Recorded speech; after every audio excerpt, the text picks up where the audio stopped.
Of the tour, which will roughly take, I guess, about 40 minutes, we're assuming. After that tour, we're going to meet back here. We're going to go over the equipment, set you guys up into teams, show you how to use it. I'm going to set you guys out to do your own paranormal investigation. So, we're going to get started. I'm first. We'll go with you guys. Okay, we're going down the hill here.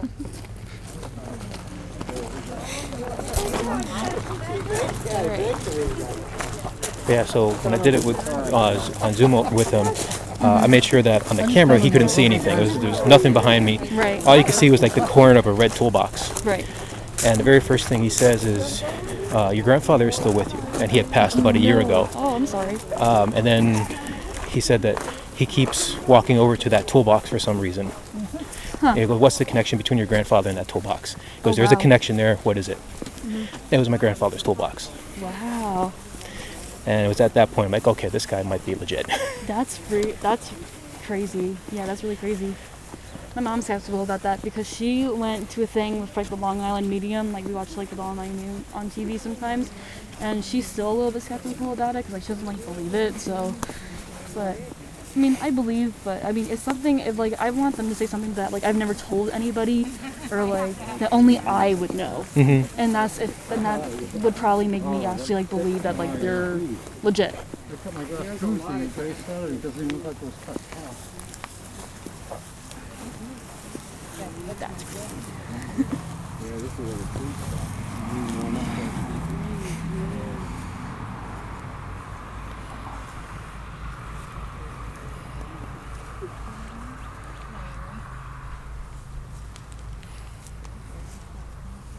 Okay, welcome everybody. I want to say that sometimes when I'm going to do a story, I kind of look for a particular stone that interests me, but this lot here has been bugging me for a couple years, only because when I did some research, it was an unusual lot that they're all different people buried in here, different types of deaths, no one's related, and I made a chart. This is lot 299, and I made a chart for you guys so in case you forget what I have to say, you'll be able to follow that. But I'm going to tell you about Martin Krause. Now, the newspaper had him listed as Martin Crane, but this is the guy, because all the research really told that he is. This is the story of the drowning of Martin Krause. Charles Yenko and Earl Yenko both took a boat ride across the river with Martin Krause. I don't know why they were going across the river, it didn't say. But after getting part way across, the boat began to fill with water. Krause, being the only one who could swim, struck out and tried to reach shore. Jumped out of the boat and tried to reach shore. Urkel Yanko began to shout out for help, and while doing this, the boat had gone down in the water with Yanko and his father standing in it. The boat held on, gone long enough for them to just see their arms sticking above the water and their head. And for their luck of them, happened to be a guy fishing on the river.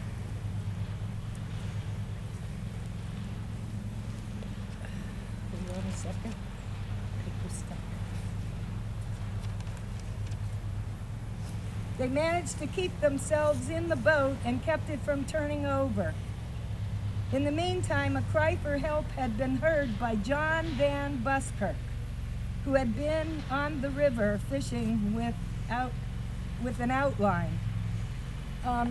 There's a Van Buskirk that's buried in our flag area up there. I'm sure he's related, but it's not the same Van Buskirk. So he hastened with all his might to the struggling men and got close enough to see one disappear from view. He went on to the two men who were doing all they could to keep afloat and succeeded in getting them into his boat. He brought them to shore where they gave them an alarm, and soon a large crowd gathered and began to search for the body of Martin Krause. who was drowned. Had it not been for Van Buskirk's timely assistance, all there would have perished. The body of Martin Krause, who was drowned in the Susquehanna River Monday evening, was found yesterday afternoon about 2 o'clock by two men who were out grappling for the body. It was brought to shore, and Deputy Coroner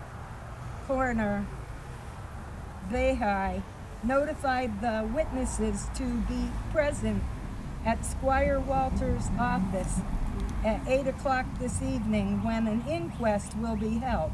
So they didn't have a courthouse at that time, so they had inquest hearings, and they would choose people from the town of prominence to be jurors. And they had to decide what happened to this guy and hear the whole story of why did he drown. And I gave a list of the names: Peter Cornwell, Thomas Bevan, Johnny Jones, Enos Williams, Philip Walters, and R. Martins were the jurors. Some of those are buried here also in the cemetery. Then I have another story here of, not much to say, Luther Shook. Records said he was shot, so of course I'm curious. I want to know what happened to this guy. Well, it turns out he committed suicide. Then we have an Edith Bendick that's buried here. She's only 7 years old and she was burned. A Julius Gregor, no cause of death was given, and he was only 21. And then a Mike Krieger, it just said killed. Possible mine accident, because a lot of times when we read killed, that's what it is, a mine accident. And that's about it for this lot. Sounds like 5 very unfortunate, unexpected deaths. Unexpected. And sometimes we found out that if there were unexpected deaths and people weren't prepared for it, they didn't have the money, sometimes people would donate the lot for this purpose, and this could be one of those lots that was for that purpose. Don't know who owned the lot. Didn't really say. Okay, Drop your mask. so there you go. And I don't know who this person is here, because I can't hardly read it, but it looks like Brett Benner. Could it be It only Bendick? has a name on the top. Could it have been Bendick? Pardon? Bendick, did you say? No, it doesn't look like Bendick. If anybody could read this, please tell me what it says.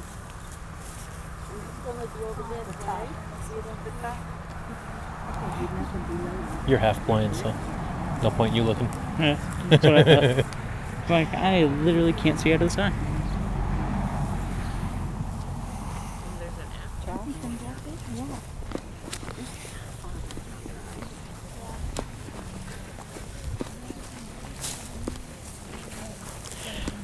Your mom's right about one thing. This is definitely a very calming place. Yeah, it's super calming. Huh? You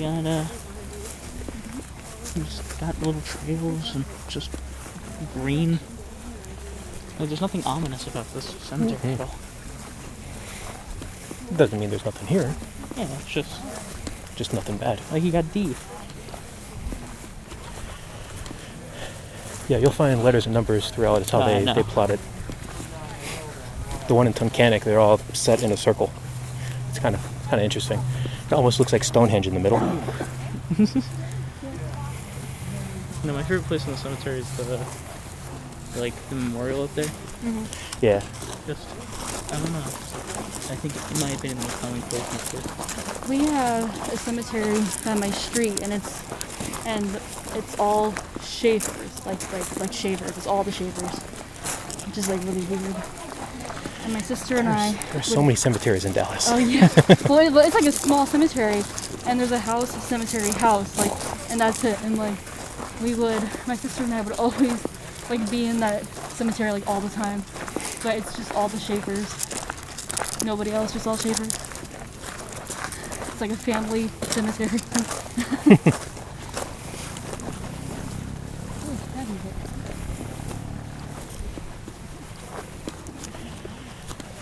But I like to do these because I like to learn the history of like everywhere that I go. Yeah, the history is definitely one of the better parts of it. Exactly. I just like to go some, but I like to learn a lot of the history about each place. Because, like, I never, like, you know, looked it up or things like that.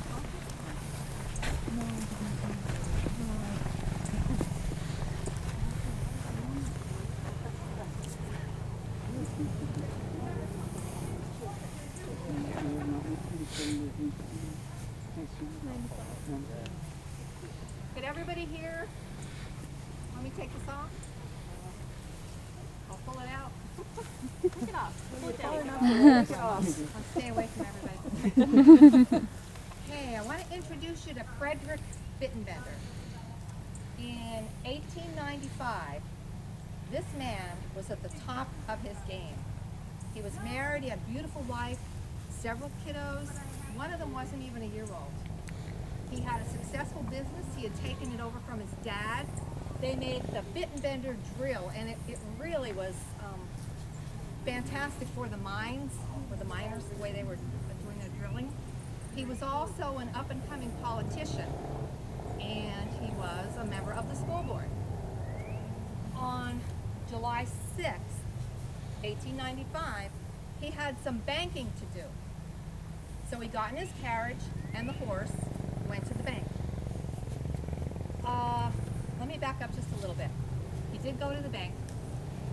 He kept hearing rumors about one of the maintenance men that was slacking off at cleaning the school.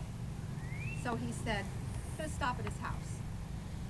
So he was at the house instead of being at the school, and he said, listen, you're going to be docked for this. You know, you have to get back over to the school. Yeah, I will. So Frederick got back in the carriage and was going home, and lo and behold, there was somebody on the side of the road that stopped him, and who do you think it was? It was the maintenance man, who had a gun and shot him right in the chest, Main Street, broad daylight. So at 37, I think this man left a lot of unfinished business. So maybe you guys could ask some questions, kind of see what was going on there. But that's the sad story of Frederick Bittenbender, 37. I'm the story of a stupid custodian. Yes. Seriously. Notice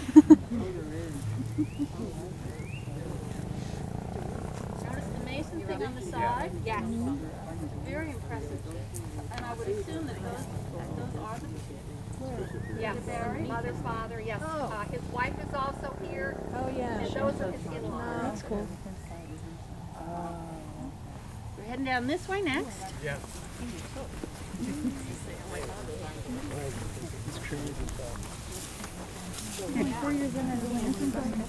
Yeah. Good life when you get killed like that. All because you made a guy go back to work. Yeah. Yeah. That's just dumb.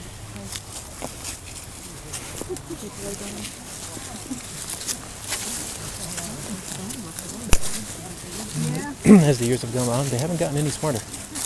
No.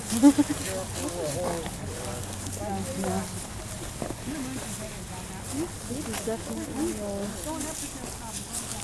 At one time, 12 years ago, you couldn't see Oh, you too? That's a kid.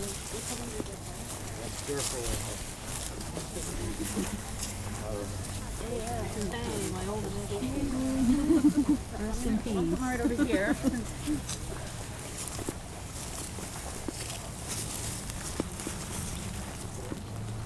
By the way, our first speaker was Ruth Jessel, my wife.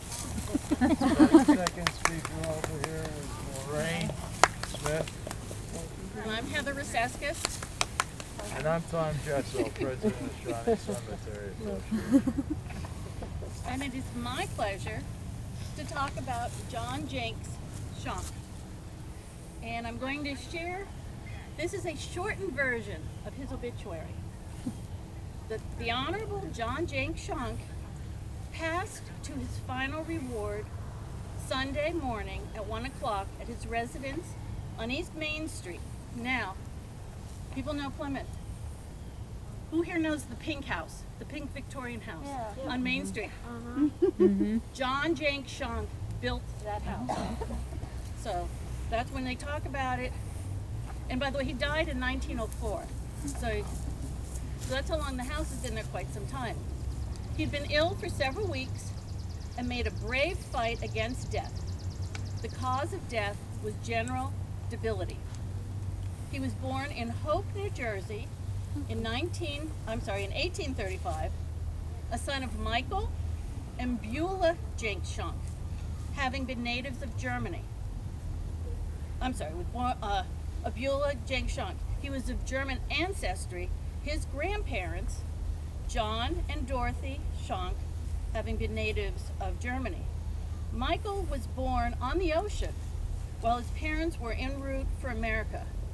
I don't know if anybody's watched what those ships were like. I see there wasn't a lot of privacy. And I've had 2 children. The idea of giving birth in a ship, I get terribly seasick anyway. I just cannot imagine them doing that. So Michael was born on the ocean. They settled in New Jersey. He reared his family, and when Michael was educated and married, he and his wife came to Plymouth in 1812, where they spent the rest of their lives. Now, so I'm looking for an MS and a BS on the stones, because that is Michael and Beulah's stones. They're buried along here. They had 8 children, 4 boys and 4 girls. John was the second child, but the oldest son. Michael, he was a poor man, so John, instead of going to school, was put to work in the mines. He followed this until he reached 16. I don't know, anybody knows 16-year-olds? Imagine this. He started his own business. He had experience working on boats, public work, on the railroad. So he decided to become a coal operator, and he also worked as a lumberman and a tanner. You are slacking off. He dealt exclusively in coal, operated coal mines, had employed as many as 400 men at one time, and was always a friend to the laboring man. He was kind and generous, almost to a fault. In business, he succeeded in accumulating a handsome fortune. In religion, Mr. Schonk was a Methodist and was president of the board of directors of the Plymouth Methodist Episcopal Church at the time of his death. That church, if we say the mustard church, the one church that looks like it was dipped in mustard, that's what church that is. If anybody has seen the church, in the back of it, it's now Riot Circus. It's rounded in the back. Those were Sunday school classes. That's where they had the Sunday school classes. And John Schonk, with his brother-in-law, Oliver Davenport, they paid to have that added on to the church. He was married 3 times. His first wife had 2 children, and they both were named Henry. They died. His second wife, she died without having any children. So he ended up being married a third time. When he died, 1 son and 2 daughters survived. There was Albert, who lived in Plymouth. He was into real estate. There was Elizabeth, who married E.F. Stevens, and she had gone to West Virginia. And Clarissa, who was married to C.W. McClary, who was a local attorney in Plymouth. John's wife, Amanda, died in Plymouth in 1892. He had one of his sons, and this was George Washington Schonk. That was a very big thing then, to name your children after George Washington. Everybody did it. But George Washington went, that one right there, I believe, Donna. He was a congressman down in Washington, D.C., and he died in Washington, D.C. Well, John Schonk was part of turning Plymouth into a borough when he signed the petition to turn it into a borough, and he was worked as one of the first on the electoral board. So when he died, the funeral was out of his house because there really wasn't any place big enough, because he was very connected to everybody, wanted to pay homage to him. The addition on the church cost $10,000. The businesses here didn't do as well, but the businesses in West Virginia continued to grow. They have coal mines down there. To this day, there's coal mines down there. There's real estate down there. He's gathered quite a very successful businesses which have gone on just to the family. All of it's been passed down to the family. And the reason I know this is because he was my 3 times great-grandfather. Wow. Amanda Shawnee, like his third wife.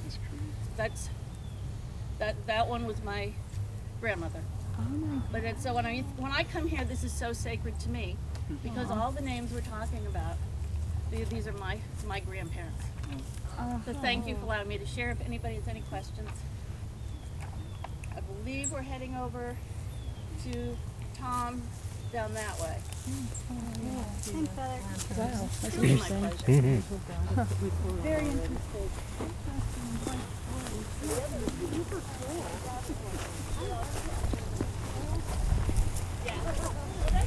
I want that to be my grave. What, just a cinder block? We could make that happen.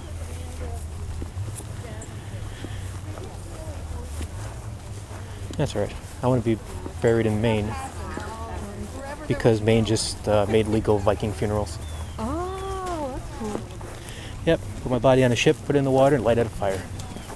That's I mean, yeah, do it that way. Hell yeah. Cool. Or if I can make that business where I just amberfied people, I'd love to be amberfied. No, you cremated. Giant amber statue of myself. Be cremated. Well, Shunk's really beating you. You know, he started that business when he was 16. You're 18. Where's your business? Wasn't there that kid that started like his own business like that age around here somewhere? Kid. I think it fell under, but yeah. Yeah. I know my cousin started a computer repair business when he was 16. That was mid-90s. And he did that up until he joined the seminary, and then he closed down the business.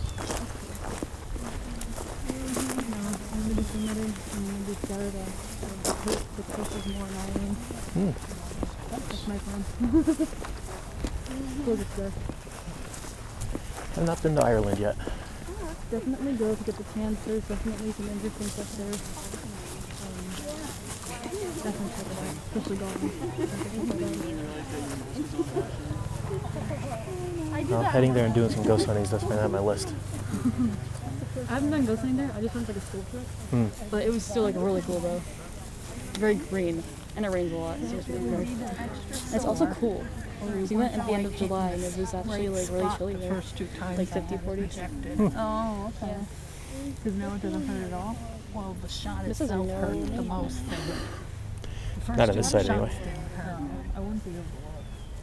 Yeah, they're all like there's a couple that have no names. Well, look, because I'm laying on my side. Yeah. Interesting. I love that tree. Which one? Oh, yeah. But I think it was extra reminds me sore of from the falling Whomping Willow on in Harry the Potter. cellar floor. Mm-hmm. I missed the last step. Carrying the wash basket and just boom, went down on my side. It's worth a lot of money. Well, yeah. No, all those little wart things they're called burls. Woodworkers pay a lot of money for that stuff. Good evening, everybody. Tom Chesso, president of Shawnee Cemetery. Been here for 12 years, maintaining and organizing the preservation and restoration of this 13 acres historic Shawnee Cemetery. We have veterans in this cemetery from the American Revolution through every war up and including the Vietnam War is buried here. We have pioneers here that, if you notice the street names in Plymouth, Davenport, Shaw, they're all pioneers of Plymouth. Many pioneers, businessmen, and coal miners. Today my story is about 2 immigrant coal miners from Wales. They came to Plymouth in the late 1800s, and they worked in the anthracite mines here in Plymouth, at the Lance Colliery number 2. The one, in memory of David, the stone reads it's backwards here. In memory of David, son of William Owen Jones, died December 28, 1906, at the age of 30.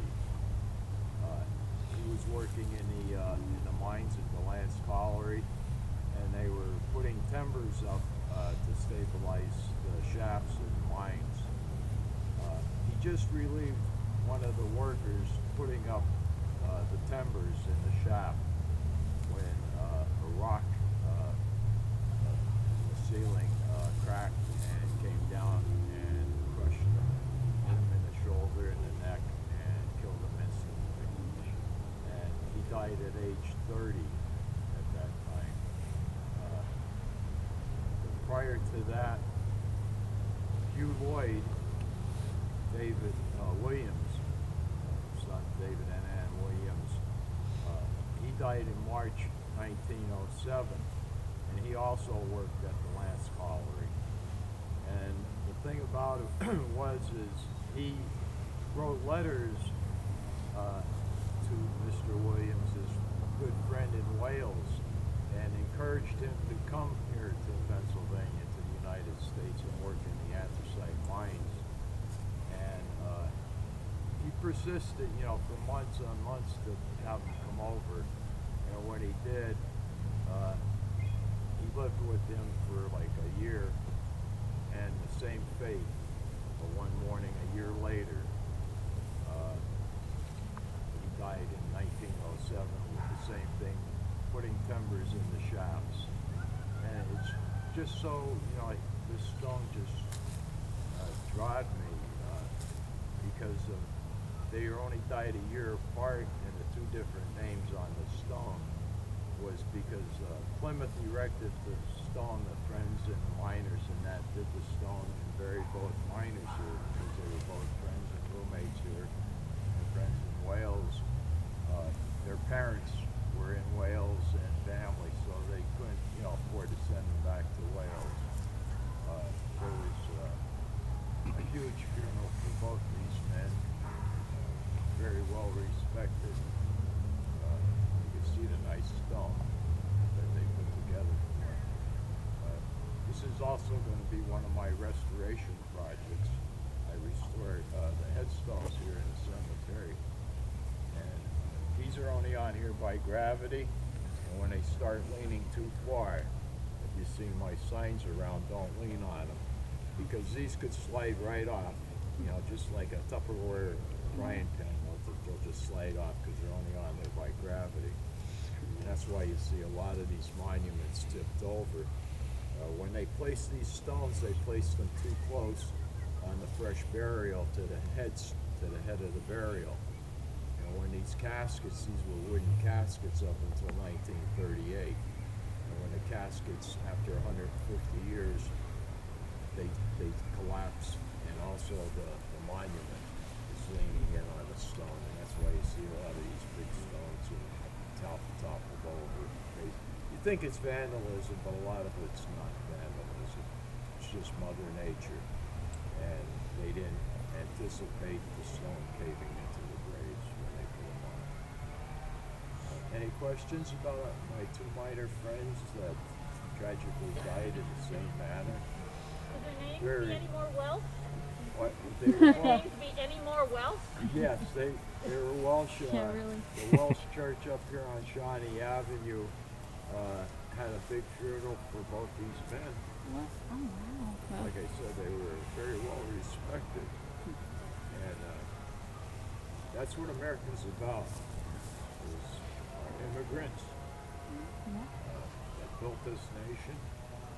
And we're all one people in a town, a community like Plymouth. Now, they didn't get the headstone until the second guy died? Yes, the second guy, after the second guy died, they were raising funds for the tombstone for the first gentleman, when a year later, the second gentleman died in the same manner. so they buried them together. They were so close as friends. So that's the original tombstone? Yes, it's the original Oh, wow. tombstone from 1907. Wow. You can see, you know, how the caskets and everything are collapsing here in Shawnee. I have a project. I have you see the big 2 mounds of topsoil with the 2 tarps on them. We're filling in sunken graves. Like I said, 12 years ago, you couldn't see any of these tombstones down here. They were all covered with berry bushes and high weeds and grass. That's so sad.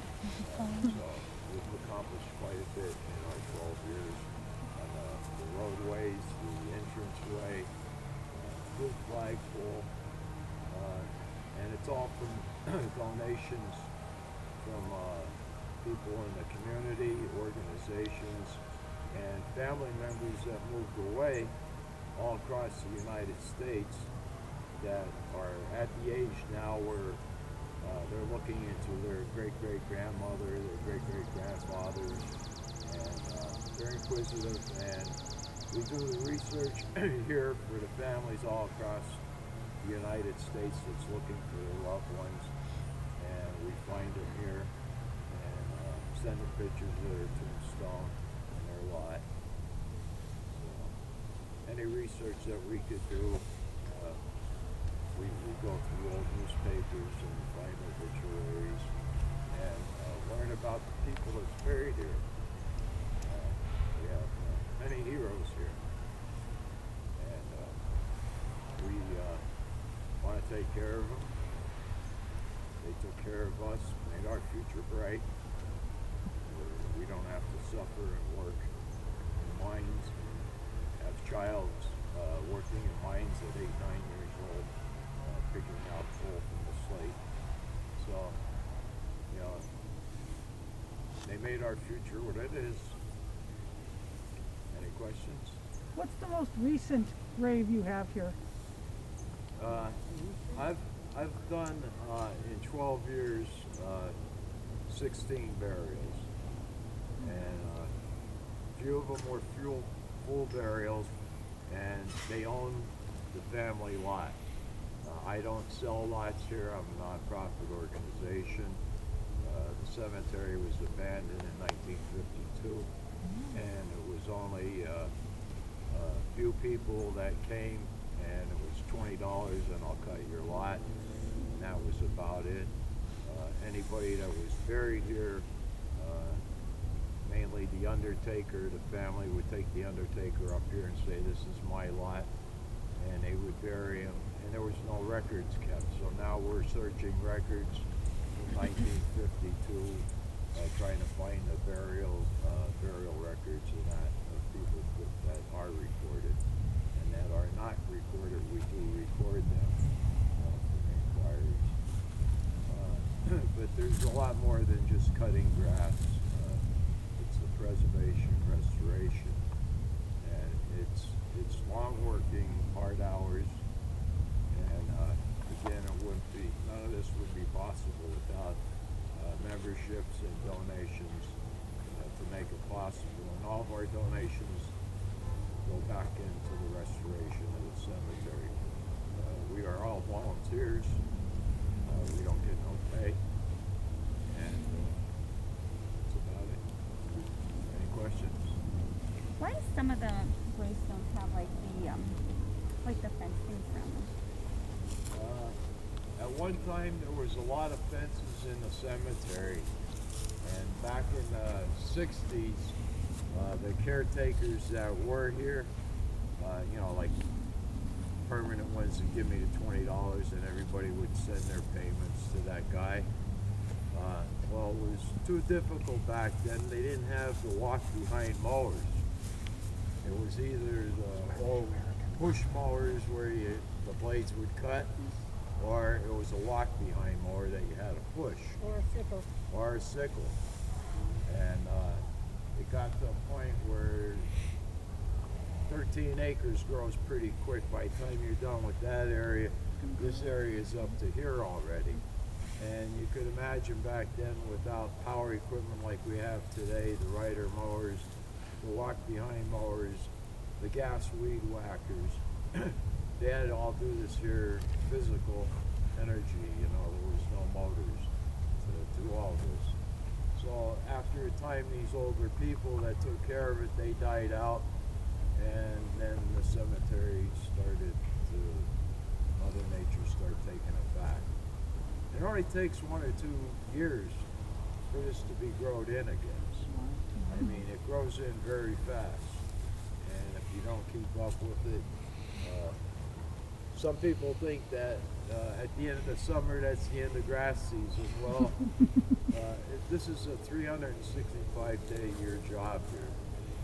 As you can see, the piles of tree branches, we got trees falling all the time. There's 150-year-old trees in here, and they're all deteriorating and rotting away and falling over.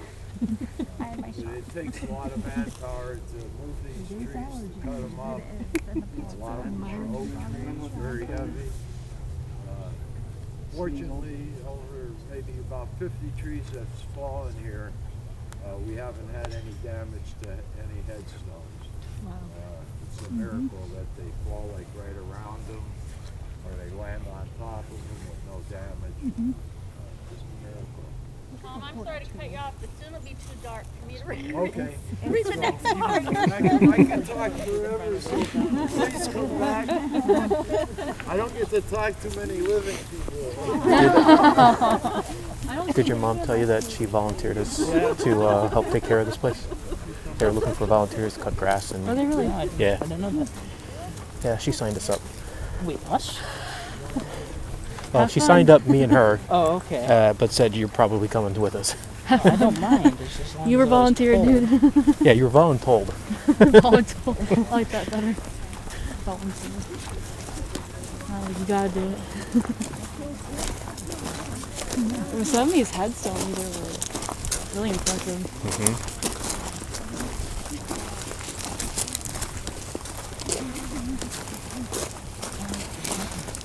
Ooh, fudge. Fudge. The headstone right there. Yeah.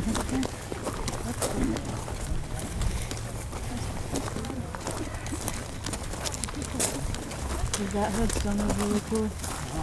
That got a lot of money. Oh, it's Mason, of course. Yeah. Oh yeah. Yep, I see. Carrie.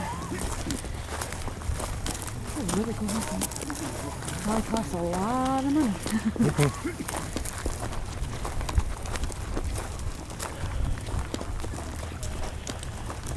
Masons always have nice headstones. Yeah. My grandfather, this November will be his 3rd year of his passing. I'm sorry. That's alright. And he left like a lot of money to my grandmother.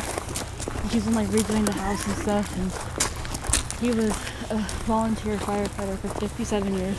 Oh, wow. Yeah. And he was 87 when he died. So like, you know, 30 rest of 30 years of his life, I don't know what he did with it, but the rest of it, like, he was volunteer firefighter. And they have like the black kind of headstone, like the, you know, like that kind of, I don't know what it's called. There's a really nice like fire emblem on it, like it's gorgeous. Nice. It's all the way in Jersey though. Because most of my family's from Jersey. So. I was born and raised in Scranton. Now I live in Tunkhannock. Yeah, I was born in Scranton, but like in one of the hospitals I was born in Scranton. But my parents are from Dallas, so I've lived in Dallas all of my life. So.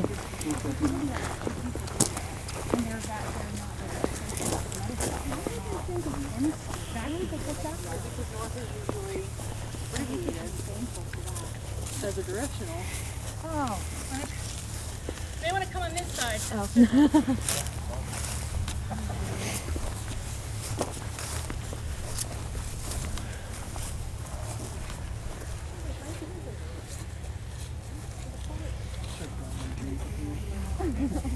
I have to catch my breath.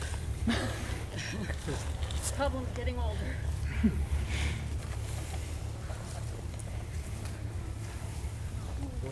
that hill. Yeah. Yeah, I'm already out of breath. I draw your attention now. Wait till they get here. This is George Palmer Ransom. This was his first wife, Olive. Her stone is the oldest stone in the cemetery. Oh wow. It's a slate stone. This was his second wife, Elizabeth.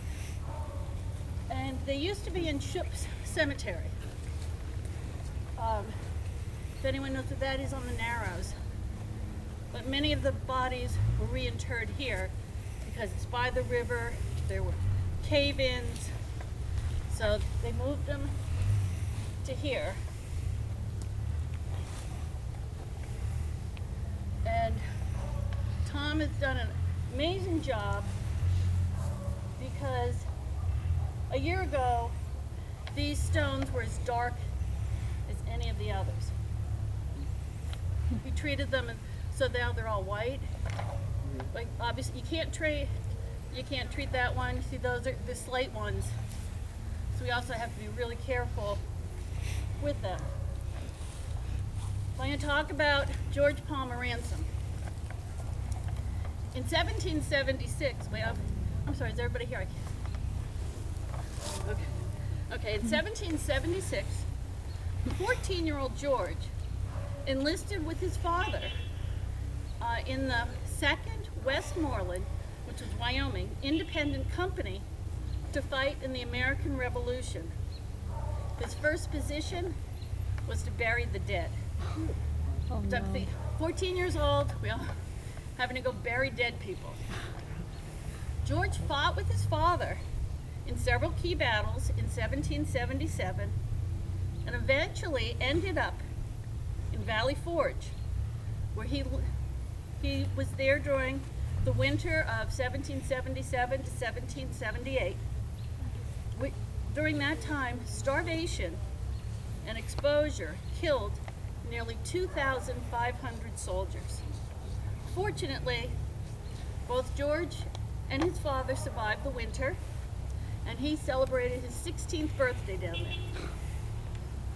In 1778, news reached down in Valley Forge that forces that were coming to the Wyoming Valley under the Canadian Loyalists and their Indian allies were coming to the Wyoming Valley.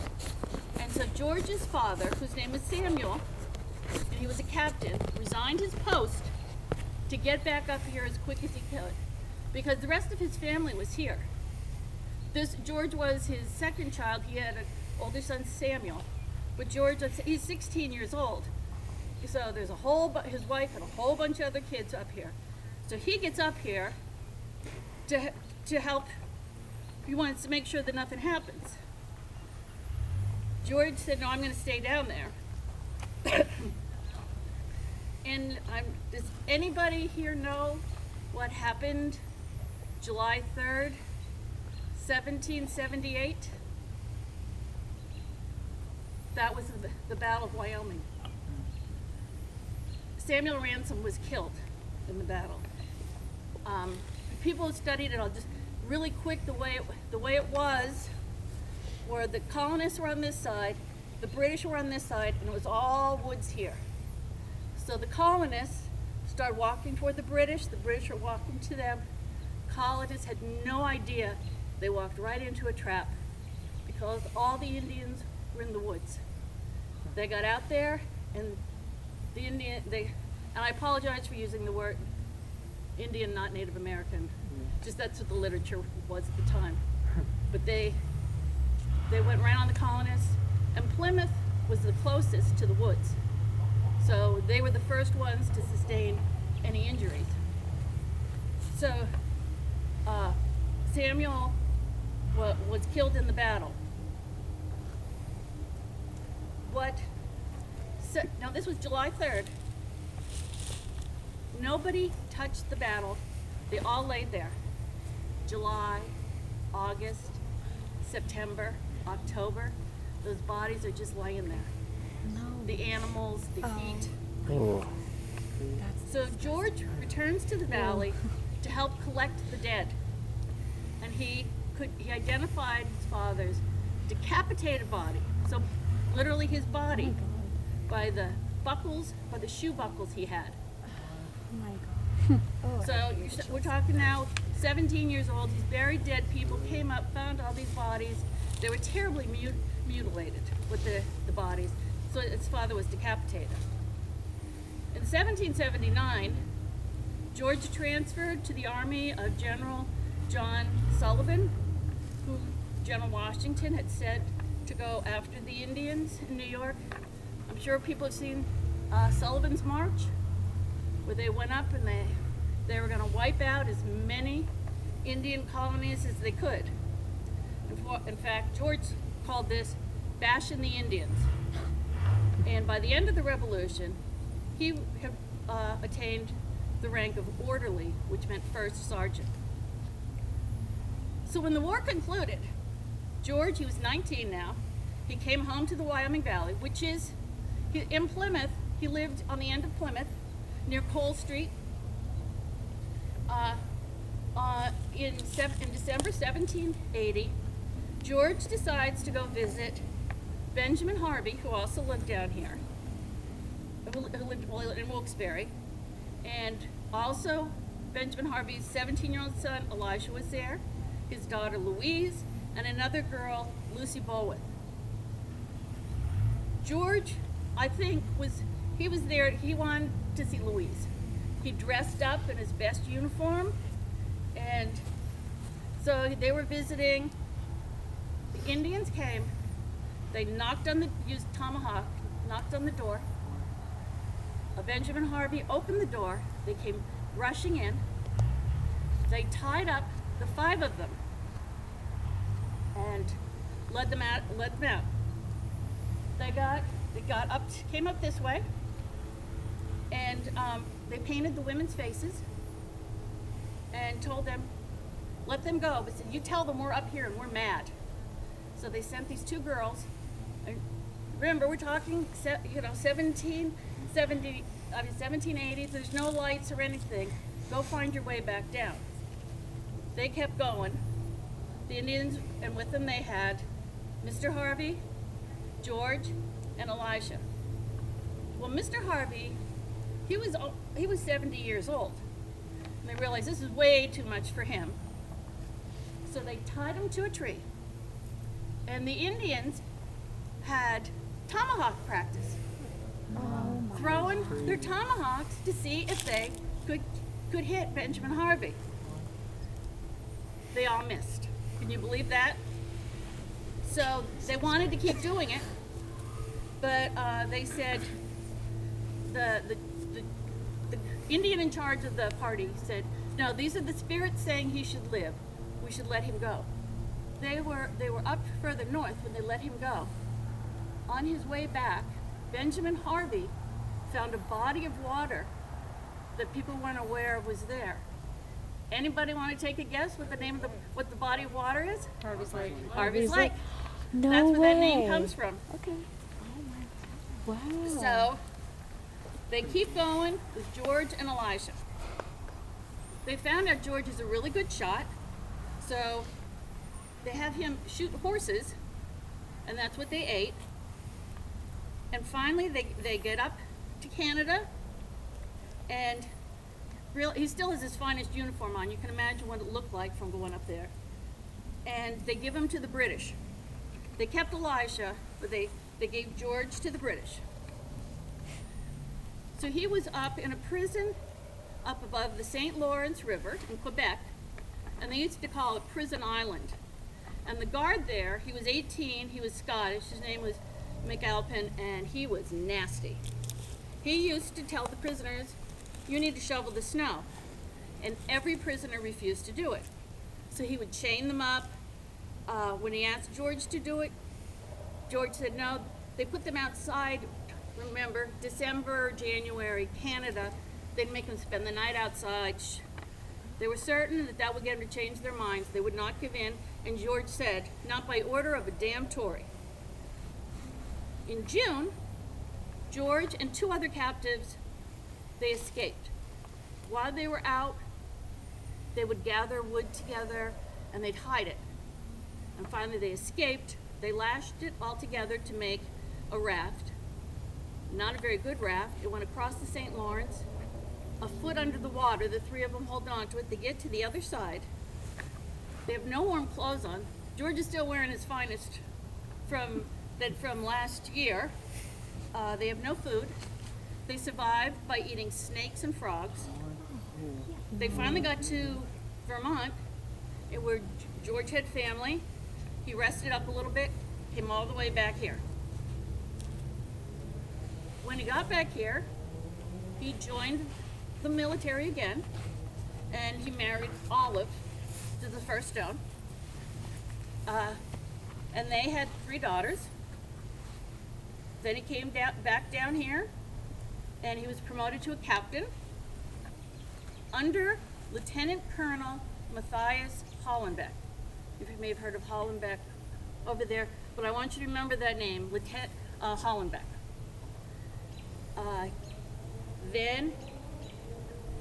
So he came back. Olive died. At that time, he had 4 young children. And people study history. When you have a widower with young children, there was only one thing he could do: get married again. So he's 32, and he married Elizabeth, who was 17. And she bore him 13 more children. Oh my gosh. Wow. Yep, 13. By the time the youngest one was born, George was 60, and Elizabeth was 45. Oh wow. So George was promoted to lieutenant colonel, and he became the 4th commander of the Pennsylvania Militia, the unit that's now the 109th Field Artillery. He continued to serve. He drilled soldiers.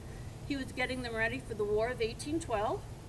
He received the Badge of Merit, which at the time was the highest military honor, and his discharge papers were personally signed by General George Washington.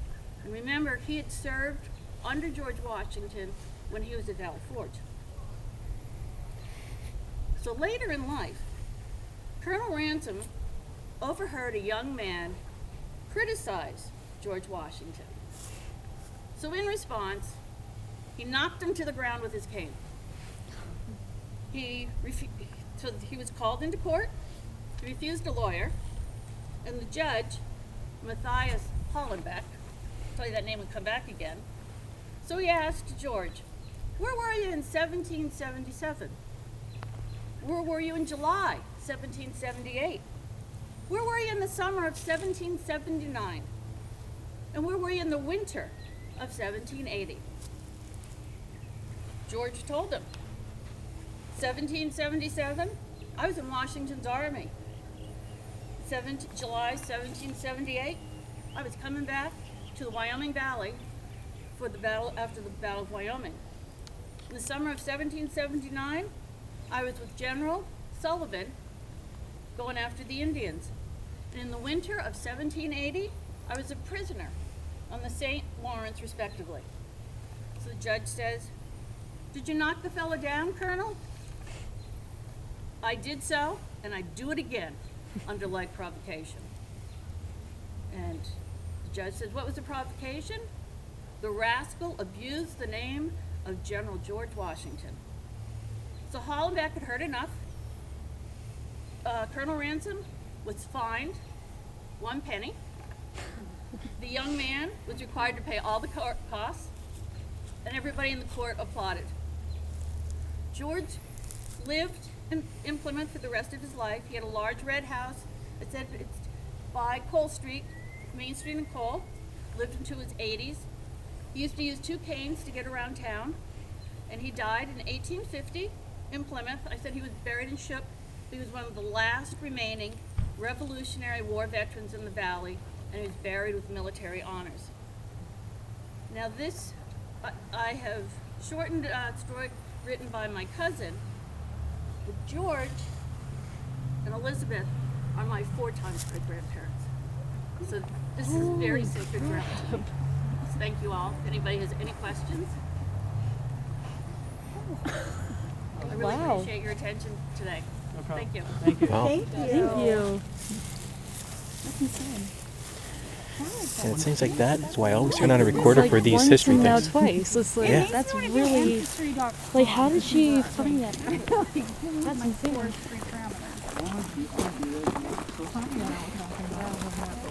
I say most of my ancestors, I'm mostly Eastern European, so they all came over from like Russia and Ireland and like everywhere around there, like in like 1845, I think, 1920s, the Irish came over. No, on my mom's side, it's mostly Italian, Austrian, and Ukrainian. They came over early 1900s. My dad's side, there's a giant question mark. I know there's some Welsh in there. Other than that, the family just didn't keep track, and he's no idea. Well, I did do Ancestry DNA, but like, I know I have 2 close first cousins that are here in like PA. I forget where though, but fun fact, I'm adopted from birth, so like I don't know my parents at all. And I was told that like I was like Welsh and Italian, but like when I did Ancestry DNA, there was no Italian in there. So the DNA only tracks the father's side, not the mother's. Right. They can't track the mother's side. They can only do the halo group. So you could have Italian on your mother's side. I could. I mean, at first it came up like Italian, then like it updated, and then that would like just like vanish. Like there was like that just like went away. But like mostly Russia, like Russia and like everything like surrounds like Russia. Like I'm a mutt. I'm a ton of crap. Like I'm like a lot of stuff. Like it's crazy how much like you know ethnicity that like I have and like my family. Had an argument So like, but like I got a lot of like the Irish. Like I'm 27% Irish, but like they came from a town near Galway. Now we didn't go there, but I would like to go back so I could go there. Connacht, Ireland, it's near Galway. I gotta grab one thing out of here. I don't. Yeah, it was like 1920s, so, like the potato famine. So, which is like really interesting. So I am wondering if like most of my family is probably in like the New York area, or maybe have like died or like something like that.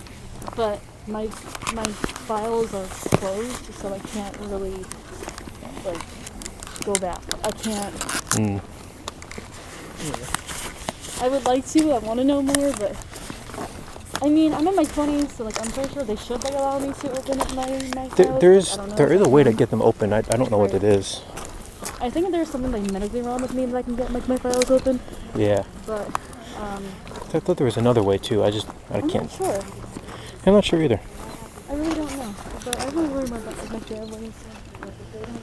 Who knows? Yeah, this is some crazy stuff going on.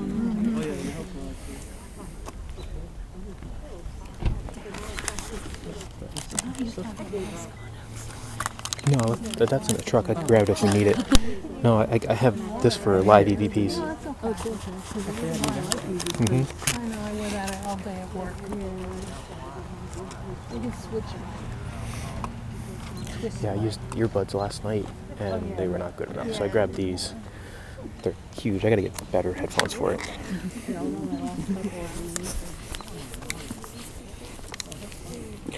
As you can see, we're very prepared. Yeah, I can see that. I want to get like my own stuff. All right, if you guys want to all come back down here a little bit so you guys can hear the explanation of the equipment, and then we can get started on the other portion of tonight.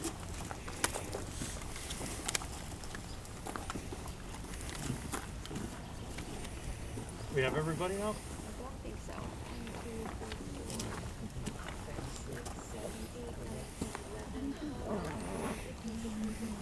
Keep an eye on our website. I'm going to start selling equipment sometime this summer. Okay. Oh, okay. So, how was the tour? Everybody enjoy it? Get some good history lesson here of what we have? Very Yeah. interesting. Yeah. Good. We have a lot of good ammunition for tonight's investigation of the cemetery, right? Yep. All right. So what we're gonna do is we're gonna split you up into 5 different teams. Okay, and we're gonna visit those locations. Each location is obviously marked off by a torch at each one, so it's easy to navigate. You know where everything is.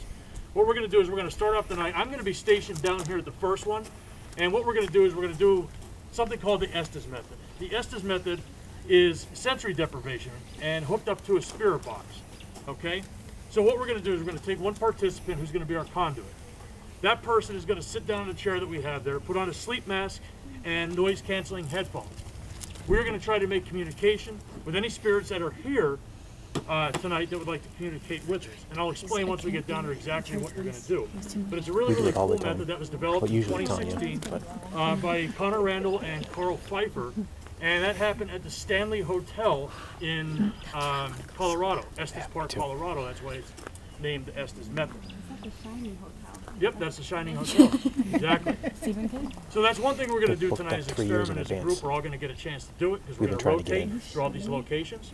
But what I'm going to do is I'm going to show you what kind of equipment we have that you will use tonight in this pack. Each team will be given a pack. First piece of equipment is a K2 meter. I'm sure everybody's familiar with the K2. At least we saw them on television at some point during ghost hunting shows. This kind of started it all. They pick up on EMFs, electromagnetic fields, fluctuations, frequencies. Okay, so what you're going to want to do, you're going to press the button in. Now what's cool about these tonight especially, there's no power in here.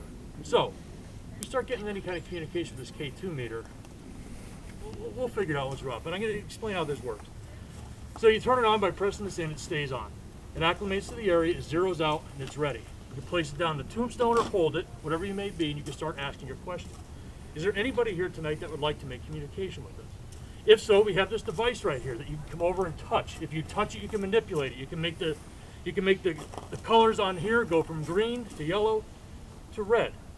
Can you come over and touch it, make it go to red? Can you bring it down to yellow? Can you hold it? Could you hold it at red? Can you stop? Ask any question that you want to try and get them to manipulate this piece of equipment that we have here. There's no silly questions, remember that. Do cell phones interfere with? Yes. So they do, and I'll explain that. So a lot of times people will put their cell phone in their top pocket, they'll hold it.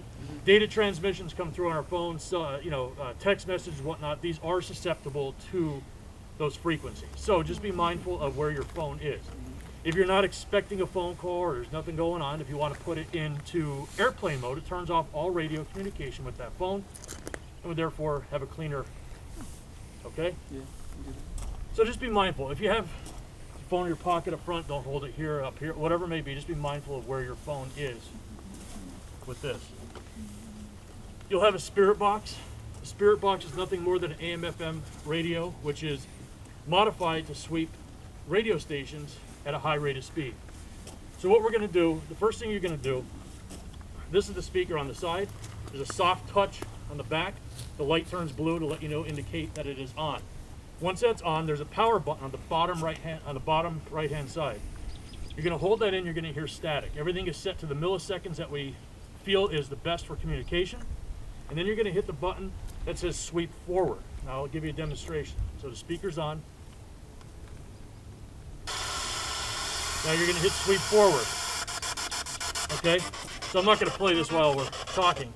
Be mindful of, it is picking up on radio stations, exactly what it is, AM/FM receiver. However, it creates that white noise at this high frequency and the high rate that it sweeps the stations, where it creates that white noise, and we believe that the spirits are able to communicate to us through that device on those certain frequencies. A lot of times we'll get, you'll ask a question, this is what you want to do. So you want to ask a question, we usually start with, hi, my name is John, what is your name? Wait, let it scan through and listen. You're going to listen for intelligent responses. A lot of times you'll get a full name that comes across over 6 to 8 radio stations. It's almost impossible for a phrase or a name or something to come through over 6 to 8 radio stations in one shot. That's what you're going to listen to. Now you will hear blips of bits and pieces of music and the DJ, whoever's on. But that's what you have to learn how to listen beyond that. Sometimes we get spirits that come through and communicate with us. Now Carrie Ann and I, we will be, well, not so much me, but Carrie Ann will be around to help you guys out with all the equipment if you're having problems with it. We also have Lorraine and Pat are also going to be around. They're very experienced in a lot of this equipment. If you do need any help, they will also be around. I don't know so much about taking temperatures out here in the cemetery. So everybody hears of, oh, I feel like we're making communication, I'm cold, I feel a breeze. So it's usually something that we like to take notice and mark down if someone is making communication, say they're cold. So what we'll do is you take this, it's a laser. So you're gonna point at wherever you want to take the temperature up. A lot of times we feel that 2 to 5 degrees is significant when we're making communication. We've actually had way more than that. We've had people where their left side of their body versus their right was 10 degrees colder making communication. You can see their arm hair standing up. It's pretty significant. You may feel it out here, but be mindful, a lot of breezes. This is probably something that's generally not going to be used well or work well in the cemetery. It's just another tool that you could keep track of temperature changes. Now, if you say, listen, man, I am freezing cold, snap that person, see what they are. They may be 5-6 degrees colder than the person next to them. And that's pretty significant, especially if there's no breeze going on, something like that. So just check for temperatures. Especially if they weren't just freezing. You're right. Dowsing rods will be included with every group. Dowsing rods, is anybody familiar with dowsing rods? We have a lot of people. We had a very interesting experience with dowsing rods. We did. Oh, you did? At Eastern State Penitentiary. Well, I'd like to hear about that a little bit later on for sure.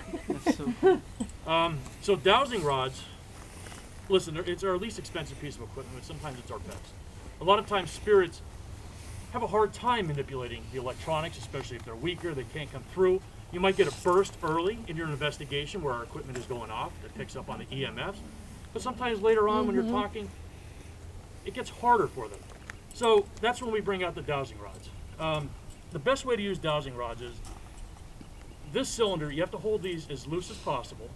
You want to make sure your fingers do not touch the actual rod itself, or the palm of your hand restricts the rivet on the bottom. These are free floating within that cylinder, and you want them to be able to do that.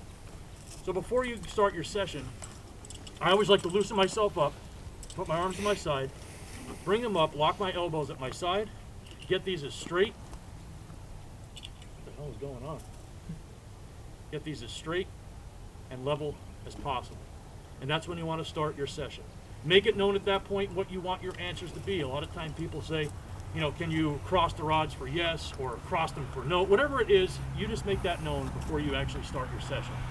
A lot of times people will stand in a circle in a group, introduce themselves, the person who's using it. Can you point it, you know, I'm sorry, I don't know everybody's name, but can you point it, what's your name? Danielle. Danielle. So if I'm standing here, whoever's here would like to communicate, could you take these rods and could you point them to Danielle, please? We like to play a little game like that. Sometimes they'll go over, next person. See if you can get to communicate in sequence like that with the people in your group. It's a lot of fun to do, a lot of experiments you can have with dowsing rods. In the packs, you'll also have a two-way radio. This two-way radio is simple. They're already on. They're on channel 6. The volume's up all the way. Simple push to talk on the right-hand side. If you need any one of us, give us a holler. Tell us what location you're at. We'll be down to help you out if there's any kind of malfunctions with the equipment or you're just not having any success. Maybe we can kind of get things going for you. Also in the pack, most important, flashlights. Please use them getting to each location. There's There 2 must have a flashlights in flashlight each for you. pack. Have I someone don't on remember the where I team put lead it. in your group, in the front and the back. Please use the flashlights throughout the whole tour. In the pack, you'll also have hand sanitizer, along with sanitizing wipes. If you want to wipe down the equipment, your hands, or whatever you want to do, these will also be available for you. Now, in a couple locations, what we're also going to do is we're going to have other pieces of equipment out there. REM pods. Anyone familiar with the REM pod? Okay, we have a few. So a REM pod is basically a fancy K2 meter that I showed you. But this one here shows us direction of where the energy is coming from, indicated by these LED lights. But what's special about this, they're not as susceptible to any kind of data transmission or Wi-Fi or phone signal, phone call, whatever it may be, just because it puts out its own mini electromagnetic field around it. So you actually need to penetrate that field to make this go off. We feel that a lot of times if we get communication with these, it's a more authentic, more warranted spirit communication.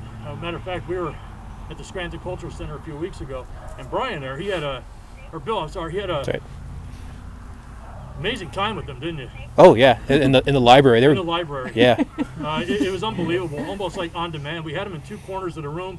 And we were like, hey, can you show us that you're here? Can you come over? And it would go to one side and go to the next, and it was just doing whatever we wanted. So it was pretty interesting. That was fun. Sometimes you get some really good results. That's interesting. So this REM pod will be at one of the locations, another REM pod. I'm not sure where else we're going to put it as we're going along. We're going to drop them for the group. I know where they're gonna be. You know where they're going? Yep. Okay. And the last piece that'll be somewhere is a flux tube. A flux tube, what it does is it Mine broke. I have to fix it. turn it on, it adjusts to its surrounding, and it has a photo light sensor on each side. Okay? So this is nothing more than a yes-no answer box. So you're going to ask in questions, yes-no form.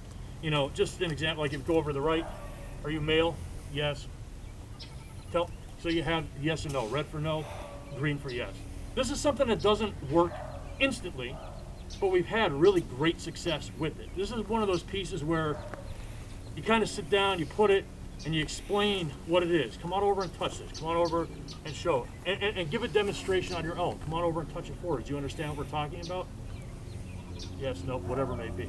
Then go into your questions for the night. Like I said, there's no silly questions. Sky's the limit. We always ask that you be kind, though. You know, I mean, they are still people. Have respect. That's always the most important for us. We always introduce ourselves and tell them what our intention is. We always try to be as nice as possible to them and respect them as we would like to be respected ourselves.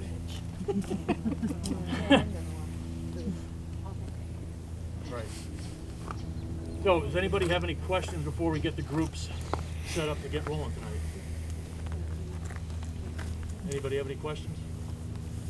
You know, one thing I also want to let you know that we ask you to have an open mind with this, please. Understand that there's no effects here. There's no theatrics. Nothing is staged whatsoever. This is not the Hollywood effect. A lot of times you see it on TV, it seems like something happens all the time. We may not get anything. Carrie Ann and I have been doing investigations for 15 years now. Overnight investigations, we would hear or get absolutely nothing. Spend 24 hours in location and get nothing. That's just how it is. Even though the claims could be absolutely crazy, you just don't get anything sometimes. Please have an open mind to understand. It's just how it works and how things go. Anything else? I think that's it. All right. So we're going to do groups of 5. Well, we're short a couple people now, but let's see. So we have you 3, right? Yep. Okay. You guys want to come forward for 3? And I need. Is there any singles here? Okay. Is there any? So who does not have experience doing this at all? Okay. So what I'd like to do. So they have a lot of experience with this on their own, and they also have come to our investigations a lot. So what I'd like to do is set up somebody that does not have experience. So if you 2 want to come along with them, we'll set up our first group. That way they can kind of explain. All the equipment, so kinda you know explain what the you're doing. equipment. Here's your pack.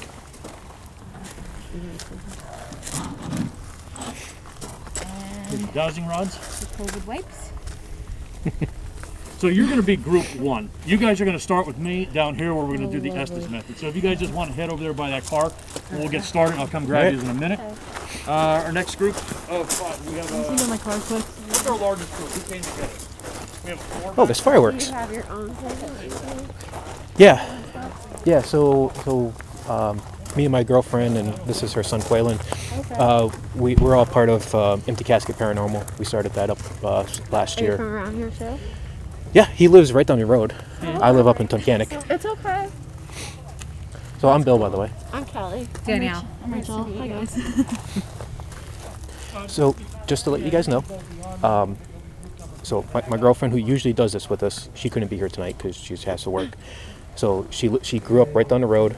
So she has practically grown up in this cemetery. I know my family here. So she came up here yesterday, and she has a picture of herself taken in the cemetery that she wrapped up with some purple ribbon.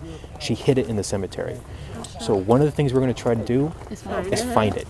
We're going to we're not going to look for it. We're going to try to have the spirits direct us to it. Show you where it is. Yeah. That's crazy. So the only thing I know is that she put it near a tombstone. So hopefully we could get the name on the tombstone. Yeah. Yeah, there's a shitload of people buried here. Yeah. So hopefully we could get the name of the tombstone. That'd be cool. And then we're going to try to use dowsing rods later to get directed to it. That's neat. Yeah. So yeah, that'll be fun. I totally had to say. When at the first time I mentioned the overnight, my name was called out through the absence method. Freaked me out a little bit. we were 2 weeks ago. We were in White Hill Mansion. Cemetery's creepy even when it's I hate daytime. cemeteries. Like even I when love the cemetery. Cemeteries Same. are I've been coming creepy out at here night. since I was a kid. I have family buried here. Oh, that's crazy. My great grandparents and my great great grandparents are here. We used to We used to come up and cut You the have your grass. own. You guys probably have your own. Huh? Yep. The grass, you wouldn't even be able to see us. Like I'd have the weed whacker, just so you could get to the graves. Because like he said, half of this was covered. Tell you what this. Oh, go ahead. Oh, so White Hill Mansion, we were in this one room, and we were doing the SS method, and Tanya went under, and we're talking for a little bit, and then she says, "Hey, Bill, get out." And I'm like, "All right, Time to I don't take orders, but I'll make a deal with you. If you go over, touch the REM pod, I'll get out." And next thing out of her mouth was, "Can you just go?" All right. I didn't like you. I walk into the other room, and then we had another guy, Brian, with us. He got kicked out too. Really? Yeah. And so I'm in Oh, the... it's at the theater at the... No. No. This was White Hill Mansion in Fieldsboro, New Jersey. That's crazy. So I'm walking around in the adjoining room, and I walked into a chair. And I walked into the chair, said, "Oh, ow." And then we hear out of the SS method next door, boom. Like as soon as I walked into the chair. That's Like, crazy. holy shit. When we were at the mansion, at first I mansion, and like they were like talking about, like something was like, the absence method, I forget what it was, but they like saying stuff like the absence method, and then like we would hear stuff like like the floor above us, and that was like the room that like they were staying in. But there's nobody in that room, and they were hearing noises like something like dropped, and then like okay, well there's nobody in that room. That's room that's right by the library. Or like, oh my god, there's something in that room there. So, but no, my name was called out. It said sister. I was like, I don't know if you know me. I don't know you. Like, I don't know who you are. Like, so we did become a pendulum. Like that. Like, and we figured out there's like a whole story to it. But it was a child, and they wanted me to be their sibling. I was like, I'm good.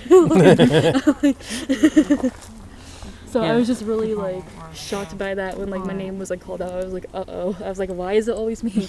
And then the REM pod went off like near me. Like it was like my direction. I was like, great. I'm like, why is it always me? Every time we do the SS method, because we did it in my house a lot. All right, team, Really? something I didn't get to explain is every yeah. 20 minutes we are going to swap locations. So be mindful of the areas that you're in. Team 1, 2, 3, 4, and 5. Every 20 minutes we are going to swap. And we're just going to keep going in rotation. So when we swap this next time, Team 5 is coming down to the first spot here where we started out.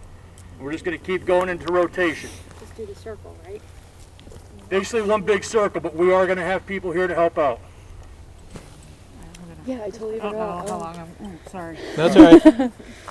When we were doing Be careful, all right?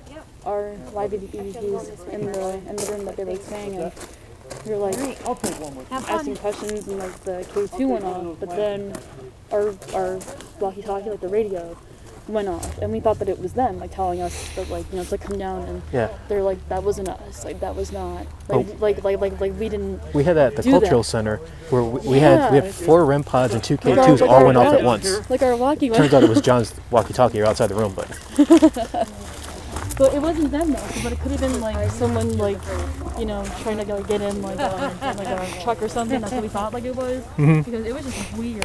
It was weird. We're like, was that you guys? And he's like, no.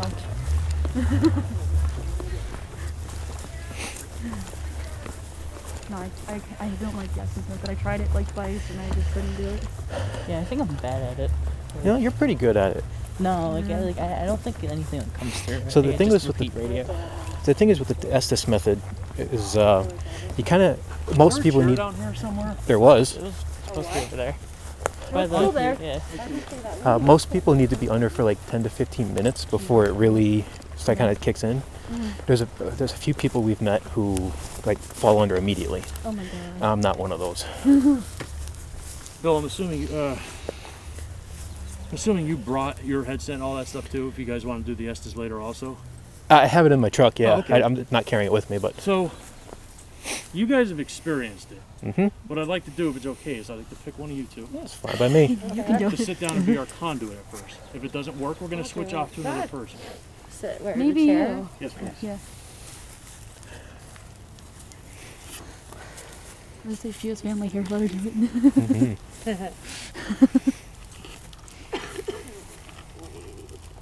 Your eye mask. These are brand new. I'm going to ask you to put that on.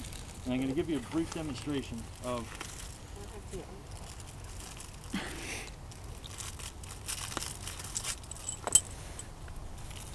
It's not wet. See, I thought it was I'm wet. not good No. with dowsing That's not rods, so I can't keep steady. Because it's cold and like shivering, so I'm not going to do the dowsing rod. Oh, the team last night had really cool dowsing rods. They were made out of the rope LED, so they really? lit up. That's so cool. you could use them in a dark room without needing flashlights. Wow, I'm gonna make a set of those. that's really cool. Okay. So, what's going to happen is you're going to hear a series of noises, scratchy noises, blips of voices and whatnot that are going to come through. And it may not make sense to you. However, we are going to be asking questions out here.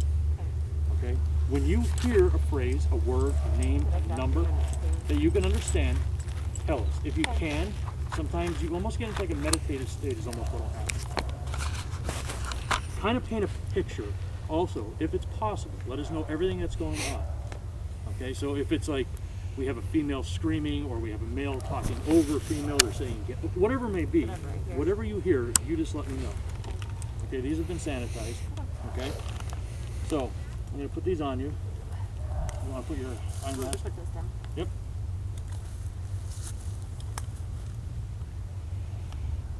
It's going to be a little bit loud, okay? Okay. So guys, the questions that we ask, we're going to talk in a lower voice just in case there's no chance of her to hear us. Okay. They are noise canceling, they work fairly well, but sometimes you do hear mumbles through them. So we'll start off asking our questions like that, okay?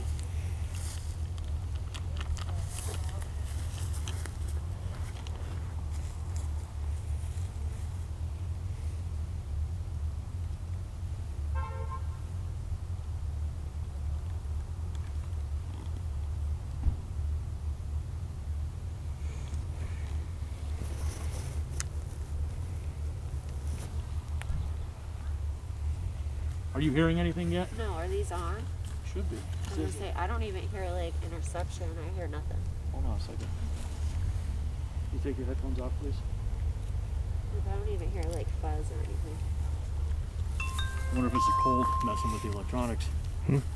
Could be. I'm gonna say because I don't even hear like static. I hear nothing.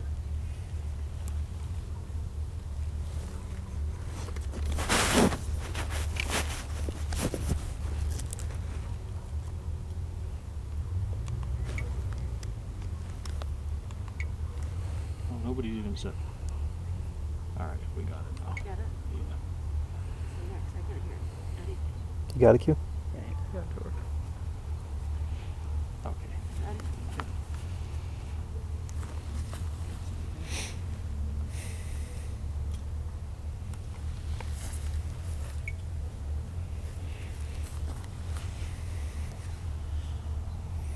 Does anybody want to start asking the questions? Or you want me to start? You could start. Okay. You want to come down here? You want to stand over on this side? We're going to introduce ourselves first, okay? Turn what sound off? And what is your name? Possibly. I My don't name know. is John. We have a group of people here that we're trying to communicate with whoever may like to do so with us. We're going to introduce ourselves so you know who we are. My name is John. This is Kelly. I'm Danielle. I'm Rachel. I'm Bill. I'm Cleveland. We are here for communication purposes only.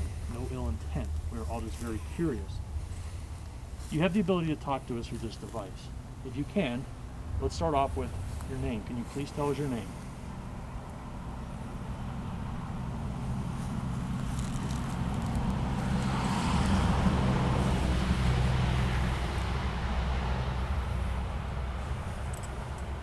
Is there anyone that would like to communicate with us tonight? I hear a girl and a guy trying to talk, but I can't decipher the name.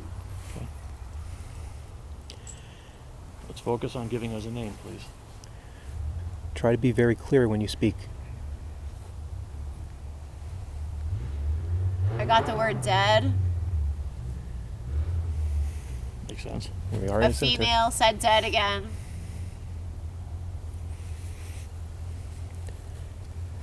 What was your name when you were alive? I just heard a female scream.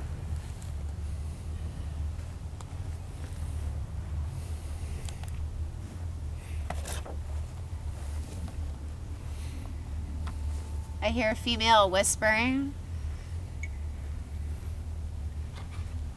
you tell us your name? I heard the name Kyle.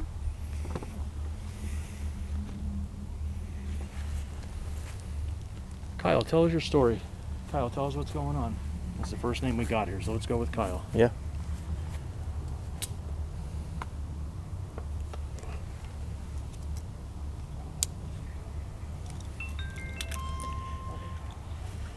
I heard him say help.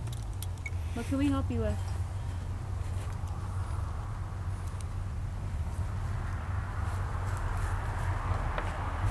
And then I heard a woman say, "Save me." What's the matter? What do you need help with? What's going on? How can we help you?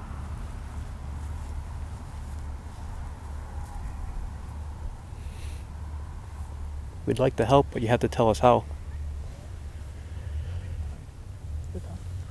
And then I heard a man say the name Paul. So we have a Kyle and a Paul. Or does he want us to help Paul?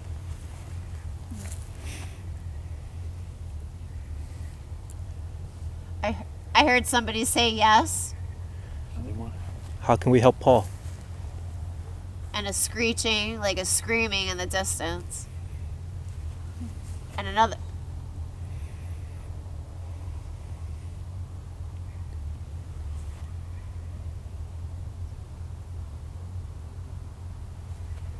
I hear turkeys off in the distance. I just heard a baby cry. Is there a child here? Is that a female or a male baby? Yeah, a female baby. Can you tell us the name of the child?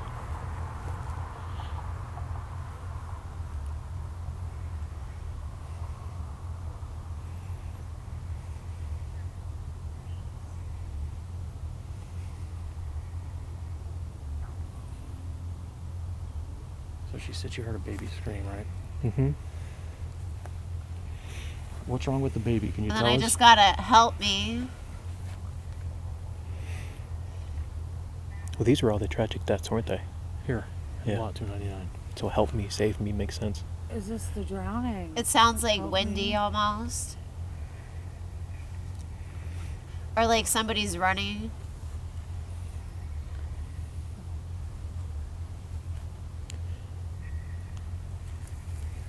We're focused on the baby. Can you tell us the baby's name? Just lots of static.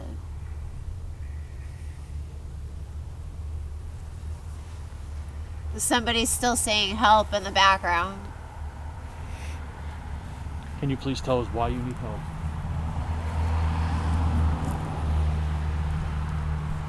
How can we help? And then I got a female voice saying, "Please help us." But how can we help you? You want our help. How can we do it? Where are you? So that And we. somebody said, "We're desperate" in the background.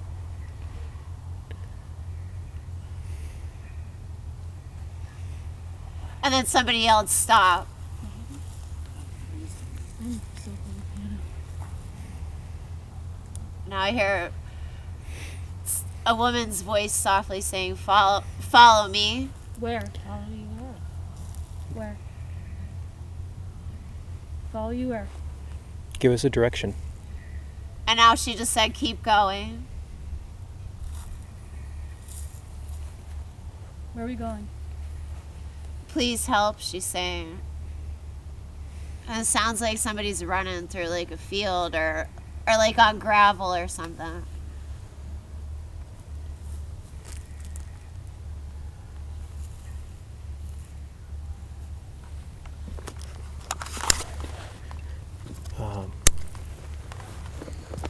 we can help you if you know your Still like somebody's running. Before you pull her out, I have one question to ask, but I want to do it at the end. Closer. They keep saying you're closer. You guys ask these questions. This is your investigation. Yeah. I just didn't want to derail while we were on a roll. Keep going. She's saying keep going. Are you telling somebody to run?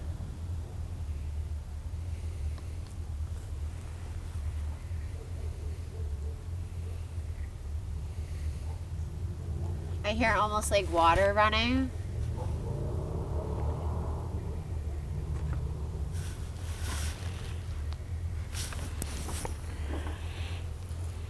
Are you in the water? And then I heard in the background, it doesn't matter, in a male's voice. Can you tell us what body of water you're in? Ooh, the front of me is getting really cold. Unfortunately, we only have 5. And then I heard help them in the background. Help them. What do they need help with? Can you give us more information, please?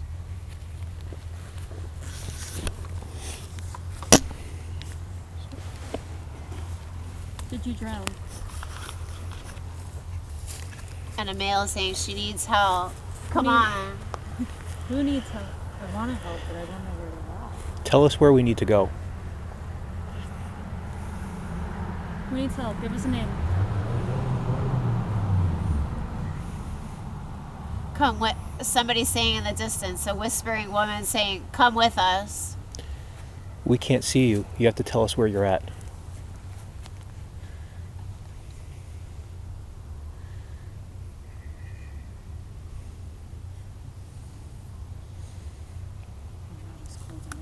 I am freezing. We're gonna get moving pretty soon. We only have a couple more minutes in this spot, so. You want to finish? You want to ask a specific I question? hear like an angry voice in the background. Why are you angry? Yeah, why are you angry? More like somebody's running. My girlfriend Tanya left a picture here. To keep going. Can you tell us the name of the tombstone near where the picture is? I heard the name. I heard the name Amy. Amy. Does Amy need help? She just said hi. Oh, hello. Hi, Amy. Amy, can you tell us where this picture is?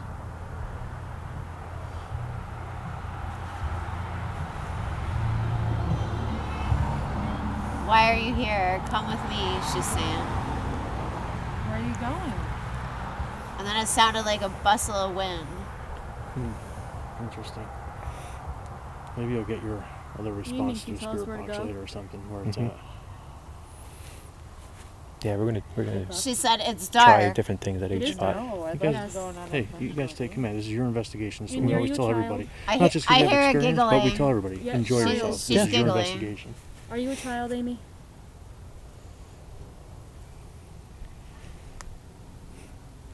If we don't find it during the investigation, is it okay if we hang out for a little bit and Sounds use like Dowsing she's Rods to try to find running it? over like Yeah, rocks we'll be or okay with it. something. All right. Where are you going, Amy? She said play with me.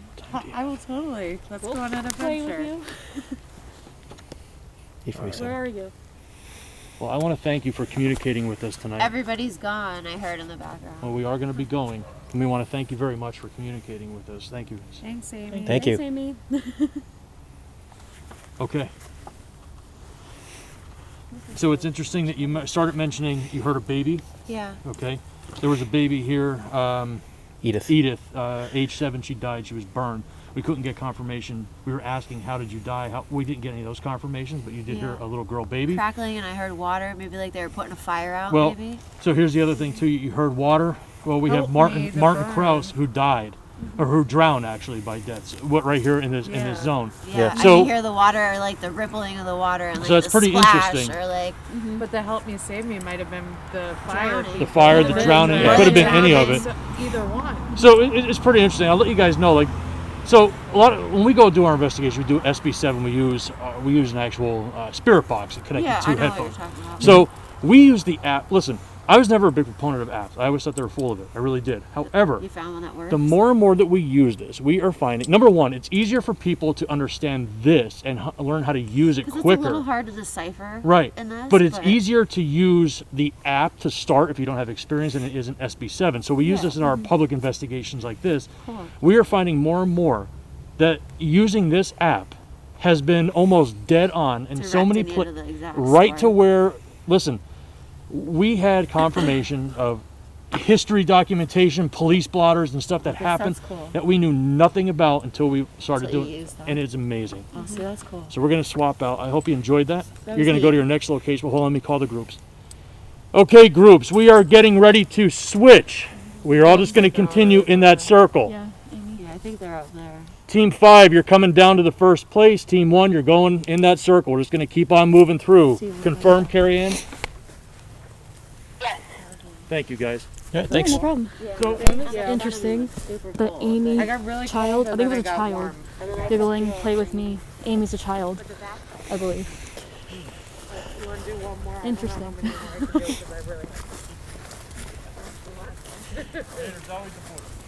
I didn't want to be just. Well, we got Amy right after I asked for the name of the tombstone. I'm wondering if we find it next to a tombstone that has Amy on it.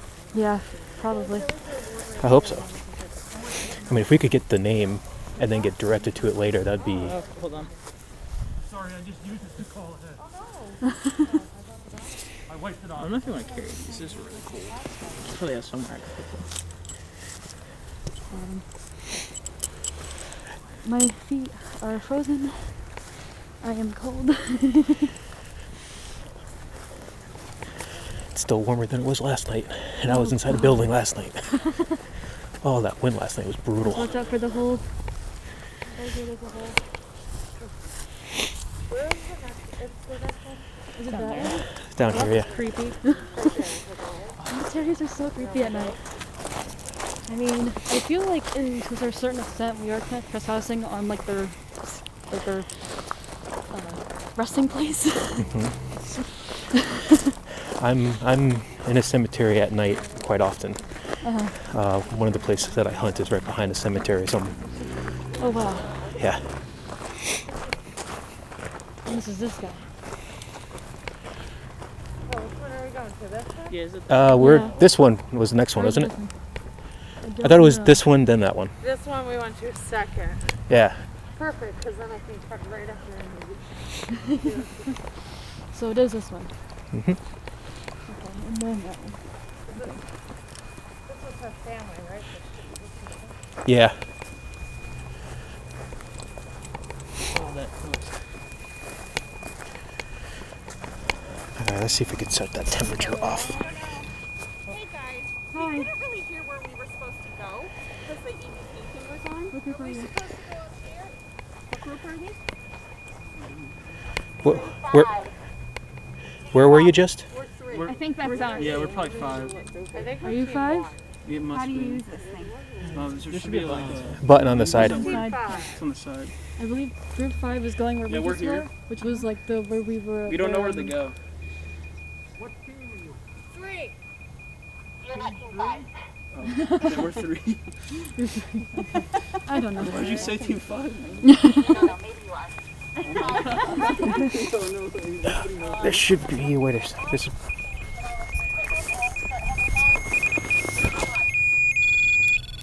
Okay, what team are you? We're number 1. We're one. We're 1. Okay, so you need to be Oh, so we are down That there. light. down there. Oh, so this Oh, was so- the second spot we Okay. went to. Yes, be careful going down. Yeah. I knew it. Well, we had a 50-50 shot. I figured it would have been that one. So.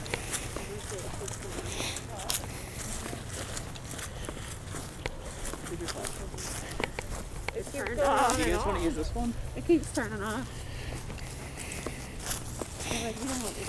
This is the guy, the unfinished business, right? That was like killed by the janitor guy. Was that Was the it? other one? No, I think that was the other one. Yeah, I think that was the other one. Who was killed by the janitor guy? That was that one. That was that one. No, that. this is this one. Or is that That Was it this one? Wasn't I it? thought it was that No, one. that wasn't George Washington. I don't know. It was, Okay, this was our family. No, this was the. Yeah, this was I think John. Chunk. Yeah, that was her family. I think it was the other one was the killed by the Yeah, over custodian. there, right? Oh, yeah, The one we were just at. Yeah, I think that one. Okay. I don't know. Nobody even over there. So. Cool.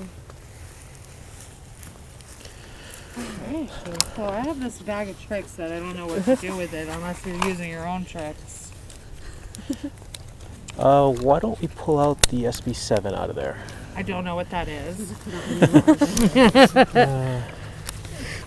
I have my own, but this one has a speaker on it. I don't have my speaker with me. Actually, can I grab that hand sanitizer real fast? Absolutely. Thank you.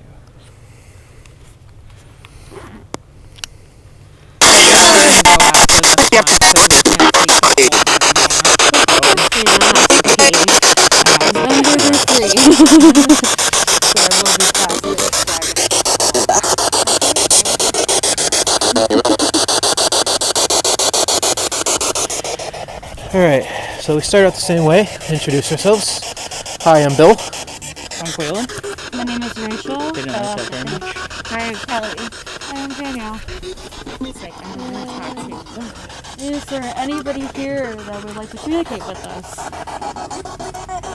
You can use this device. That's going to be on the tombstone, maybe, or on the ground. Can you tell us your name?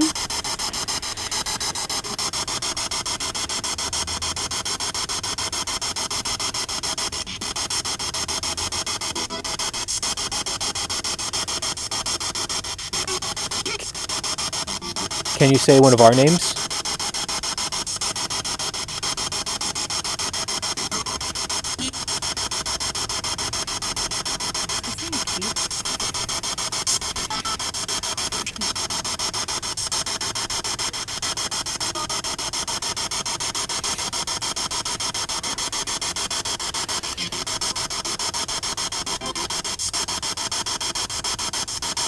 Are there many spirits that haunt this cemetery?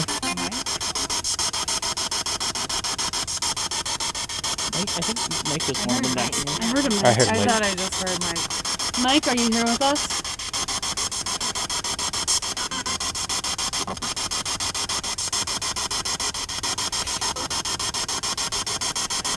Mike, if you're talking to us, you need to be very loud and clear.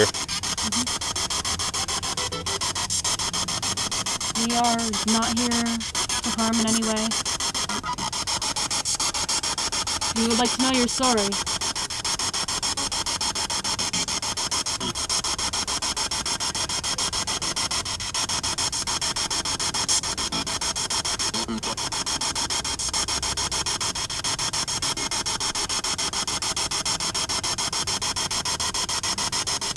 What year were you born?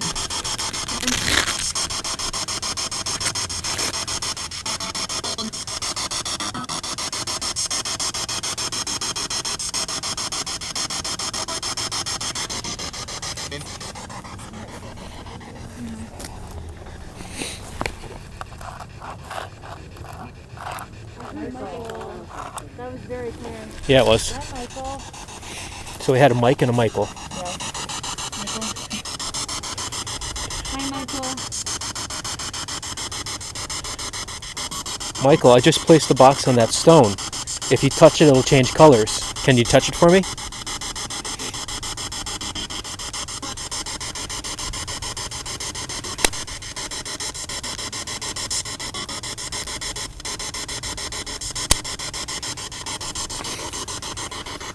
If you touch it, it'll let us know that you're here with us and that you can hear us.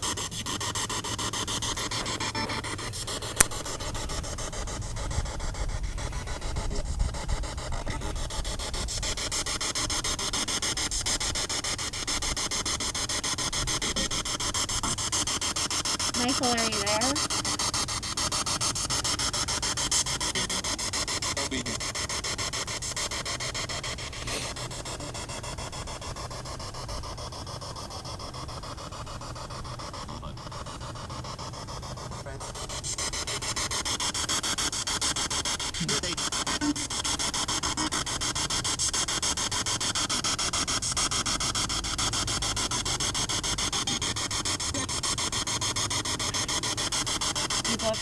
story. I think it just said, what do you want? What? I just heard, what do you want? I want to know your story. We just want to get to know you. If there's anything that you'd like to say, you can tell us.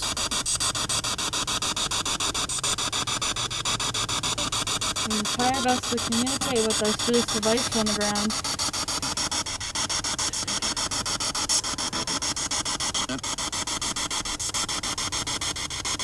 You're also welcome to come and touch me if you'd like.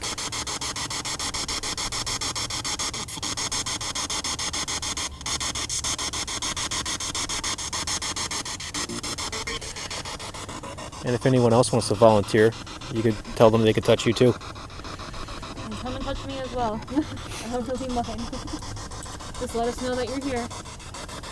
Out of all the times I've done that, I've only actually been touched once. Yeah. What is it?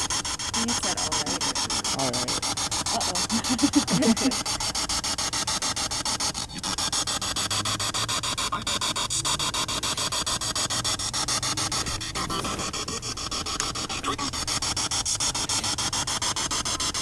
Are you happy, Michael?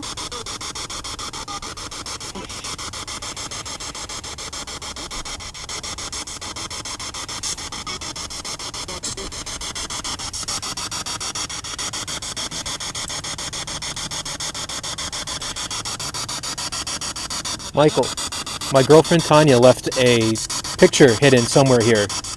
Can you tell us the name on the tombstone near the picture?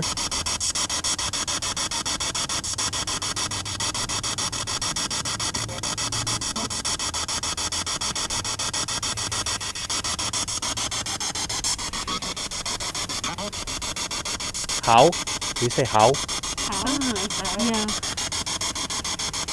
How about an Amy? Is the picture by an Amy?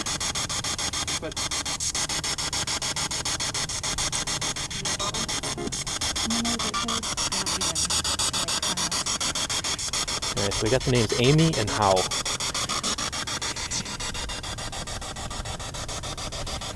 What's your favorite color, Michael?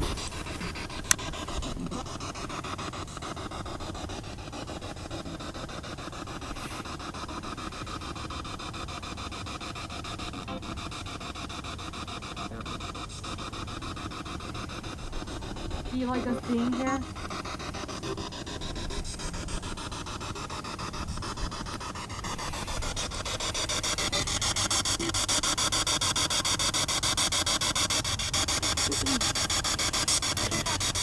Is there any chance you could show yourself to us? Whether that be maybe trying to blow out the fire or touching that color that light is back there.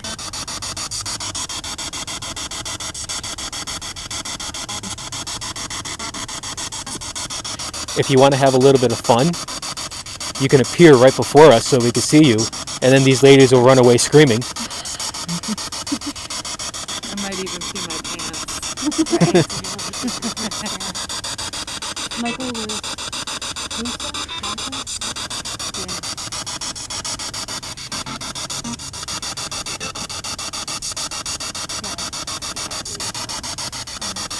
Are you by yourself, Michael?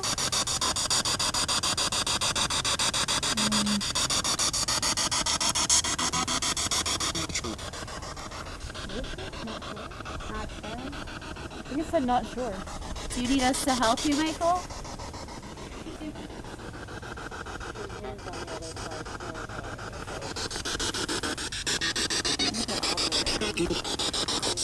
Lots of people? Lots of people? Where? Here? Where are all the people, Michael?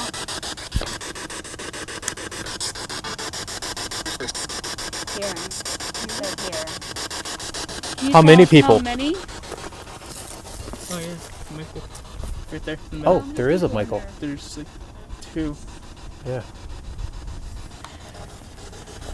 There's two Michaels on the back. Are you? Is it on her? Yeah. No, that's a Rochelle. Is it? Yeah, I think it's an orange. I I can't see. I'm blind. You have a huge family. Here, take the light away. That's you? That's a Michael. That's definitely a Michael. Yeah, so there's 2 Michaels. Were you happy with them?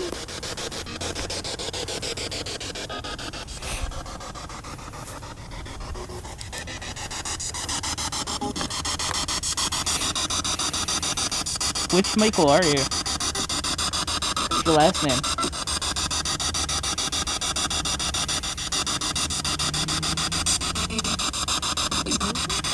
That was something. Kind of sounded like Charlie. Are you Michael Shirley? Or is this a woman talking now?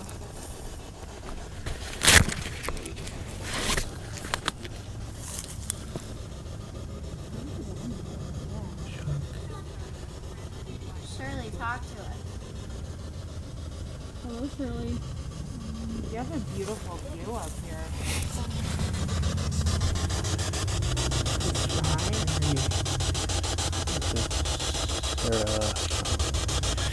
No Shirleys that I've seen.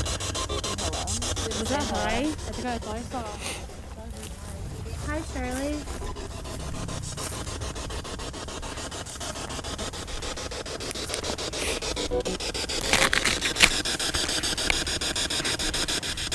Can you tell us how old you are, Shirley? Bobby? Hello, Bobby.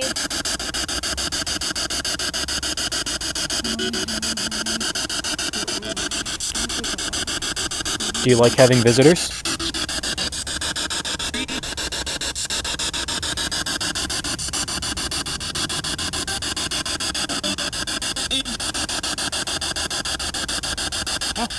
Moth. There's a moth. How do you feel about them fixing up the cemetery? Hope? Did it say hope? I thought it said no. I said no. I thought it said nope. Like N-O-P-E. Yeah, that's Is what I heard. heard. Either hope or nope, I don't know. Do you want them to fix it up?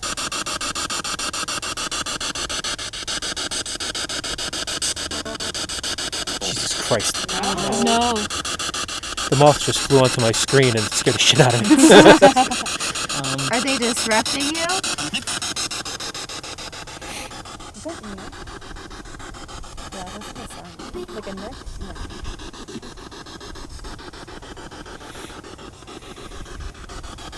Did you like the area that you were buried in?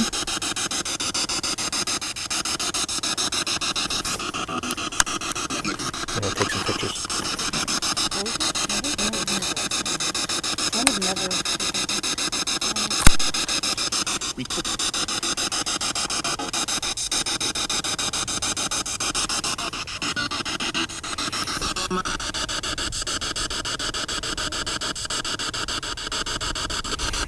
Did you like living in this area?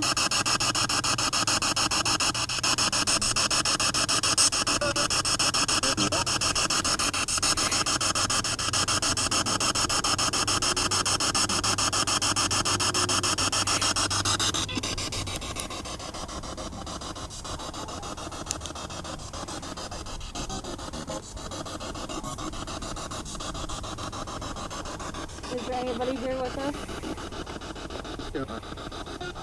There Go are. away. There are?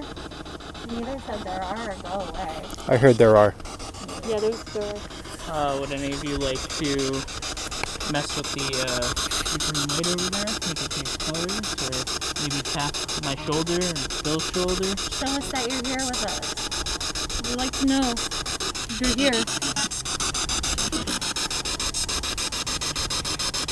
Do you know the miners that walk through here? I thought it said leave. I don't know. If you want us to leave, you have to touch that green light, and then we'll leave.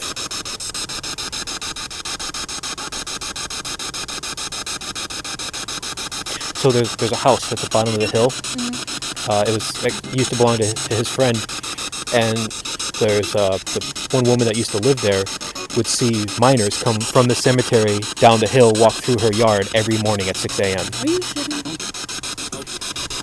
That's think it said no. The base. It said no, yeah. It said no. It told me no. Is Then that we won't leave. You said no, we're not gonna leave. if you touch the green light, we'll leave. If you don't, then we stay until it's time for us to switch positions.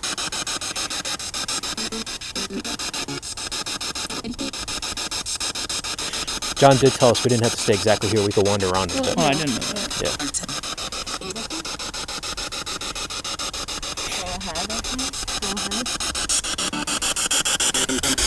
Alright.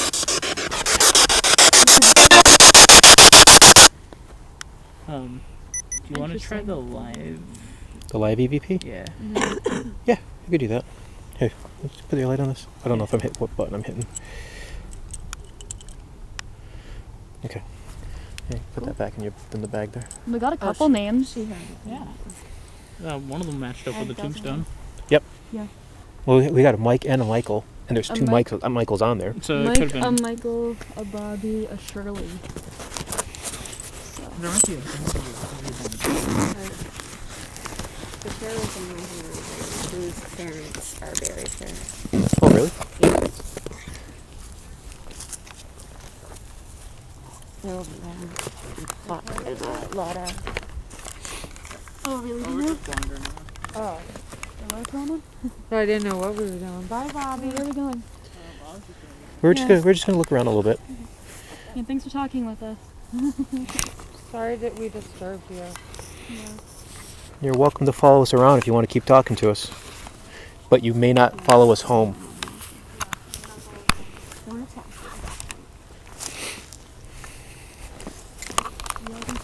The only time I've ever had that happen was when I did something stupid. Doing shit you weren't supposed to.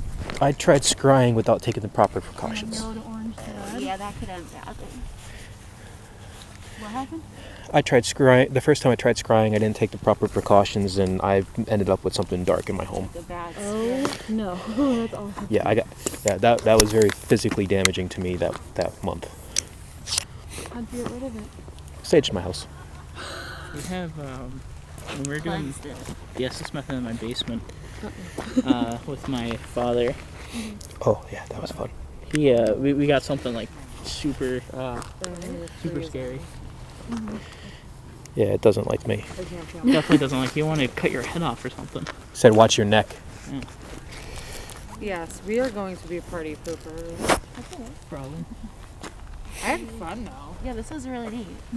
I never just did wish I anything dressed like appropriately. like sitting in that chair and I doing am that. not Like either, that was but that really is okay. cool because I never did something like that. It's really interesting. Yeah, And what's your thing? I'll have to look you guys up. Empty casket. Here, I'll You give you a have card. a card? Yeah. Yeah, so we put all the evidence If that you we do get, a lot of cool stuff. podcasts and stuff that we do, we all put up on okay. YouTube. So the flashlights are on this side, and everything There you else go. is in there. Thank you, appreciate it. All right, now I feel like we're gonna bug somebody out by it. Put your flashlight on so they can see us coming. Yeah. All right. Well, nice Well, meeting you good guys. luck. It's nice meeting you. Everything. Yeah, thanks. Bye, Bobby. I hope you have a good night. Alright, now we're done. Then there were three. There were three. Our last couple investigations this is exactly what happened. Okay. We start Yeah. off and then people leave and then Really? Yeah. Yeah. It always it always ends up with like us and like a few other people, like a handful. Well, you Yeah. got me, so.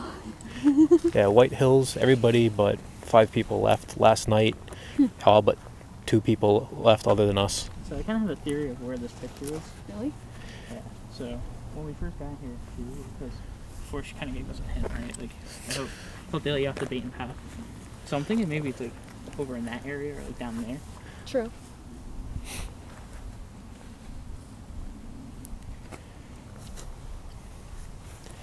But I don't know how far they're allowing us to wander.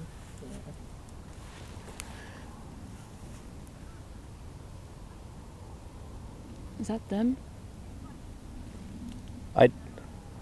This live EVP is not going to work with this many people. I'm hearing everybody. Yeah, yeah. Here, if you point it here, is there settings on it? Can we like? I could change the volume, not the sensitivity. Mm.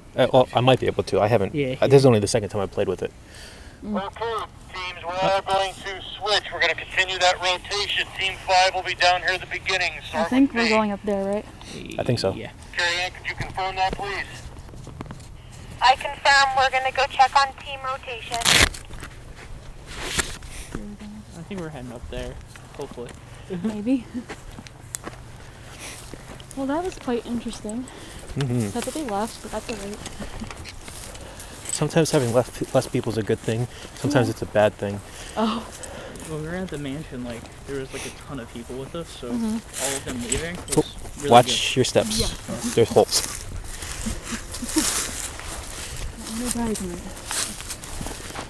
Well, we wouldn't have to move you far. Huh? We wouldn't have to move you far. Just dig a new hole. Seriously.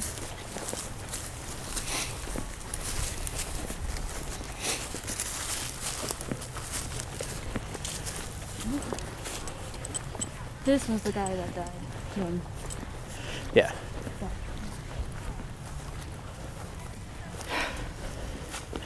Somebody has my K2, right? Oh. I have it. Okay. Alright. This is it. I was about to Yeah. have to run back and grab it. Yeah, we have our stickers on all of our gear. Mhm. I'm gonna leave it on the step.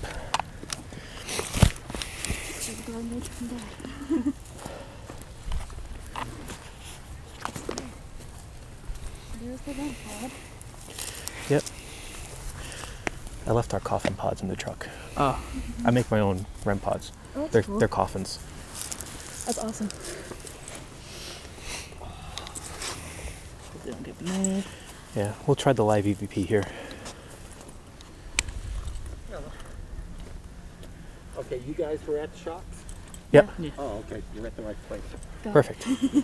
And 2 of our people, they left, so. Yeah, we saw them. Alright.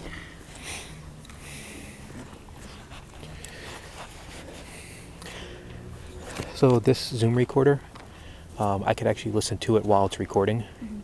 So I could hear the EVPs in real time. Oh, that's awesome. Let me see, what's in our inventory here? So I have 2 K2s, one of which is right there. My recorder, camera, live EVP. I got dowsing rods. I think that's my main hat tricks. Oh, I do have my Rodave antenna. I'm gonna set that up. So Rodave antenna, it's invented in the 60s. The guy who first discovered EVPs was Konstantin Rodave. So he developed this antenna, which pretty much replaces the microphone and allows you to hear just the spirit voices. Whoa.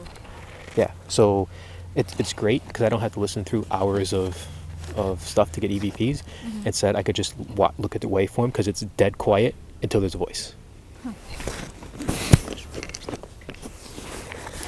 This is something new to our inventory. This is only the second or third time we've used it, so we're still experimenting with it.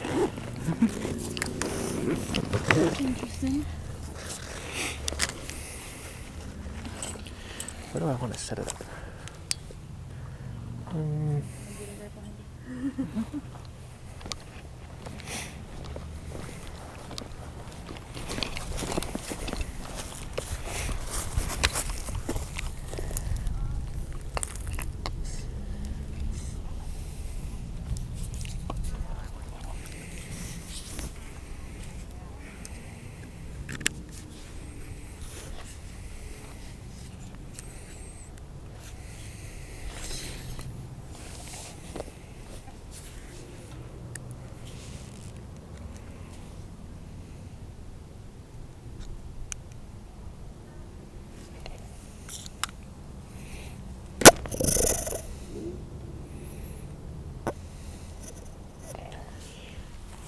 If there's anybody here who would like to speak, you could speak into this antenna and I'll be able to hear it when I listen to it later.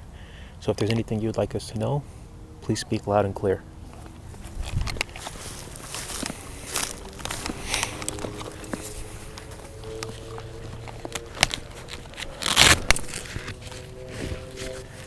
The torches gives this extra level of creepiness that I love. Yeah, it's cool.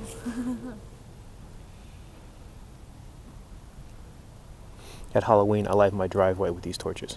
That's cool. He can attest. My house is awesome for Halloween. He does the whole shebang.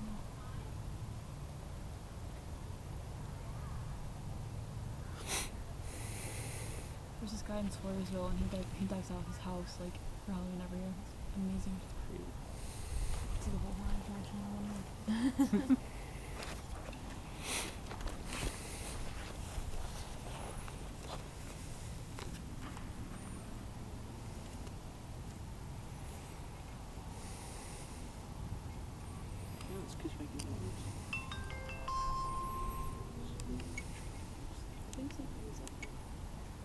Oh no, this.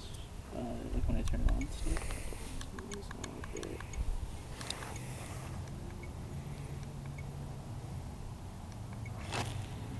I know they were getting activity here. They said that Mr. Bittenbender is not happy that we're here. Okay. I'm looking for my husband. I don't know which way. Do you know which way he went? Think he went Last I that saw way? him, he went that way. Okay, good. Thank you.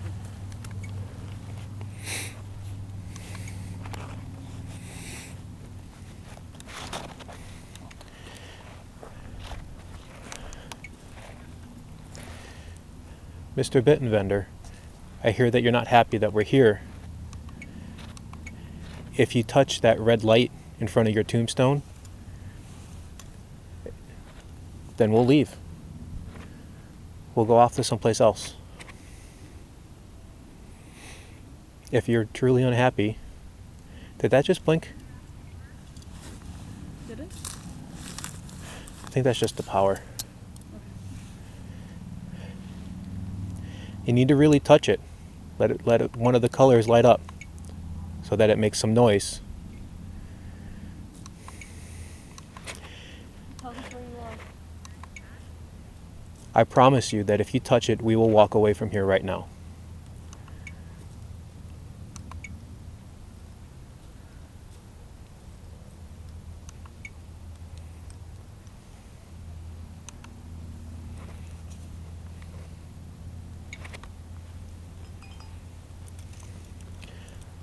All right, since you're not touching it, I'm assuming you're okay with us being here.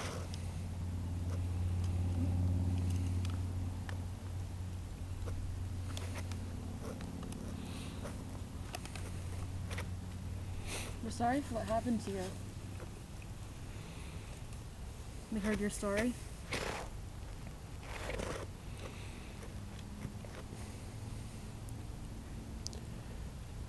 It was very unfortunate. I bet you're very angry about that.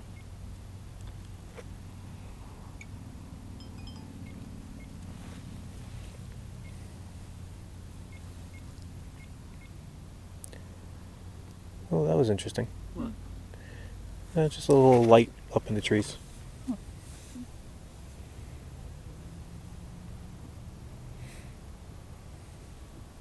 So there's this little this box right next to me. Has a little green light on it. If you can make that light up, try to make it go as far as you can to show us how angry you are. If you're not angry at all, I wouldn't touch it. But when Goes that to red. So mean red, you know. You can make it go all the way up to red if you choose to. so you know when you got shot by I think it was a custodian. How angry did that make you feel?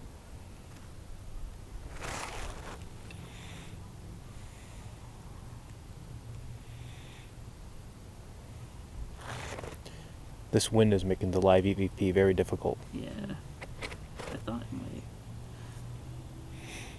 Maybe get like a muffle. Like a muff. There's wind socks you could put on them that stop the wind. I had to get one.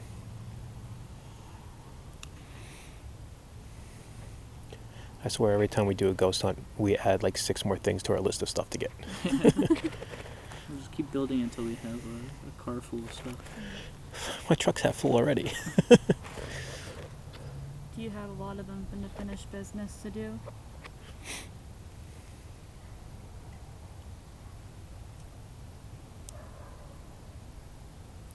Did you guys hear a dog bark? Yeah, that Okay. was over there.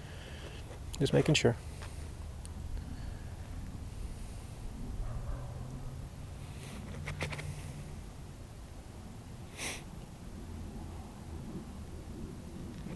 heard you were a great entrepreneur.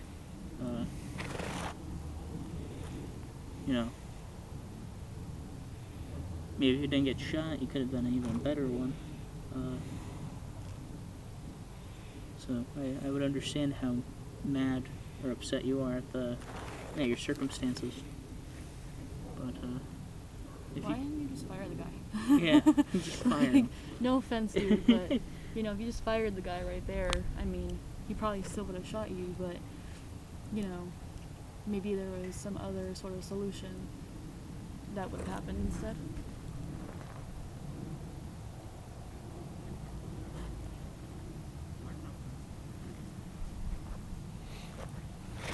Now let us know that you're here with us right now. You see that red light, you can touch it.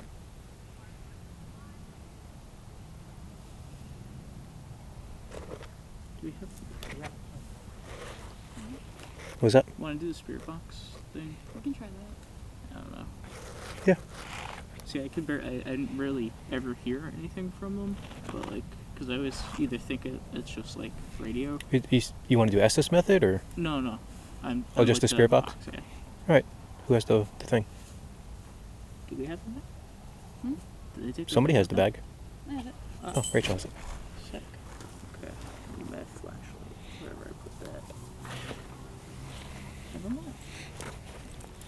By the way, I apologize. We forgot to introduce ourselves. That was rude of us. Yes, I'm Bill. So sorry. My name is Rachel. I'm Quaylen. And we're not here to harm you. Yes, I know, we know that you're not happy that we're here, but we're just looking for answers and stories. Your story in particular, for this spot right here. I apologize if we're intruding on your space. I'm sorry about that. We're also looking for a picture that was left here by my girlfriend Tanya. Can you give us any indication of where that might be?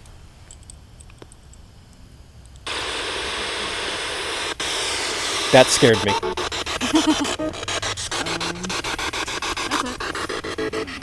Turn down volume.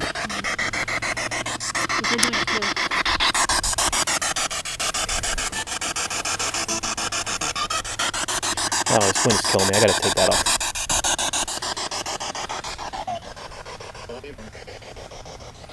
Did it say leaving? So leave. Well, I was walking away.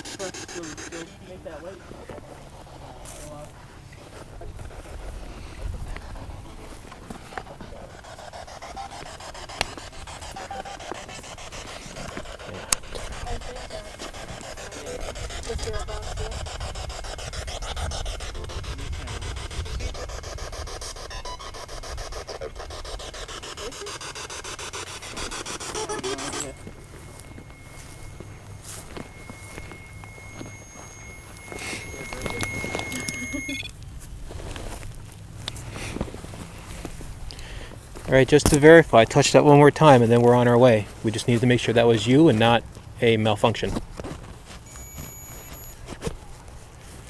What just beeped? I have no idea. Was a car? No, there's a beep right here. Yeah, there was like a high there was pitched like a beep. Oh, I have no idea. Oh no, I hear it.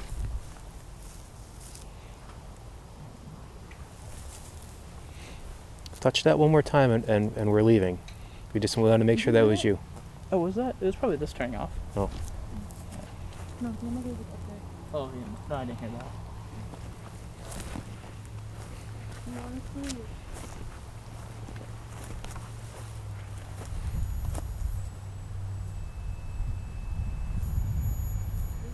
What is making that noise?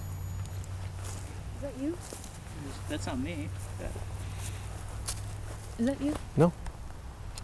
Is it them? Oh, it's us. Oh, it's, yeah. There. It's Turn it off.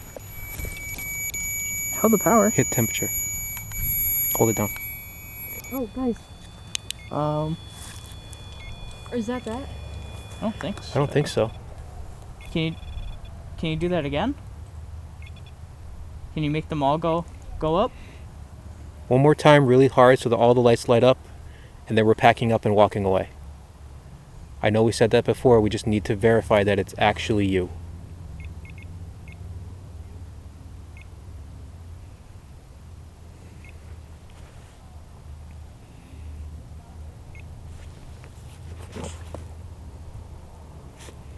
We'll leave if you do it. As we said.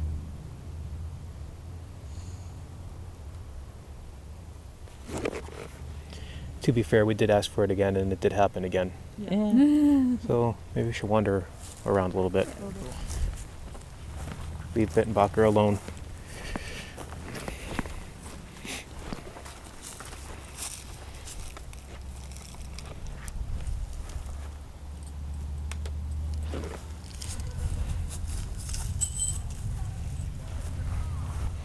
Yeah, well, Mr. Bittenbacher, we were going to step away for a moment. When it's time for us to go to another location, we'll come back and get our gear.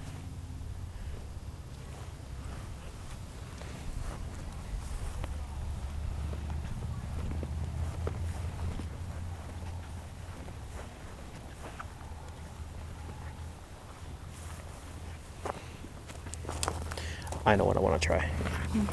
Q, if you wouldn't mind.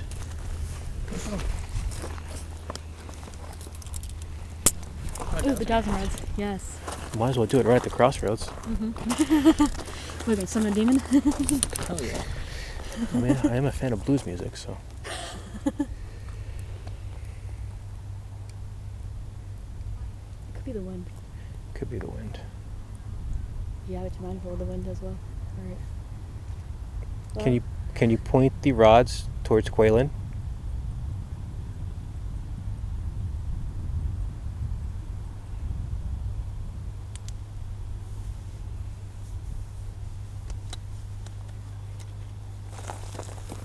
Okay, that's going on.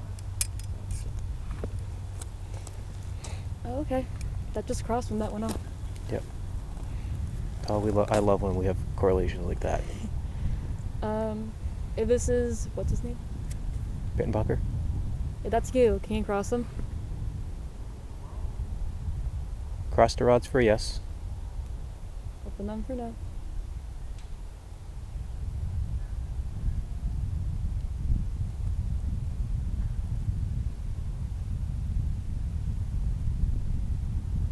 They're moving. Mm-hmm. It might be the wind. True.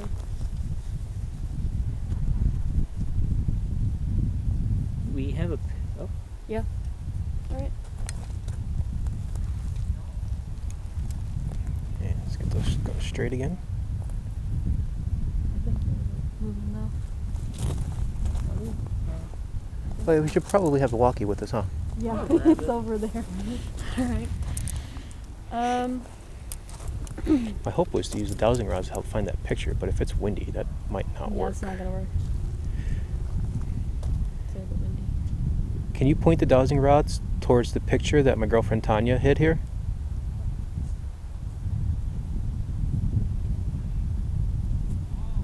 I need you to point both rods in the direction. Both rods. Not just one.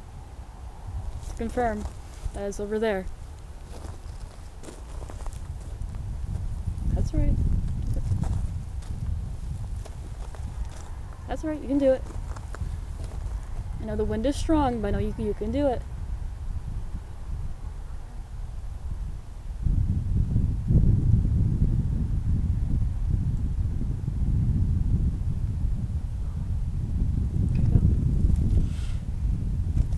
So when we go down to that one, we'll definitely have to do this again. Yeah. Get some more clarification. Mm-hmm. But I'm going to ask one more time just to verify. Verify that was true. All right, I'm going to ask one more time just to verify. Can you point these rods in the direction of the picture that I'm supposed to find?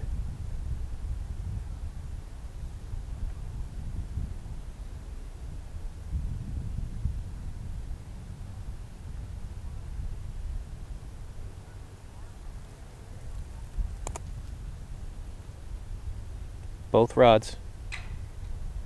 The hell was that? Oh, that's somebody I think like messing with the chains on the. Both of them. Come memorial. on. I need you to point the other rod too. Is our spirit box still on? No. That's them over there. Okay. Like I said before, the wind is strong. but we need the other one to go as well.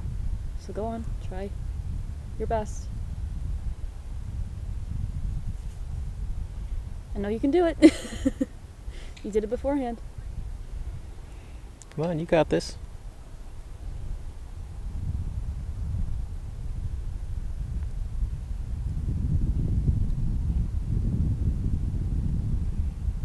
And I think we could debunk the wind because the wind is blowing against the direction it's moving. Mm-hmm.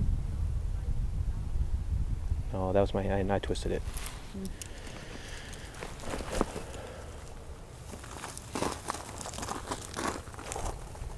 Are we moving yet? I don't think so. Yeah, they aren't moving anything. So we'll definitely, when we go down to that one, we'll try that again. Okay.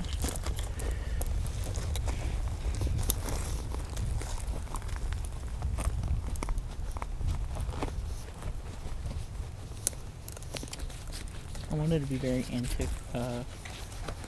antagonizing, but the last time I did that, it didn't work out so good. Okay, this is really freaking me out. What, that? Yeah. No, I swear it's just like the chains or something, like, because of the wind. Mm-hmm. Like,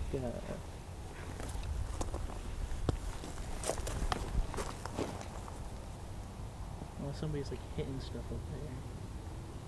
Because we do go up there. Mm-hmm. However, we don't go to the Avondale Mine Monument, which is definitely someplace we Yeah. should go. Like, I thought that'd be like one of the main places we go here. That's cool. Did you ask if we can come back after? Yeah. To grab our stuff and Well, I asked him if we could do like a. if when we're all done and we go back. So after we're done off, basically we'll go back over there, tell him everything that we captured, and then I asked if after that if we can continue investigating and look for the picture, and he said yeah. He goes, we'll even stay behind and help. That's dope. Ooh, I will stay behind as well. I was gonna ask you guys if I can help find the picture. Absolutely. You know, like a recent picture, or it's a kid picture of her. It's her when she was a teenager. Okay. I'll be honest, it's a very cringy 90s picture. Say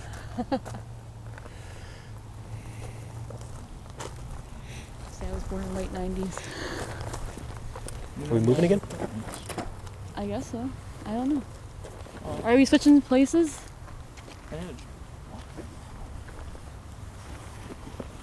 Are we switching spots? I'm not sure. Our walkie-talkie's not working. Oh.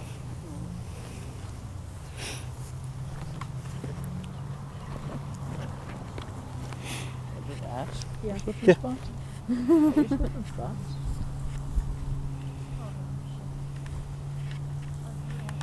We're not switching just yet. Probably in about 1 or 2 minutes we will be. In like a minute or two, we will be. Sounds good. Awesome, thank you. No problem. Random steps.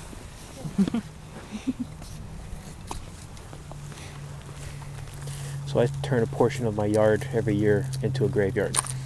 And I had one of my neighbors come down and tell me that my house disgusts him.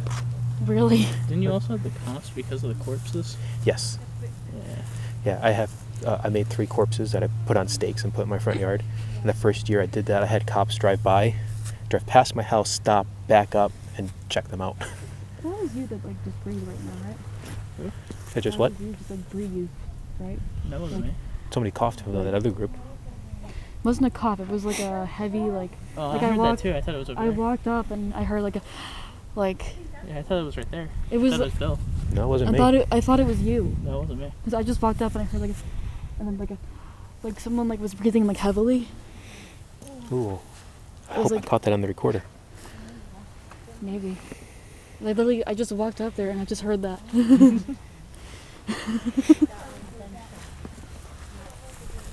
That's what we got at the mansion at the dining room.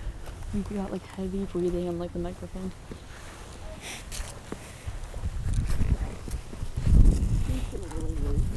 This is yours, right? Oh. Yeah. That's probably my flashlight. I don't know, what does make that go off? Not like much, right? The REM pods, they can go off a lot of things. It takes a wind make them set off? No. No. Okay. No. However, those REM pods have temperature sensors, so that oh, could potentially be setting off a cold breeze. I was trying to shut it off. All I could do was reset it. There was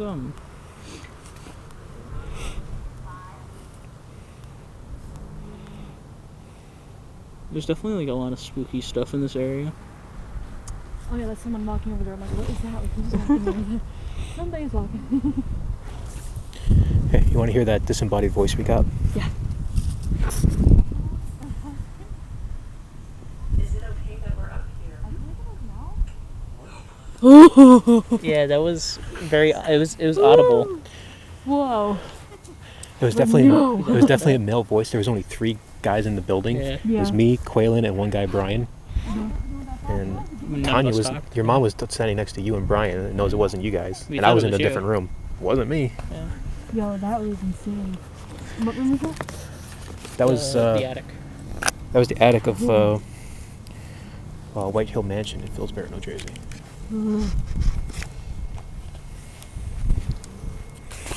Teams, we are going to rotate. Please make sure you have all your equipment. And They're we're going going to over follow there the now, same so then we go rotation. there. They should be coming here, because that's our next spot. Hey. Alright. Guys. Hey guys. I think you're over here if you came from down there. Please don't forget to bring a couple masks down. Need to go. I'm just going to make sure that all teams are rotating. I have a car that looks like they're getting ready to leave, maybe, or somebody was just putting things in their car. I'm just going to check on that too, John. Do you copy? What did they just say? Somebody was Oh, leaving, just or somebody leaving. I think, something like that. Let's see if we can try like a picture over there, because maybe, you know, the small and the They big said picture. when we were up there, they said something about gravel. This was a very gravelly part. So maybe an Amy. Yeah, I'll just put them in. Well, I don't want to be smaller. Something.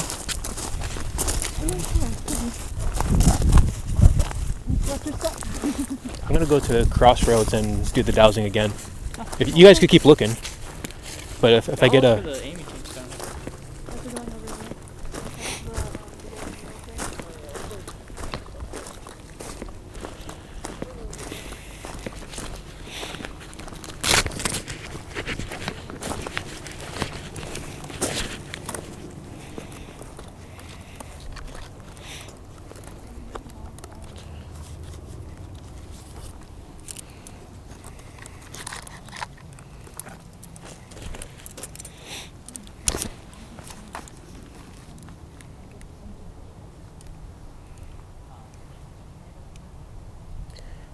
Can you point towards the picture that I'm supposed to find? Both rods, please.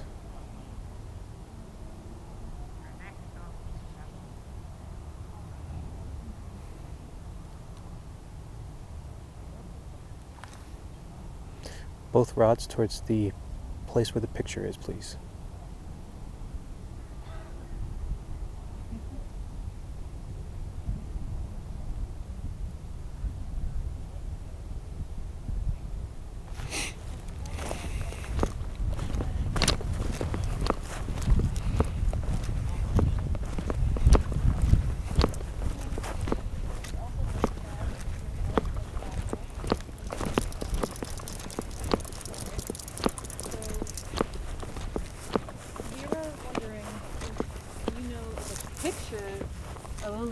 What's her name? Tanya. Tanya. Would you know where it is? One side lights up green, the other side lights up red. We'll demonstrate. Green for yes. Red for no. So? And if you're very indecisive, just leave it go blue. So I did the rods up there, and it pointed down in this general direction. Okay. Well, here, I can go check. I'll put this over. Yeah. Reset that then? Or is it still on? They're on a timer. Oh, okay. So they'll reset after a period of time. Check out the booms for the hooks. It's sort of a...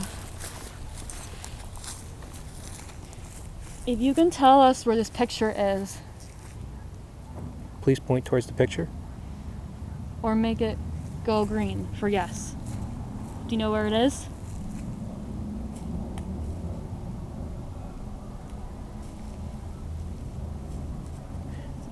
If you don't know where it is, can you point the rods in opposite directions?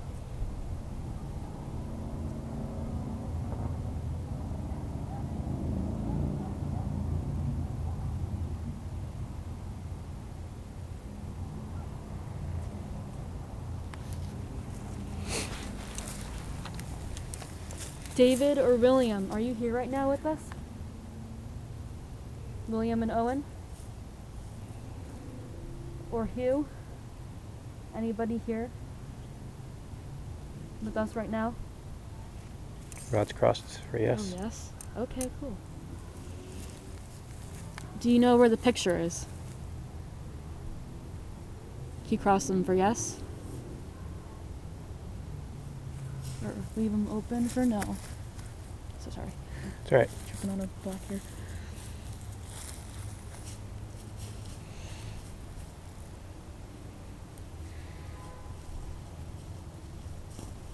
Can you point the rods at the picture? Oh, they know where it is?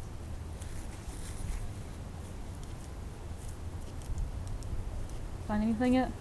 No, I didn't find anything. No tombstone.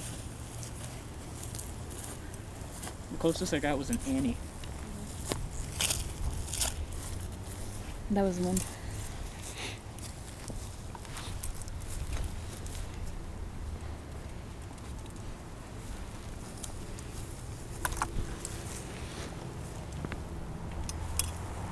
The windows a little too strong right now. Yeah. Alright. Do you know if the picture is with Amy? Or how?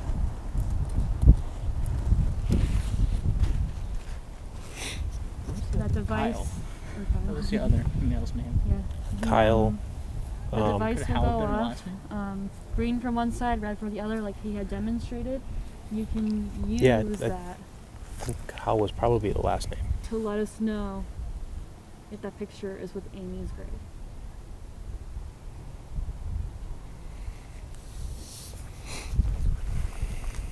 I'll do it again.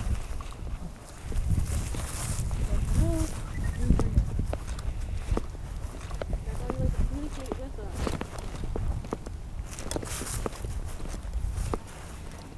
We would like to know this picture. Have you come up with this picture?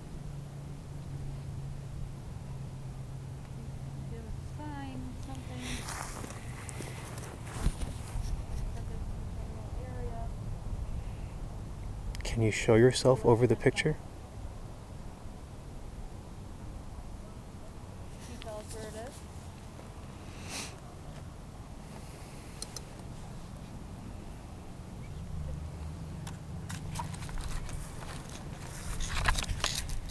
I'm not here to harm you. I'm just here looking for answers. We can play a game of hot and cold. Make it go green if we're getting closer to the picture. Make it go red if we're getting farther away from the picture. Where Bill is right now, is he closer or farther away from the picture?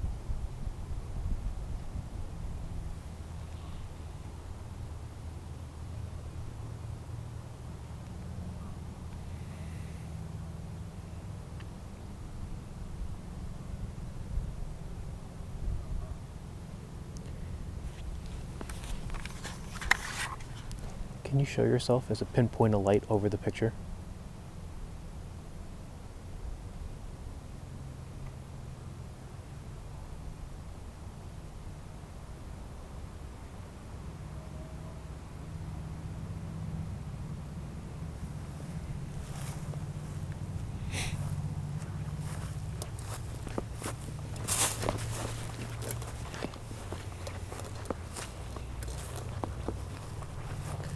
You know, I just realized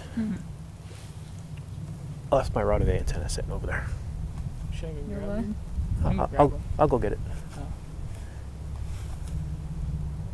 Yeah, I'm gonna go get it. I'm gonna film the various tombstones as I go. and ask that it show itself over the picture. Do you know where that shadow figure? Do you know what area? The Avondale Mine Monument. So yeah, we're gonna check it out. Yeah. I love it. Yeah, John showed us a picture at one of the events, I think a cultural center, where it was like a really, really tall figure, like taller than a 6-foot man, standing behind him at the Avondale Monument. All right, I'm gonna go grab my device. I'll be right back.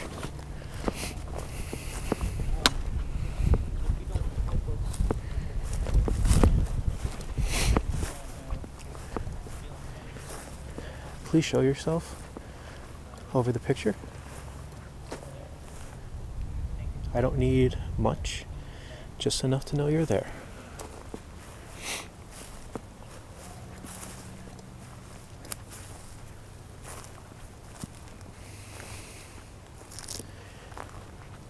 The only thing I know is that it's off the beaten path.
Found an Annie.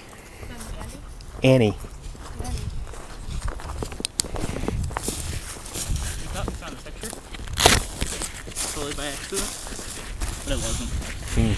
Oh, careful. I'm sorry, I'm a very clumsy person. No, it's fine. Then you're in good company. My bad. My mom at the mansion. She broke the Yeah, wall. she kept breaking the wall. That sucks. I don't know what's over here. Over there?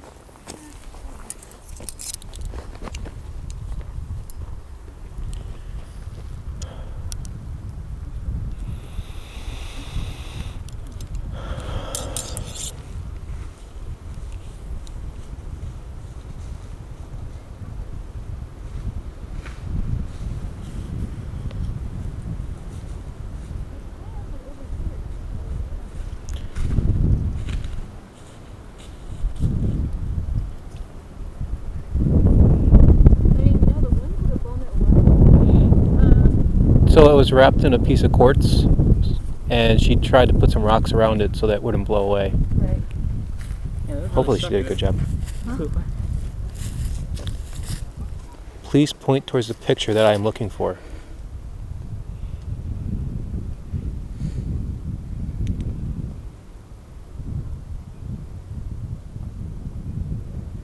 That's not a direction. Unless it's this direction. That's what we already looked at. Unless we didn't look hard enough. Oh, it's the wind. Yeah, that's it. Well, she used to gallivant in the woods up there. She said she wouldn't put it in the woods. She wanted some. No, She wasn't no, sure if near we would there. be allowed to go off the path, so she didn't Right. put it too far. I think that's the woods. I think we're switching. Do we have the walkie on us? Yeah, it's in my pocket. Okay. Can you please point both rods towards the picture that we are looking for? It's wrapped in purple. Has a crystal on it. It's of a young woman, black hair.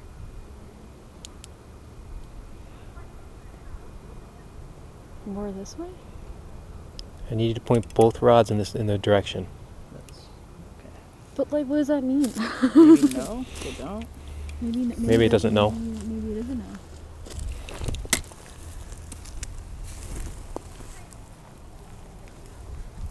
Alright, I think it's time for us to Well, he has the walkie. switch. Yeah, I don't know. They didn't say anything. No. I'm coming over here. So.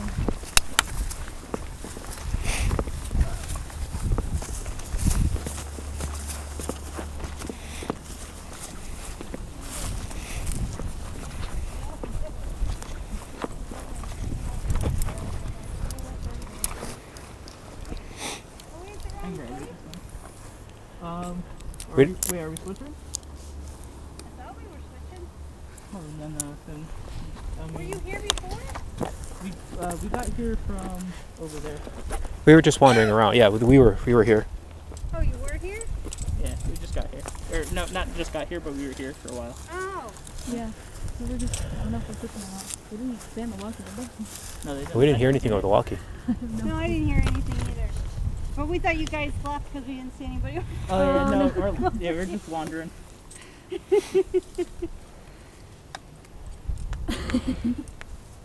You guys get anything over here? Not much. No, not really. Did you guys get anything over there? Nope. No. You were at the Bitten Bender, right? Yeah, we were at Bittenbender. Yeah, he didn't like that we were there. He told us The to leave. Revolutionary Yeah. one? Amazing. Really? That's our next Our stop. lights were Yeah, going that one was crazy pretty on cool. that. Wow. Was the most activity. Yeah.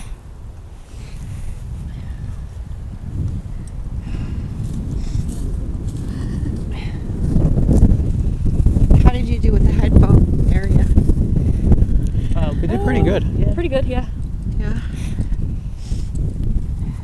Different? Did you hear different language? No. No. Oh, I can hear different languages. She heard different languages. interesting. You didn't hear the name Ken, did you? We No. heard Kyle. Yeah, like Kyle, Amy. And yeah, I think that was it. Kyle and Amy, huh? Yeah. Mhm. Kyle. I got what, Effie or Effie? Effie. Yeah, we kept getting. I heard Luke. We kept hearing like this woman screaming, and Yeah. they kept A asking lot for of help. help me, save me. Help me. And they wouldn't tell us kept saying, where. like, They kept saying, "Follow me." Leave. We didn't Leave get leave. now. I think. Get Yeah, low. leave. No, we only got leave at Bitten Bender. You got leave at Bittenbender? Yeah, He was and nice to us. and the group before us, that he wasn't happy that they were there either. Yeah. He was nice to us. He liked us. I had the headphones on. Her name is Donna, and someone said Donna 3 times. Ooh. Oh wow. Yeah. Wow. Her grandfather's very good. Yeah. That's, And he's buried over in that section, over in that area. I mean, Yeah. it's probably him. Yep. Well, it's like we got like a Shirley at the Shonk, and that was, well, they left, but like that was like the girls, but grandparents, great-grandparents, like one of their names. Yeah. We got Mike and Michael there too, and Mike, then on the Michael, back side of the Bobby, monument, and there's 2 Shirley. Michaels. Yeah, Mike, Michael, Bobby, and Shirley. Good. just not much luck with these two, except the REM pod is like really. Yeah, it keeps But I think it's the wind though, or Yeah, something that has like a temperature that. sensor in it. Oh, that's the yes or no. That's the yes or no thing. So, Yeah. So if you One put your side hand is on one green, side, it'll one turn side is green. red, On but the we other side, it didn't- turns red. We didn't get any luck with it though. Didn't really go off. it's on a timer too, so you don't have to like reset it or anything. It'll just kind of go back to normal. That's No, the we one thing didn't- mine doesn't. It doesn't have a timer, and I So think they it just should. moved to like there. So I think we were moving. I think. Did you do the one at the top yet? No. No, that's our next That's one. our next one. That's probably your last one. That's Yeah. the revolutionary one. I guess we go then, because they're over there. Yeah. Yeah. Yeah, let's head up that way. Yeah, because it's almost time. Yeah. Well, it is 10. I think our tiki is out up there. Oh no, no. No, it's still up there.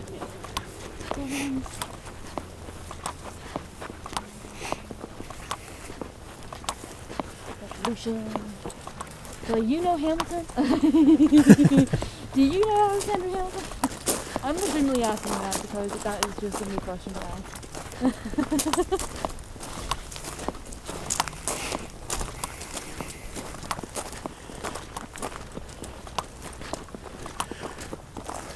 Do you remember the name of the commander that stayed at White Hill?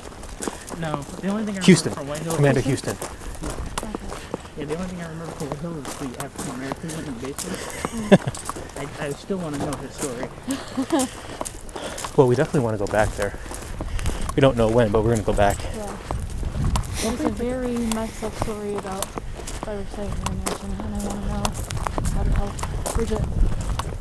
So, because there were the three, like slaves, Irish slaves that came over, and they all lost their identity. They were all named Bridget. All Bridget, because it was just easy to remember. And apparently we learned something really horrible happened to one of them. And I want to know more. I want to know how I can help her, or how we can all like help her. So it was very interesting. What was also interesting, the second time we did the essence method there, Yeah. it was responding to what was happening outside. Like, we heard somebody scream. And then there was a screaming outside. We heard shots. There were shots outside. Oh, wow. Yeah. Well, that's not saying much. It's Wilkes-Barre. Yeah.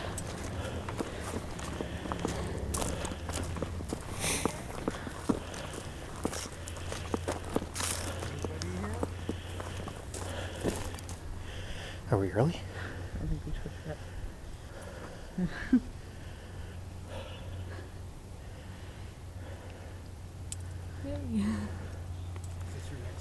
Yeah.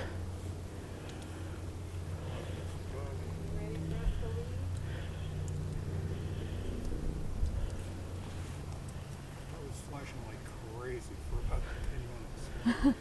Jeez. And then it just stopped.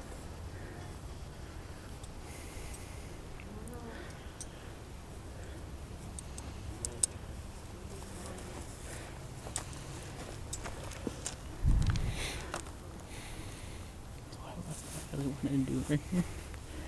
Was in George Washington. Try to get pushed over. Huh? I'm all for trying that. Well, let's try being nice first, and then we can That's what I mean. switch over. Yeah.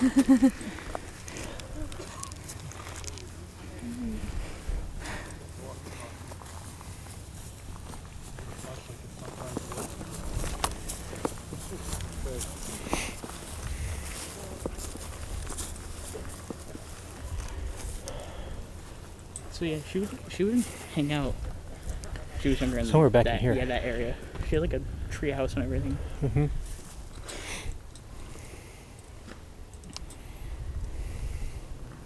Well, hello. I'm Bill. I know that you guys saw a lot of groups tonight. We are your last group, if you don't mind. So, my name is Rachel. I'm Bill. And we'd like to know about you. We're not here to harm you in any way, physical form or anything. Just looking for your story.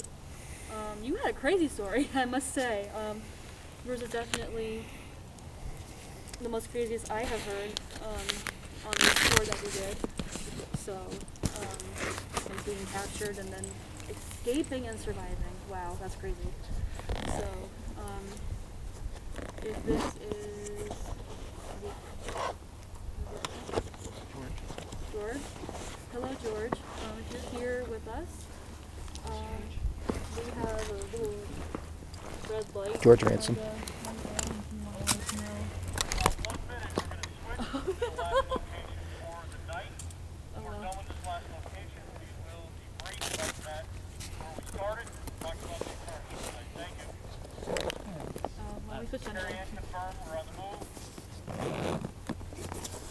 Cool. So if you're just here with us, we have a red light.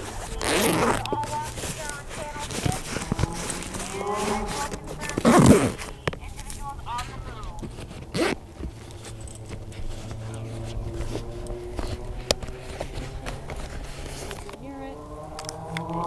The colors really know that. Uses a lot of energy. Close energy here as I go near it. Give us a sign or something. Let us know where you're at. Or there's this little green light. You can also make that go off as well.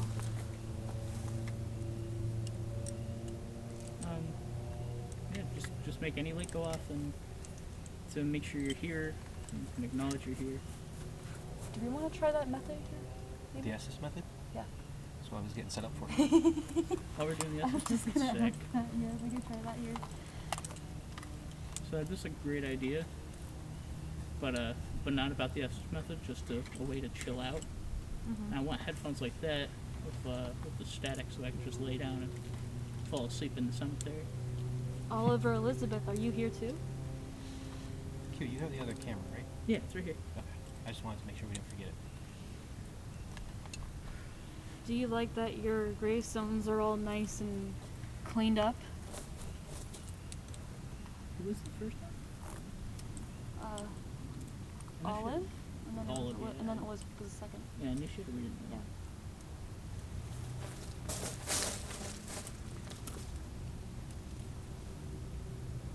Yeah. Were his children buried here? I don't know if they said that. I'm not sure. Well, George, if you are here, or if anybody's here, just touch the lights, make them go off, so we know. Be very helpful.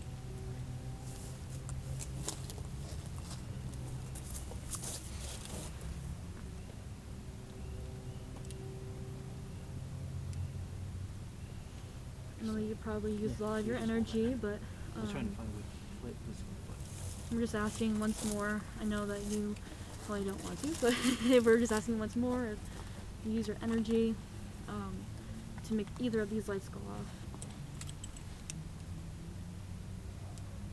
I don't have a blindfold with me, but I'll just keep my eyes closed. You could use my hat.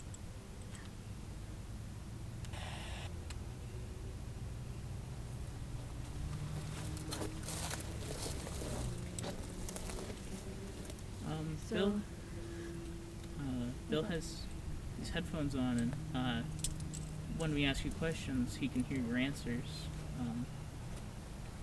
Talking through these things called radio signals.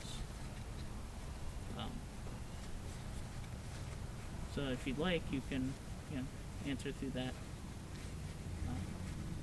If you understand, you can answer.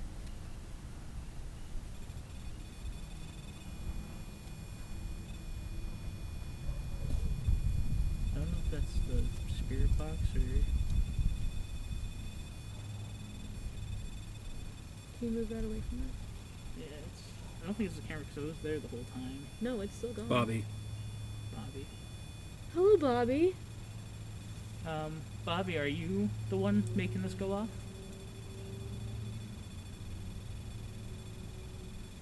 Bobby, are you the one from down at the other gravestone we were at?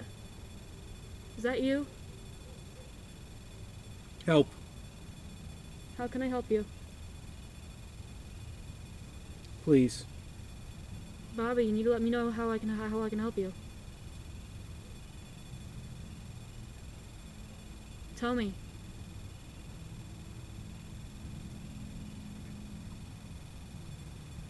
Harry?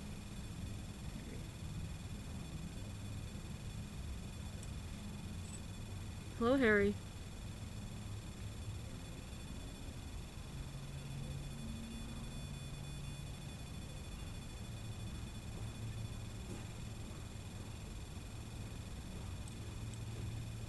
Oh, yeah, that's a real person. Yeah.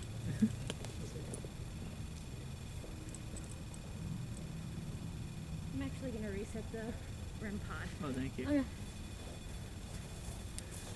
We don't know if it was the spirit box that was making it go off or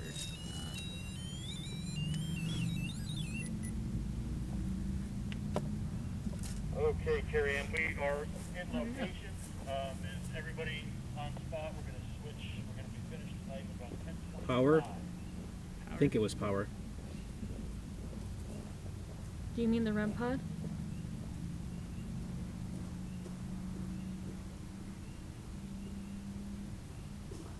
Who is here with us right now?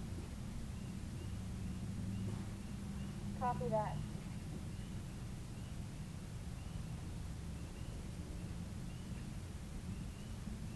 You finish? No, we're not done yet. It won't be for a while. Do you know how you died?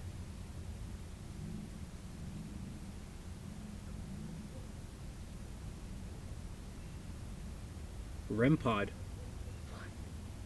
Yeah, if you can make it go off, that would be awesome. We reset it just for you.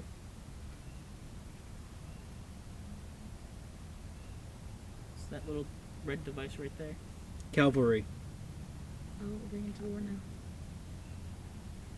Um, Is there George here with us?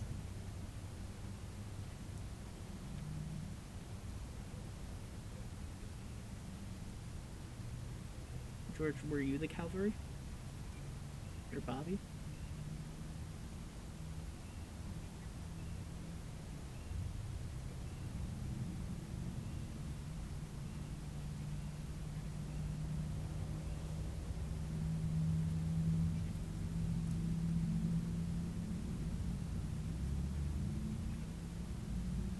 Follow me. Where? You have to give us a location. We can't see you.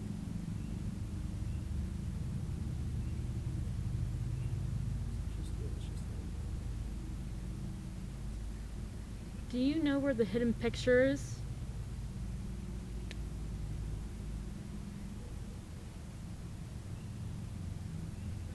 There's a ribbon tied around it. Maybe you can give us the name of the gravestone it's near.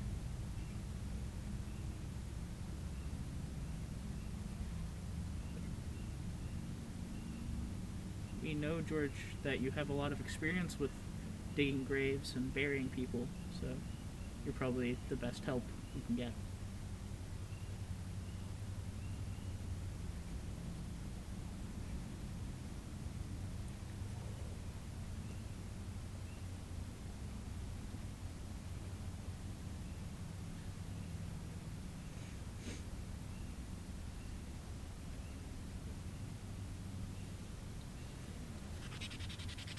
Did anybody else feel the ground vibrate? No. Like, it would all of a sudden, like, the ground started vibrating. No, I didn't feel anything. Yeah. No, like, big trucks or anything went through? No. No. You might be about to be eaten by a giant worm. But other than that, no. No. Alright, good. Now I gotta worry about tremors.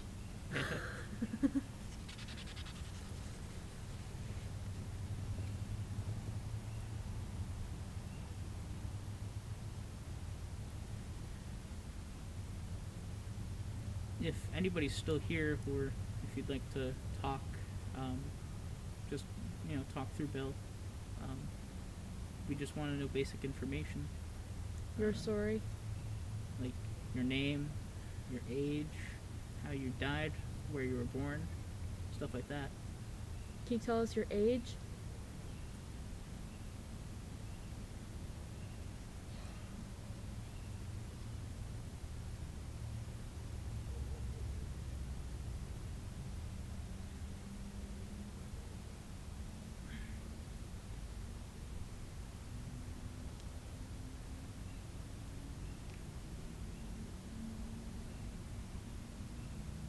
Do you know Hamilton? Quaylen. Oh, shoot, your name is being called. How can I help you? What do you need?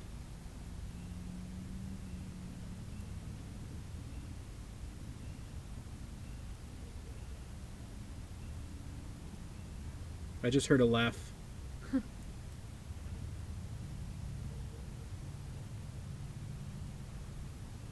Do you know Quaylen? I just heard a voice. I couldn't make out what it said, but it sounded exactly like Quaylen's voice. Well, Yo, what? That's crazy. I have been coming here since I was a kid. I just heard that again.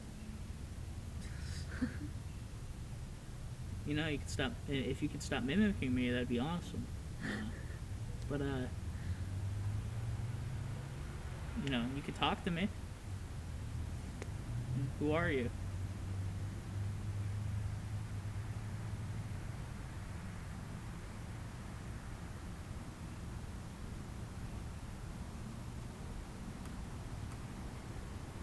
Can you tell us your name?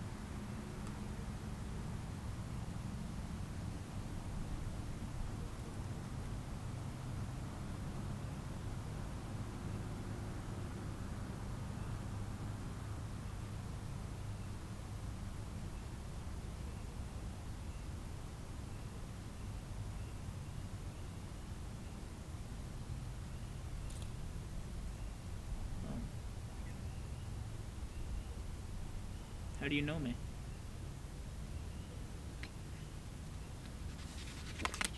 I'm not getting much.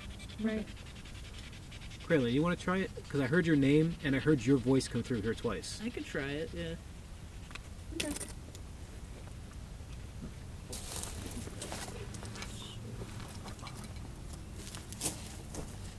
Oh, you're bringing it over to me. Sweet.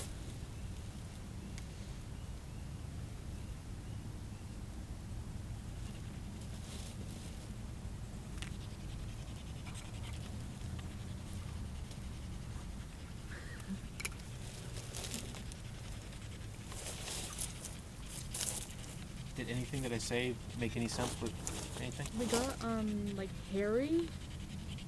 What was their Bobby. names? Bobby? We got Bobby. I don't know if there was any other. I don't think so. We got Calvary. Yeah, we did get Calvary. Calvary. I remember saying Calvary, yeah. Yeah. What else was there? Help me. Yeah, help me. Follow me. Follow Again. me. Nothing else, I don't think. Besides my name and the tremors you felt. Okay. Anything with the K2 of the REM pod? No. Oh, the REM pod was going off, but Oh we didn't wait, know it if it was a said spirit REM. box. It said REM pod. Oh, it did say REM pod. Yeah.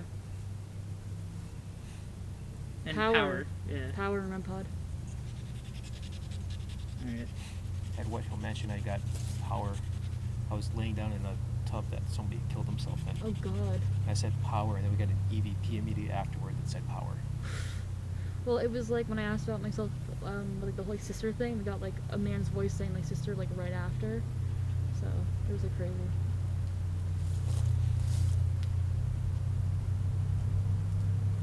Coming? Who? Who's coming?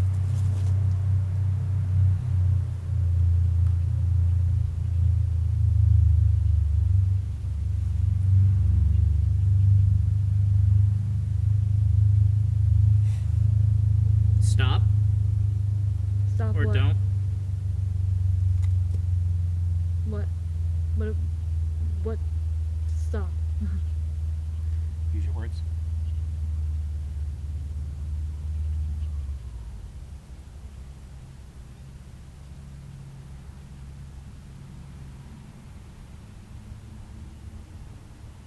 Me? Tell us your name.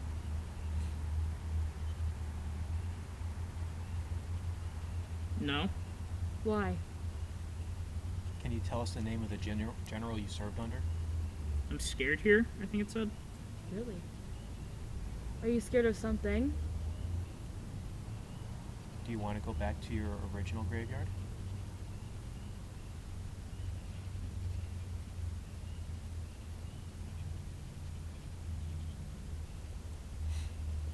Have been down.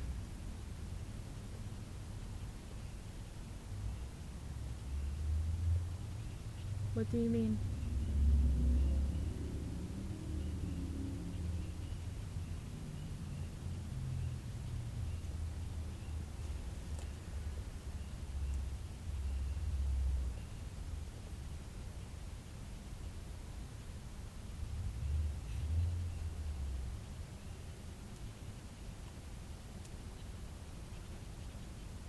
Help.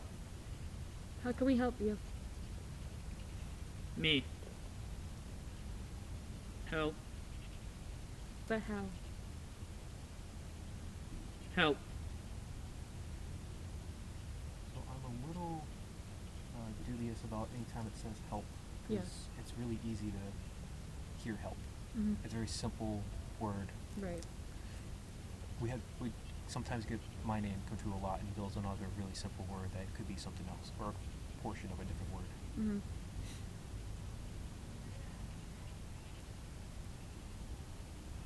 Talk to us. Is there a nature spirit here protecting the cemetery?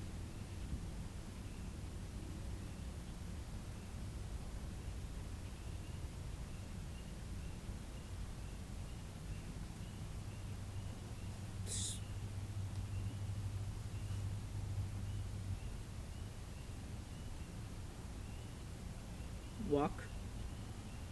Where would you like us to walk to? You know, it's weird. I was just thinking, this is a beautiful cemetery at night. I'd love to just take a walk. Down. Has been. Walk down has been? It's either has been or like has been. Has been. Down where? Could it be Aspen? Because I think the roads here are marked as trees. Is that where the picture is? Is the picture on Aspen? Mike or feel like. What? Mike? Are we talking with the mic? Honorably? Barnaby? Honorably, I think Honorably. it said. Did you die honorably? If we're talking to George, you definitely served this country honorably. Oh, definitely, yeah. We thank you for what you've done for us. Thank you for your service. Thank you for creating this country.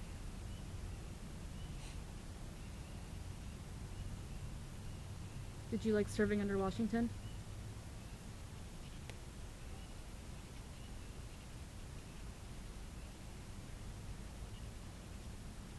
Help.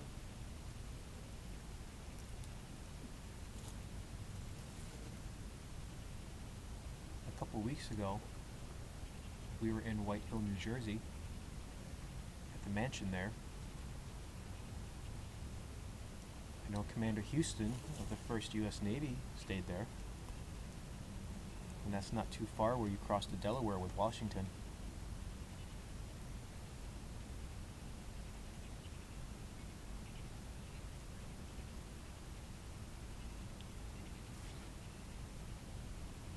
Bells.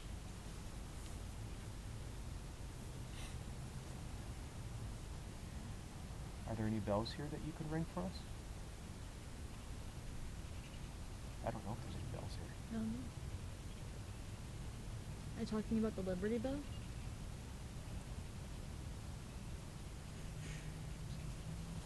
Crazy.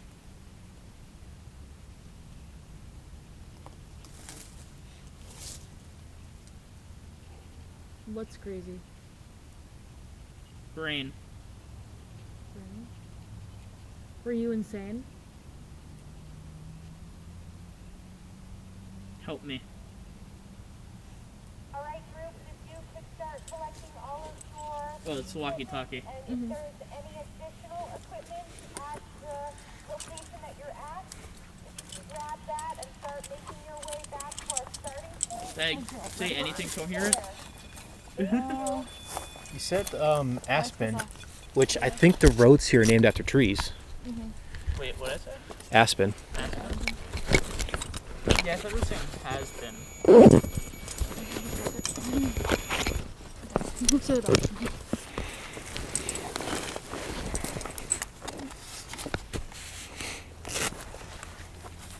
You have everything?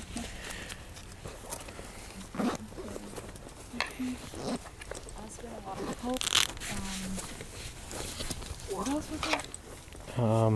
Honorably. Honorably, I know that one. Crazy brain. Hold on, I need to wipe my ass off. I think I have dirt on me.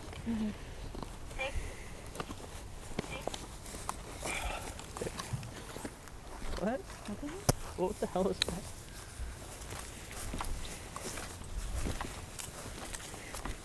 I don't know. What was that? I don't know. That was walking. That was like. Yeah, it's weird that you heard me laughing. I didn't hear you laugh. I heard a laugh and then your voice. I couldn't make out what you were saying. Well, I couldn't make out what the voice was saying, but it was definitely your voice. Like as soon as I heard it, I'm like, that's quailing, and it was clear. I could. Then I heard it again. Straight down here, this way. No, this way. No, we're coming, we're coming.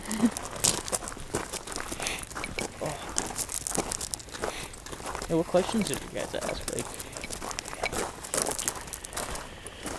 asked if there was a nature spirit there. We asked if, can you say the name of the general you served under? Well, that's cool. I thought I heard Barnaby. If that makes sense. Barnaby. Honorably. One of those two. You said honorably. I think that's it. I think it was honorably. Yeah, so they're named after trees. So we have cypress and spruce. I wonder where aspen is.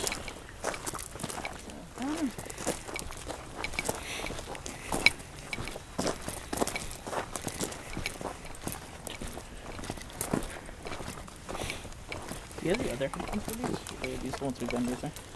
No, I have the other headphones. Those are just the ones I had you on me. Want to try the other headphones? I heard you guys, but I didn't hear what you were saying. Like it was louder than normal. Yeah, the other headphones are better. Yeah. I just didn't want to run to my truck and get them. I know. Well, when we go through again. Yeah, if we do the Estes method again. Yeah. Yeah.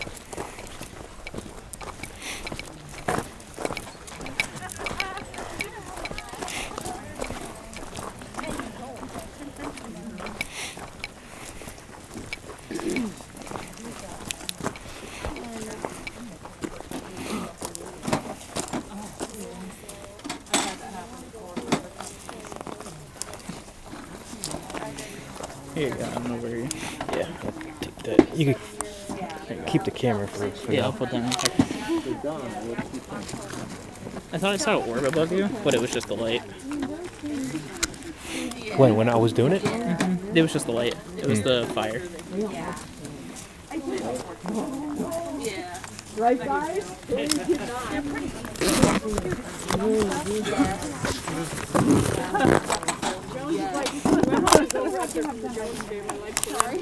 They want 2 done by the end of the year. No, our people left. Oh, see, I have one that's in solidify right now, waiting for them to approve it. And then I have 2 others where I have to join the Guru Forum session, and then I have to do solidify. What, you gave him your phone too? I did. What did I do? They teach you how to meditate. It's my job. Yeah. You always have to do some like random energy at work. All right, we're gonna have a little bit of a debriefing session here. I'll put this here just so I can see faces a little bit better. So you guys can kind of hang out with your respective groups. That way, I can kind of remember like what happened. We good? Is everybody together? Mm-hmm. Okay. Where's group 1? Right here. Right here. Okay. Do you want some heat? So I want to start talking about what we did down there with each group, doing the Estes method. Our first group, where are you guys? I can't see anything. The three All of us right. right here. Do you want to explain what we started to get down there? What came through? So we got at one point a little girl crying. We got a lot of help me, save me. Yep. A girl screaming. A girl screaming. It sounded like someone like running. Amy came through. Amy Kyle. came through. Yeah, Kyle. Came through. Was it Bobby? So the names Bobby that was the other came one. through Yeah. weren't really significant to at least anything on plot 299. Okay, so we had this little cheat sheet down there. But the common theme with you was help me, right? You Yep. said a little girl screaming. Yep. What else was with the little girl? Oh, we got like play with me, follow Okay. me. And she said she heard like a crackling or like fire or something. Okay. Oh, and water. So what's interesting about that is our first group heard a little girl, fire, sounded like crackling, help me, right? So, you know, on here, I don't know the full story about this, but we have this name here, Edith Bendick. She was burned. Was that a house fire? We don't know. But you know she died by fire. Yeah. So our first group, maybe, started to make communication with possibly this child who perished in a fire. Edith. Okay. Is there anything we're missing about the Estes method down there we talked about? With the water. Oh yeah, running water. Yeah, running water. Running water. So I don't know. I mean, there is someone here who drowned. I don't know if that was something we picked up on, residual sounds, haunts, or whatever we were hearing in the story. Could be the water. I don't know. I have really no idea. remember. The only thing to me that makes the most sense is the help me, the yelling, the crackling of fire sound, and we do have someone here passed in a fire. Where's my group 2? Who was next down there? So that would be team member 5, actually. Yep, we were down there. Okay. We missing people? No, they're right here. Oh, you're okay. way back. Just sitting. Dead, yeah. Dead knee replacements and everything. So who, correct me, who wore the headphones first? First was the other Kim. Okay. What came through for you? Luke. Shit. What? It was Smith. I kept hearing Smith. Smith. I don't know anything about any Smith or anything that would pertain to a Smith, especially in that area. Now, I'm not saying that it has to be someone who is buried there. Yeah. We don't know who it comes through. I heard mean, there's so many Donna. different, I heard Donna 3 times. and Donna, which doesn't make sense to this. I'm just going based off that area, because that's where we were. I We saw were a trying to make couple Donnas. communication possibly with any family members that were buried in the plot. So the names that came through, that they got, it doesn't make sense to us. I have no idea. The owners of the cemetery was Smith. The owner, no, the owner of this cemetery, Oh, one of them. one of them was a Smith. And the I girl mean, sitting next to me, her name is Donna. I mean, there's that possibility. I mean, it could be. I'm not sure, but you know, it's interesting when stuff starts to line up. So I mean, the owners up here, one of the owners was a Smith. So, and you got that came through how many times? Who wore it next over here? You I did. did, yeah. What did you hear? I kept hearing a little girl. Right. The name Essie or Effie came through. So what's interesting about that? Her name is Edith, but the interpretation sometimes, as you know, all know, it doesn't really come through the clearest at times. Is it a possibility that it was Edith that came through? It was very close to what this is, and that's when you started also hearing about the heat, correct? I heard another name. Ken was very prominent throughout, but other than that, it sounded like different languages coming through. Was it your group that heard a different language? It may have been German. Different languages, yeah. Different language. See, I mean, I don't really know what that can mean, but Yeah. I have no idea. But what's interesting so far is the first group heard the little girl, Yeah. heat, the crackling, the fire. You started to pick up on the little girl, and then unfortunately we had to go, so we didn't Right. really get to go any further. So the next team who was down there, I mean, which order were we in? You guys. So you started off, right? Yeah. Okay. You want to explain what you heard? He was getting help, and Bill And then it was getting to the point where I'd hear the little girl, couldn't understand what she was saying because I'd get a loud booming male voice right over it that I just couldn't make out. But Bill was prominent. Yeah. So I don't know, I mean, there's nothing listed here with Bill. Is there any significance to a Bill in this area? Because you got Bill, it had to be, I don't know, 20 times. Yeah, it was a lot. And it was in the same order of help, correct? If I remember correct, you got a lot of help me, which everybody seemed to got help at some point. But it wasn't really pertaining to, I don't believe, that little girl. Do you think it was it somebody yelling for help? Like they were like... It was sounded like a little girl yelling for help. And then after a while, the big male voice would come in and she was yelling that would basically start to block her out toward the end of her statement. All right. So, Frank, you wore them next, right? Yeah. And I basically heard Bill, help. Yep. The little girl, couldn't make out exactly what she was saying. Then I would get multiple voices at one time going over each other. And that was another theme too tonight. We would get a lot of voices that would try to talk over each other. And I think the reason for that may be is because we're opening up, we're opening up this channel for spirits to speak to us. And we've only been here once in 2019, 2020, we were shut down. We're back. So is it an opportunity for them to voice and tell us their story? Is that why we're hearing so many things at once?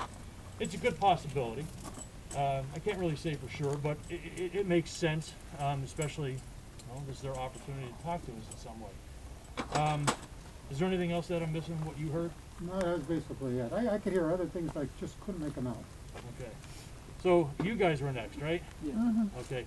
So, I'm sorry, I forget your name. I'm Jen. Jen. Who wore them first? Me. You wore them first. You didn't really have too much success. No, they were just all talking over each other, and I couldn't really make out words that made sense. They said my name though. But it did call out her name, right? Amanda. It did say Amanda though. That's all that you really got though. It was kind of really quiet for you. Yeah. You really didn't get much. So we switched over and she put the headphones on and it exploded. And that's when we really started to get communication with which we believe, because we have the common theme for all of us with the little girl. One of the other groups said fire, but that's when it really exploded for you. It kept saying she's hot. Dr. Greg. Greg. At first I thought it was Greg, but it came clear as day the name Greg. Dr. Heat. Help. But it was the weirdest part was I swear to God that there was something like. Yeah, she felt something, it was almost as something was brushing on her head or touching her at one point, and you became cold even at one point, correct? Yeah. There was nothing on her head, it was a sensation that she was getting. Her communication was probably the strongest of the night, out of anybody. For whatever reason, I don't know. But she really painted that picture tonight of a possible little girl who had perished in a fire. Because everything she talked about was heat, help us, doctor, she's hot. Come now. Yep. It's almost like people were in a panic state to try to help this person, this little girl, who was burnt, whatever happened. So it painted a... There, Greg? Yeah. Yeah. I think Gregor. Well, there's a last name Gregor. So that's all I see on We got it. a Greg, didn't we? Yeah. The name Greg came through with us too, I think when Frank had the... Yeah, that's crazy. Is that her dad? Or Gregor, because there's Gregor Right. and Gregor. Do you know, I don't know who the dad, do you have any idea who Edith's father would be by chance? No? Because I'm just curious, because we got a lot of Bills tonight. So I don't know if, we have to do a little bit more research, but it's interesting though. I know. And I definitely want to find out if Bill possibly is the father of Edith. But her experience tonight definitely painted the sad picture of people scrambling to help someone who was burnt on fire, calling for doctors, yelling, she's hot, she's burning, breathe was a big one. So it was a story. Irritated. Yeah, it's something definitely. It wasn't a great picture. It's sad to hear that. It felt sad. I felt very kind of overwhelmed. Right. Is anything that I'm missing about that we spoke about? No, just the whole Greg and the doctor, come now, come quick. And it sounded like somebody was running and out of breath. And it sounded like somebody was out of breath. Okay. Like struggling to come through, and you heard breathe, breathe, breathe. breathe, breathe. But then when I felt my head starting to get messed with, I was like, I couldn't make it out because I was like, what is that sensation? So I just stopped talking because I was like, I don't know what that is. So it's pretty interesting though that it started out with this little girl and it was like weak and weak and weak, and then finally when it got to our fourth group, it kind of exploded and really came through. It's like they were able to really tell their story. And that's what happens, we find out a lot of times where, you know, I don't know if it's shyness, they don't know how to talk, they don't know how to manipulate or whatever it may be, but the story definitely came through towards the end of the evening, which it started in little snippets with the other ones and really exploded there. So I want to go to our last group. We really didn't have much success at all with the Estes method, correct?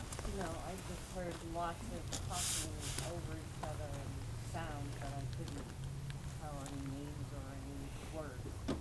Yeah, and then like, you know, she would get these bursts, stuff wouldn't make sense to her, and then it would just like really get quiet. It's almost like they were just done, they were exhausted. They tried telling their story, they came through almost right before the last group. Maybe that's the energy they had, maybe that's all that they were able to expel. They were kind of dumb when they got to your group. Frank, you put them on. You really couldn't make out anything either, but what was weird about it is, you know, as everybody who used it, it's something that you have to really learn how to decipher and pick out. It's not, when something comes through really strong, you know it for sure. So, you know, it just could be either they were done with us, or it was just a little bit more difficult. You need a little bit more time to hone that in. We'll do it again at some point, maybe pick up on it. But what was weird though is we heard voices that he didn't through the headphones that Frank didn't pick up on, and it was the voice of that little girl, correct, sir? Mm-hmm. The first thing I heard clear was like little girl, ah, ah. Right. So we started to get a little bit of the little girl there, but it wasn't strong. Once again, we heard, what else was it? There was another phrase, I just can't remember what it was. I think wasn't there a help in there? There was. So we did hear the help once again. We heard the little girl's voice, we heard the help, but then it kind of just shut down. That's all we really heard on the outside. So we had, I'd say, it was a mixed bag of success, other than your, I mean. It was very loud for me. Like, yeah. Loud. Like, the guy was like screaming in my ear. Yelling for help. Help and Doc, right. It said help like several times. Yeah, that was pretty crazy. So man, oh man. So what I'd like to do is talk to you guys about what you experienced out there in the rest of the cemetery, to go over and what happened. So we'll start with this group here and we'll continue. So what was your best experience tonight that you had? Our best was up at Ransom. Yeah, the ransom, yeah. Yeah, the rampart pod was lighting like a Christmas tree. And I asked it, I said, can you just step away and let the lights go out? And like it did, it a just few shut seconds off. later, and then nothing. And it was like, Yeah, get step away from it. The 7. So it's pretty interesting that, you know, almost everything here is based off picking on EMFs, you know. There's nothing here other than our cell phones in our pockets. There's no power that runs through here. So it's kind of interesting, especially the REM pod, because that's the one I told you that has to be manipulated. You have to break through that, you know, the force field that it creates its own EMF for it to actually work and go off. So I think it's interesting that you were getting communication with it. You asked it to stop. It did stop. Anything else that happened over there? I mean, when we walked up there, it was going crazy. Yeah, as we walked up, it was all of them, and then it would diagonal would go up. Well, it was doing that for us too. It was doing it for us as well. Yeah. George. And then the longer we were there, the calmer it got. So and it started to didn't slow flicker down. as much. You know, I mean, this is all electronic equipment. It could have been a malfunction of some sort. It could be a lot of different things. But she had to reset it a few times. It would stay stable for a while, and then, so let me ask, so after she would reset it, or you say you were there for a while, it would kind of calm down and go off, and then it would it pick up when you started asking questions again? It would get stronger and Yeah, stronger. it never went out completely, but it stopped flickering like a twinkling Christmas lights. Yeah, pretty much what that's too when we were up there. So I want to go to this group here. What was your best experience tonight at any of the locations? Honestly, it's going to be a cross between Ransoms and Bitten Hunters, I think. I don't know if you guys agree with that, but that's how I feel. So with Ransoms, actually, we asked a lot of questions to see what was going on. Yeah, we got a lot of activity with Frederick too. So apparently what we got out of it is Olivia Ransom does not like the REM pod. And there are also Joneses buried near there, right next to them. Okay. They were the ones setting it off. Okay. So apparently one of the Joneses and Olivia don't get along. So you think there's some sort of feud going on? Yeah. Oh, yeah. We got all. We doubts Oh, yeah, and we were asking questions, and them things were like, and they were, yeah. and he was holding good, and they just went, and we're like, oh, they don't like each other. Yeah. So your dowsing rods were on command? Yeah. Yeah. Okay. And then over at Bittenbender, we were asking some questions, and then I just randomly asked, are there any wandering spirits currently with us? Oh We boy. got a quick yes. I got a quick yes. So we then asked if they could point us, like, where are you from? What part of the cemetery can you point us towards the direction? And they pointed it towards where the pauper section is. Okay. Which makes sense because if it's an unknown person, Sure. like if they don't have a marker, we don't know who they are. Right. And we think that spirit was the one manipulating the REM pod because when we were over there, it was making noise, but not lighting up. But it was almost like it was trying to do Morse code. Like it was clicks like really quick and then really slow. Like I couldn't decipher it, but. And then when we asked if it was trying to communicate to us through the REM pod using Morse code, and we got a really quick yes. You got a yes through the dowsing rod. Yeah. Maybe one of us should learn Morse code. You know, I don't all I want know to is say SOS. like everything Yeah. in life Yeah, literally just SOS. is activity from the spirit. We just truly do not know. But when things start to add up and you're asking specific things, maybe. And you know? at that point, like, we could, was George Bittenbender, we asked, are you here? Is Matilda here? Are your children here? Right. And then he asked a question about the wandering spirits. Like we were just kept asking questions like, seeing names around them. And he got that quick yes. And we're like, wow. And then George actually looked at, hey, The K2 meter, yeah, he was playing with the K2 I said, meter a oh, little somebody bit. gotta light this thing tonight. I mean, I waited all night to say, hey, George, come on, you could do it, and it went. It lit. So you got the K2 to actually. Yeah, I seen it flicker, and I go, oh my God. And that was truly the only time we've had that K2 meter to light. Yeah, But it was when you asked it to, Yeah. the last one, right? Yeah. That's pretty I said, interesting. I go, this thing didn't go all night. And I said, hey, George, come on, you're here. You said you were here. And it did. It wasn't real strong. I guess we got it to what, orange? Yeah, the orange. But We went to orange, yeah. And I was Pretty like, cool, so though. excited. Yeah. I want to go to the one in the back and I'll get you guys here in front. So, they did their own little experiment tonight, and Yep. I'll let them talk about what they did. They had something pre-planned, and I'll let you explain it. So, Sure. if you want to explain what happened to you tonight and what you got, anything? Sure. So my girlfriend lives right down the street. She practically grew up in this cemetery, and unfortunately, she couldn't be here tonight. So she had a bunch of pictures of herself as a teenager taken in this cemetery. So she took one of them, wrapped it around a piece of quartz with some purple string, and hid it somewhere in here, and didn't tell us where. And the hope was we can get the spirits to kind of guide us to where it is. So at every spot, we took some time to ask questions, trying to get, names of what tombstone it might be near, or use the dowsing rods to point where it is.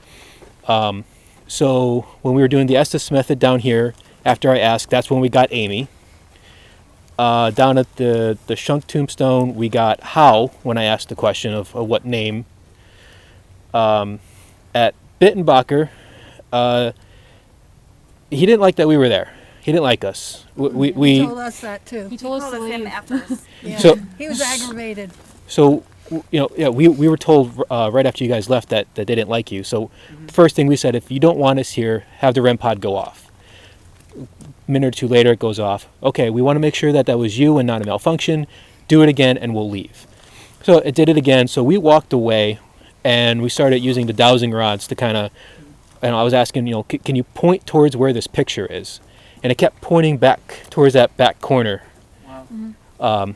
So when we got down to that station, that's kind of what our focus became, looking for this picture using the dowsing rods and every piece of equipment we have to try to get something to point where it is.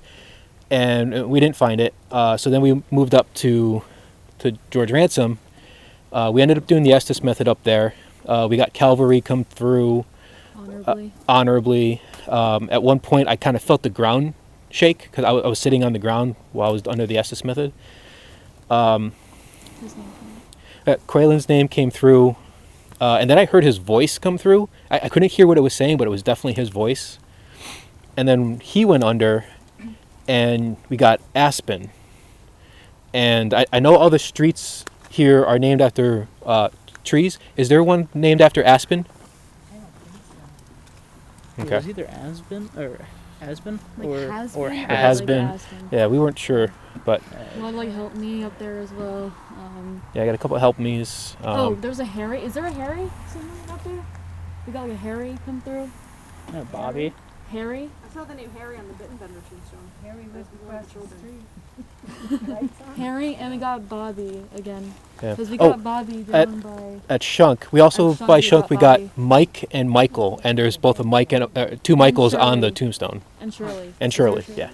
So you got Shirley. confirmation of names Yeah. fitting to names on the tombstone. Yeah. That came through on the spirit box. Yeah. Yeah. On the SB7. Yep. Okay.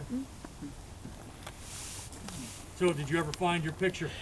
Not yet. I think it's down in that back corner, but not sure yet. Okay. Down in that back corner where the fourth station was.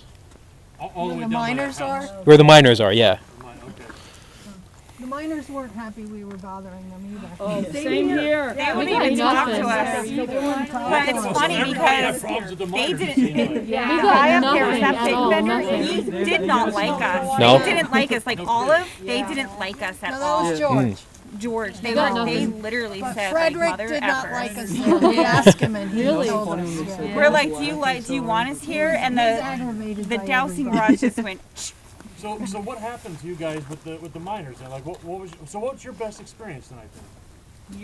You had the best experience. It said your name. Yeah, it said my and name. the on the I was holding up the rod. Wait, That was It a Frederick. said my name. That was Frederick. That was our Yeah. first Frederick. station. Yeah. Frederick said your name. He on the was white noise. Okay. friendly at first, but Yeah. then he kind of Got irritated. yeah. Then we said to him, if you're irritated that we're here, let us know and cross the rods. And immediately Yeah, the rods immediately both went- set yeah. cross. Yes. Literally immediately. And then the miners didn't talk to us. Yeah, they wouldn't do anything. They were just Yeah, The same thing, here. Yeah, we got nothing. we Yeah, got Yeah, the no. things to Finally, light up. we were using the dowsing rods. We finally asked them, do you not want us here? If you do not want us here, we will leave you alone. Please cross the rods if you want us to leave you alone.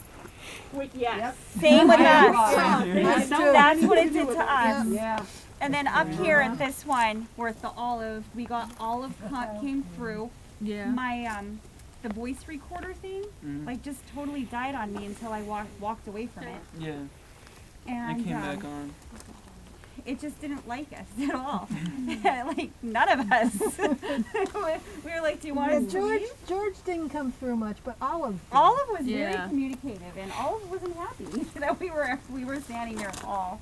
And then we thought we heard something bustling around up there, Oh, like yeah, by in the the woods. woods. In the back in. Yeah. Yeah. Too, Yeah, like, so it is. something like I, behind you when actually you have asked your the- headphones on. one of If the that was Johns, like the I wind said, or "Is like that there's you a crackling like behind you. rustling around in the woods back there?" And I got a quick And you yes. got a on quick that. yes. So on did that. we. Yeah, we heard that too. That's So it's a crazy. Jones. So It's a when Jones. when we did the history tour, there was a whole herd of deer back there walking around. I saw them. I Yeah, wonder So if that's it probably could have what it been. was. it could have been what we deer. heard then. They were settling down for the night. Probably. You guys were lucky. Pat found the skunk. You guys see the black bear too that was running through? These woods around here. I'm going to go to our last group over here. More the What happened tonight with you guys that you'd like to talk about? Bittenbacher were asking if he was at peace, and we had hooks, and they kept crossing. So Bittenbach, that was your best experience. So the dowsing rods was your best. definitely on Cool. command with every question. They're awesome Yeah. dowsing rods. Yeah, you know what? And like I explained in the beginning, the dowsing rods a lot of times are the most effective for a couple of reasons. Number one, well, listen, they can also give you a lot of false positives. So you really have to pay attention on how you hold them. You got to make sure. You know what I mean? There's micro movements in our hands and stuff you don't realize. You know what I mean? So, but if it's like instantaneous, like we're beyond the micro movements at that point. Man. Like if you're getting responses instantly. But what I was going to say though, the dowsing rods are very effective because they're easy to move. It doesn't take much energy to actually move them and communicate with us. A lot of this stuff does take, a lot more energy to actually use to light up our K2s and our REM pods and stuff like that. And they kind of get exhausted towards the end. So the REM pods we find or I mean, the dowsing rods do wind up being some of our best tools of the evening, even when we go out and do investigations. They're really great. Did anybody try doing anything? Introduce yourself to get the dowsing rods to go to a specific person in a group? Did anybody try doing stuff like that? Did it work for you? I was said if you're steering, move to the left towards Scott elevators, but doesn't really work. Now, one thing. No, did usually anybody it try does. Do any EVPs? I know you guys did. I didn't even think about I really it. have luck really with that. Okay. I think we should, I'm mad that we didn't now because I think we could have gotten that. Well, you know, and I'll be honest with you though. It's a voice recorder, and essentially you let it just record, and you play it back, and you can sometimes hear the spirits. So I will say though, it's very difficult in a cemetery outdoors with, you know, even though we don't hear the wind, these microphones are very sensitive. They pick up on ambient sounds around us that we normally wouldn't hear. Be like, oh my God, what is that? So I'll be honest, using a recorder outdoors is very, very difficult unless you have specific microphones for that job with windbreaks and stuff like that, then maybe. But EVPs are tough outside, we'll just put it that way. They're best suited. So I actually wanted to say that when we were up at the ransom plot, the Joneses that are next to them, I happen to have Joneses in my family tree. Okay. Now, whether the ones up there are part of that, I don't know. But I did happen to say that. I said, I have Joneses in my background, in my family. Are you happy that a possible relative is here? Everybody, yes. I don't know if they actually are related to me. All right. I thought that was kind of cool. And it was a pretty quick yes, too. So I don't have confirmation that they actually are. I have to look into it, but I thought that was neat. Yeah, definitely something to look into for sure. In the rafters there. I'm glad it seems like everybody had some sort of experience tonight that they could bring home with them on a personal level. Something that you guys enjoyed. We had fun. You know, the whole idea behind Wyoming Valley Ghost Tours is to get people I out. wouldn't wear it, but I'd hang it on the wall or on my door. I'm like, well, that's not what The whole idea behind Wyoming Valley Ghost Tours is to get people out in the community and see what we have. Places like this depend on our help. You know, so we hope that maybe one day you would come back here when we get going again, they offer a lot of different, they have spaghetti dinners throughout the year a couple times a year, correct? So that's their big fundraiser. You know, we like people to go out and see what we have and go and support. So use us through the lens of paranormal, get out there, and then use these facilities afterwards. I don't want you guys to use the actual graveyard, but you know, they have their fundraisers through the year. They have different reenactments for the Shawnee Time Travelers. They do a lot of wonderful things with the Historical Society in Plymouth. It's good to get involved in community and to see what we have. Along with all the other places that we do belong to, we're partners with 14 different locations throughout Luzerne and Lackawanna County, 15 actually.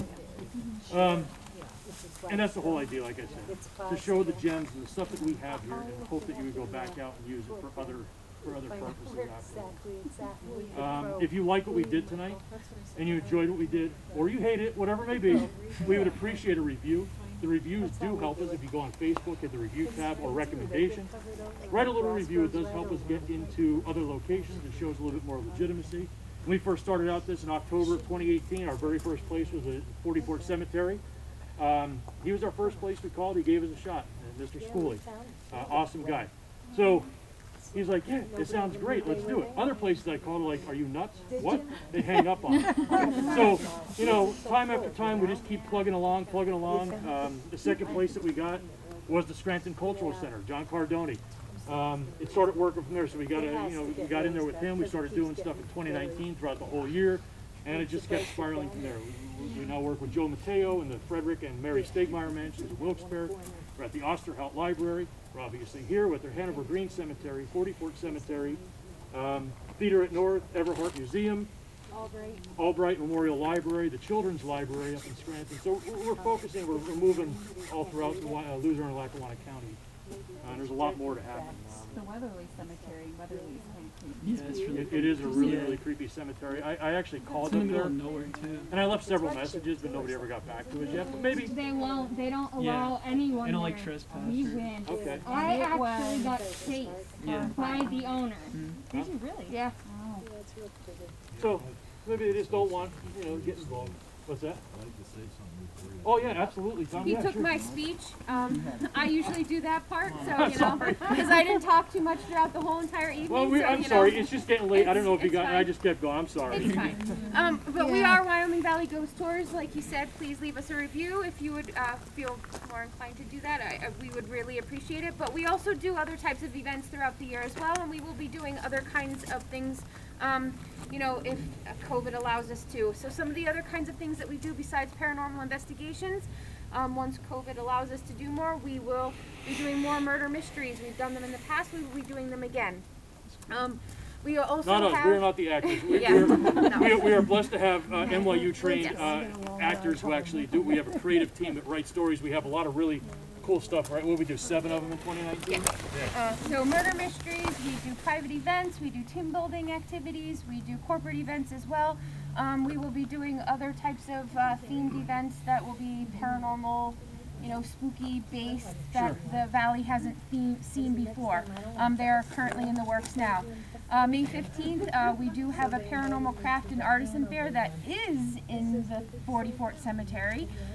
So if you are thinking of something to do, actually Tom and Ruth will actually have a booth there along with Pat and Lorraine. They will also be there, and Bill will also be there as well as a vendor. Yep. So we do have a lot of cool and interesting vendors that will be there, along with some entertainment and food that will all Even be axe taken. throwing. And axe throwing, yes. That will all be taking place in the 40 Fort Cemetery. Again, utilizing the cemetery for something else other than paranormal investigation. But just to plug, the 40 Fort Cemetery will be coming up as a posted event May 21st, so that will be going up for sale within the next couple days. And then the Scranton Cultural Center will actually be posted within the next couple days on May 22nd as well. We do have business cards. If you're interested in contacting us for even small events as well, we will do that. Like John said, the Fred Stegmeyer Mansion, we do overnights. So they're very small, intimate events. Overnights, so there's only 4 of you. You each get, you know, it's 2 people per room, and then just the 2 of us. So that's a whole other type of experience as well. So it's this plus additional equipment. And different techniques that we do. Yes. You know, we actually set up our command central, right, with all of our infrared cameras in each room. We get to operate that equipment, and plus we show you a lot of different techniques that we don't have the time to do in a public investigation like this. Rachel was actually part of it. She spent a night with us one time at the, over there, and it's a lot of fun. The overnights are something really to experience if you're into understanding and seeing what goes on in an actual paranormal investigation, right? Yep. Dinner's included. Yep. So. And snacks. Snacks. That's awesome. And I think that's all that I just wanted to add to everything that he just said. So. And the big one, hopefully, is October 30th. Yep, October 30th, which is our first ever Fright Night, which will be a Halloween bash at the Mary Stegmeyer Mansion. So if COVID allows again, we will occupy all 3 rooms, about 250 people. All 3 floors. Yep, all 3 floors. Oh yes, I said rooms. I'm sorry. All 3 floors, about 250 people. We will have all sorts of entertainment. Yeah. It's just going to be fun. Yeah, hopefully 2021 be cooperates fun. with us. So, Sure. just make sure that you like and follow us on Facebook so that you can have all the most up-to-date information. And yeah, if you have any questions or anything, you can always reach out to us. We're always checking Messenger. So. Yeah. Thank you guys so Yes, much. Please be thank you. safe going home. Yep. I hope that you had a good time. I know Tom wants to say something first. Oh, Rachel, did you want to say something? Totally forgot to add. Wait, I can't hear what. Excuse me 1 second. Ruth. Yoo-hoo. Hey, Ruth. What? I totally forgot to add the Bitten vendor. Uh-huh. You know, like that staircase that kind of is like in front of it, like the little step thingy. Uh-huh. Well, there's another one to like the left. I totally forgot. As soon as I walked up, I swear to God, right next to me, I heard like a, like it was like a It was gasping. a very audible. It was a gasping like right next to me. Oh, no kidding. Oh, yeah, I forgot about that. Where was this at now? That was like the second kind of sort of steps, like. On like the at Bit and last Bender, step there of was Bit and Bender. a set of steps right next to it. Oh, and as soon as I Okay. stepped up, I heard that, like.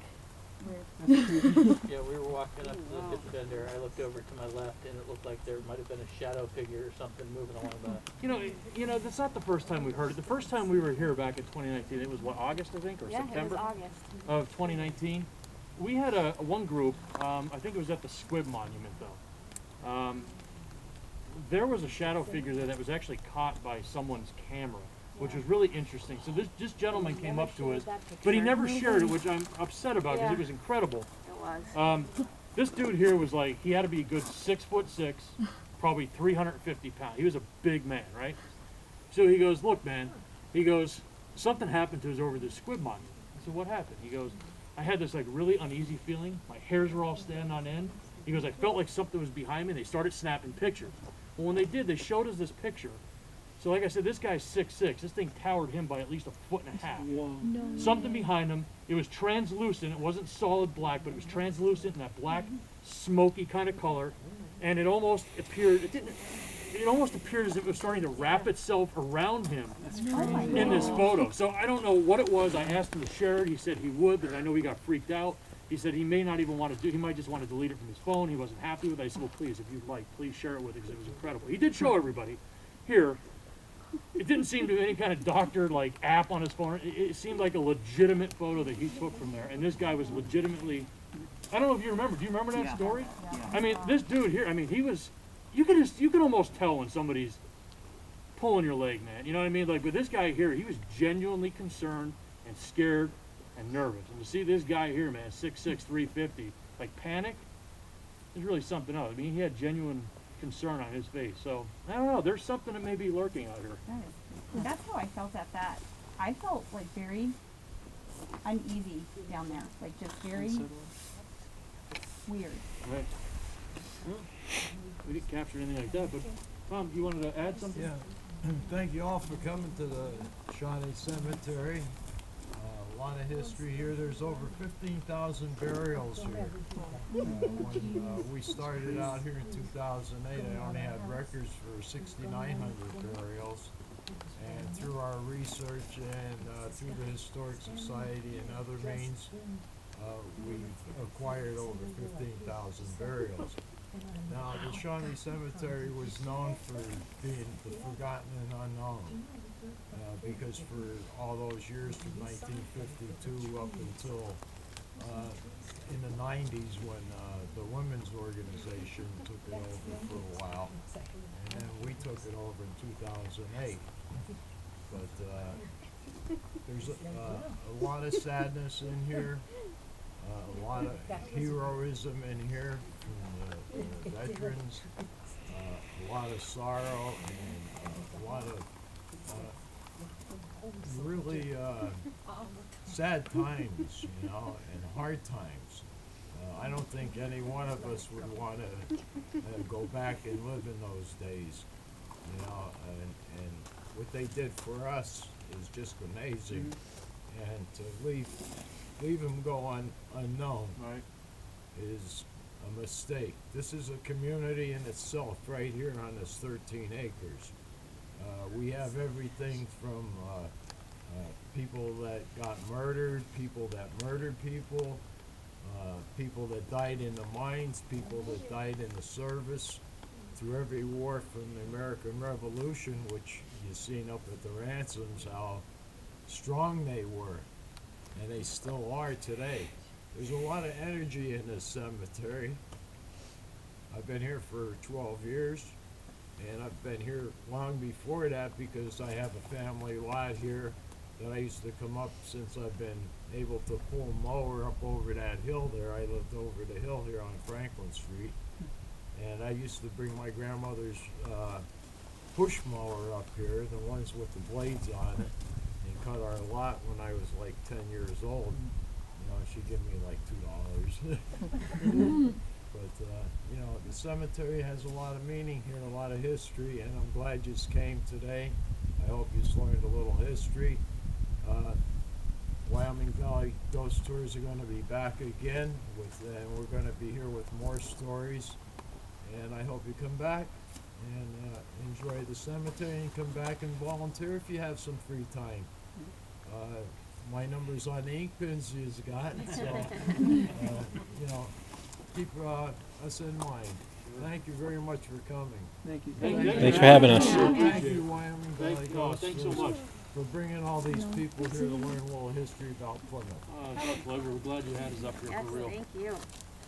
If you guys don't mind, can we get like a little group photo maybe and post on Facebook tonight? Is that okay? Well, the lights are here. We might be able to see, and maybe. Let's see here. If I put one more light over here, I think we'll be okay.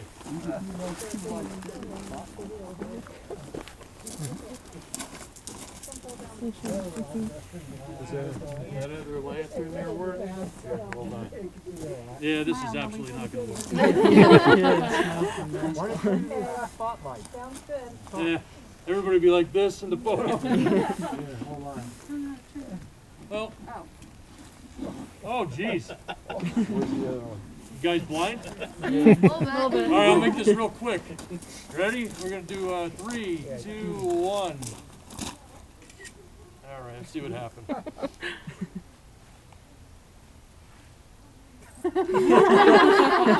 Beautiful. It's good. Best we're gonna probably get out here. Guys, thank you so much. Please be safe going out. Thank you. Take care. Hope to see you out again. Thanks, we'll definitely come back. That was super awesome. Thank you so much. Well, thank you guys. Yeah, it was fun. I'll definitely check out your stuff. Yeah. Definitely. Give me your email. If I catch any EVPs or anything, I'll send them to you. Yes. Awesome. I would love to hear it. Yeah. Yeah. You don't hear something, Tom. Yeah, good. It's all lowercase. It's RACHEL M as in Mary K 122 at gmail.com. Okay. Yeah, if I catch anything, I'll shoot it your way. Definitely let me know. Yeah. It was fun. Have a safe drive. Yeah. Have a good night. Yeah, drive safe. I actually have to get my mom up here. We had to go find this photo. And I have no idea where they are, but I would like to. Yeah. Do you wanna? It's 10 after 11. Yeah, do you want to do it tomorrow? Well, do you want to actually like do dowsing and stuff and try to like find it that way, or do you just want to call your mom and find out where it is? That's right. We're gonna look for the picture. Yeah. I thought about that. I mean, we could do the dowsing rods. It would be fun. You want to try it? Because I did it earlier. Yeah, we could try it. We have more people now too, so. That's right. We're gonna do the I'll picture. give a kick in the ass. I'll give him the little kick in the ass. Because I can get that open down there. So we gotta see if we're gonna do any paving. Yeah. You guys hang out for a minute before we pack up? Yeah. Guys, thanks for coming out. Good seeing you. Yeah, good seeing you guys again. Good to see you. Nice to get out too, you know? Finally got here. You take care of that end of town, and I take care of this end of town. At least they're not complaining to you. At least they're not complaining to you. Yeah, no. I know, I love I've it. been blessed. I'm gonna tell him. Yeah, I'm glad I wasn't the only one that heard that. Now I could do Yeah, that. it was like right next Are you to us. seriously just like walked up and then I just stepped back down? I was like, that was insane. I thought that was you because you were right next, like, because you were like right there. Well, hopefully I caught it because I had 2 recorders going. Yeah, because I heard that loud and clear. That was like right next to me, and I was like, what the hell? And I just forgot walked about up, that. And then I walked back down. I was like really quickly. I was like, I don't know. I've watched my grave and says, I wonder where you're found. Within a couple of weeks or something, I get a call from... Hey John, you want to hear that disembodied voice that we got at White Hill? Yo, that was crazy. That was. Yeah, I mean, life is strange. Yeah. Okay, so take that. Let me know if I don't talk to you. Holy shit, that was like right on. Wow. Yeah. Wow. It was very audible.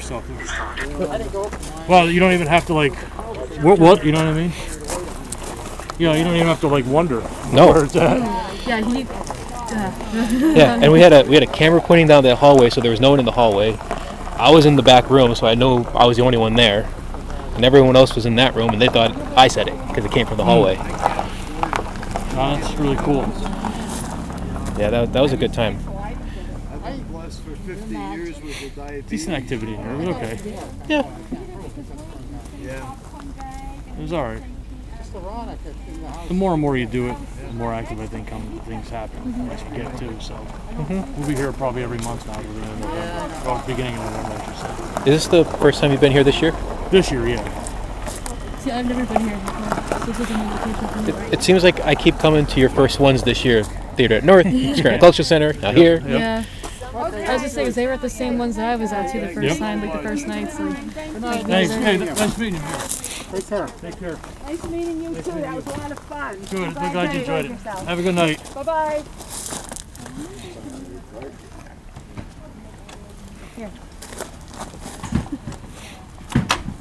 Yeah, the REM pod action up there, I don't know, it could be malfunctioning. I don't know. That's why I told him, I said, we don't know what that could really be. But it did respond to them and stopped when they asked, though, at the same time. So yeah, maybe a little bit of activity there. Well, I know the one that was down at Bittenbacher, every time the wind picked up, it went off. The temperature portion of it. Oh, sure, yeah. So I kept hitting the temp reset on it, and it would stay off for a while. Right. Yeah. You have the flashlight, right? The one I had? If not, I have to go over Well, I have grab this it. one. The little one? Yeah, the one you gave me. Yes, I have it. Okay. Let's just making sure. Yeah. A lot of your pens. So I would have left it up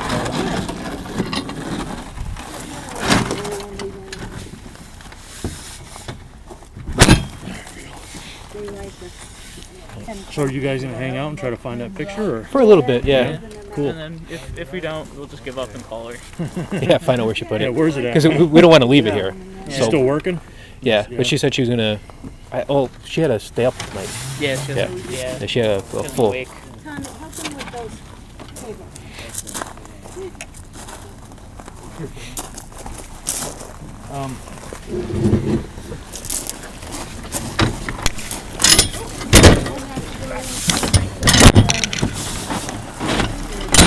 Hell, he did. It was a mess, that's for sure. See you, Rachel.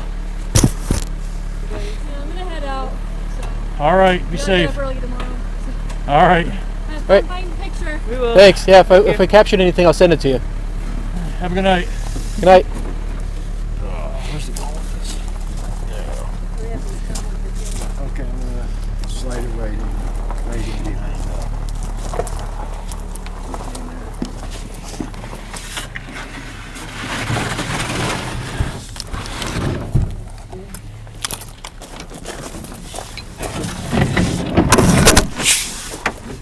I used to have to, before we got this shed, I used to have to take these home and bring them on my car. That's Every rough. time we had an event. Every time we had an event. You know? Stuck in some. Is it not going for some reason?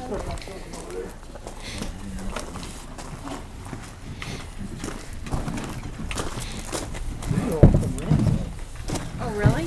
Yep, there was one further down. Slide it. I was going to bring a D20 with me. Totally Yeah. forgot.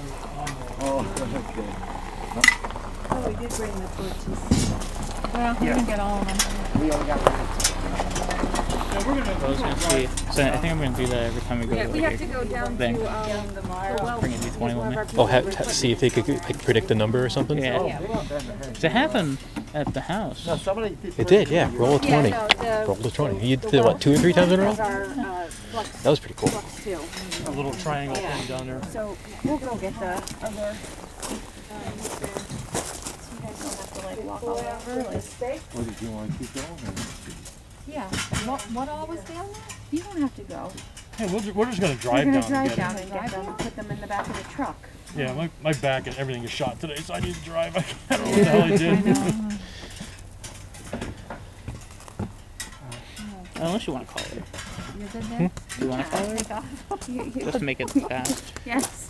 Let's give it one more shot. Because I know you have a long ride Thank home. you so much for everything. It's still less than last night.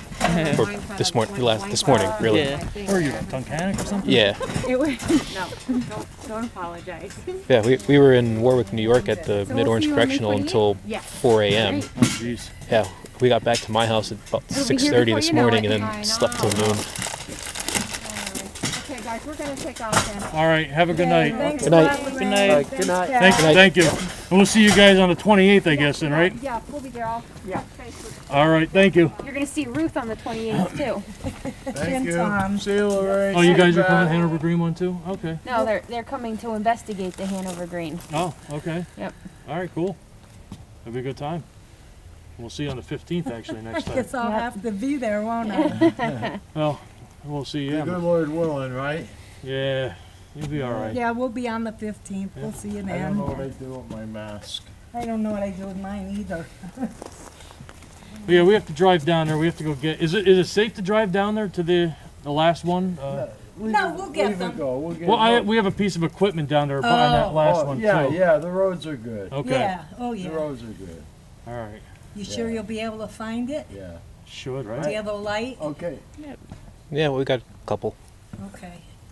You have a flashlight? Yeah, we have a flashlight. We got Tom. Okay. Yeah, go down this. Where's it at? Down where I was talking? Yeah, all the way down. Yeah. Where that big burn pile is? Yep. Go straight down this road here, and don't turn the first road. Turn Okay. the second road. Okay. Okay, and then you go all the way straight down. Okay. To it. All right. And where do you want us to put the torches? I'll wait for you. Oh, okay. All right. Yeah. Are you guys gonna go try and do something?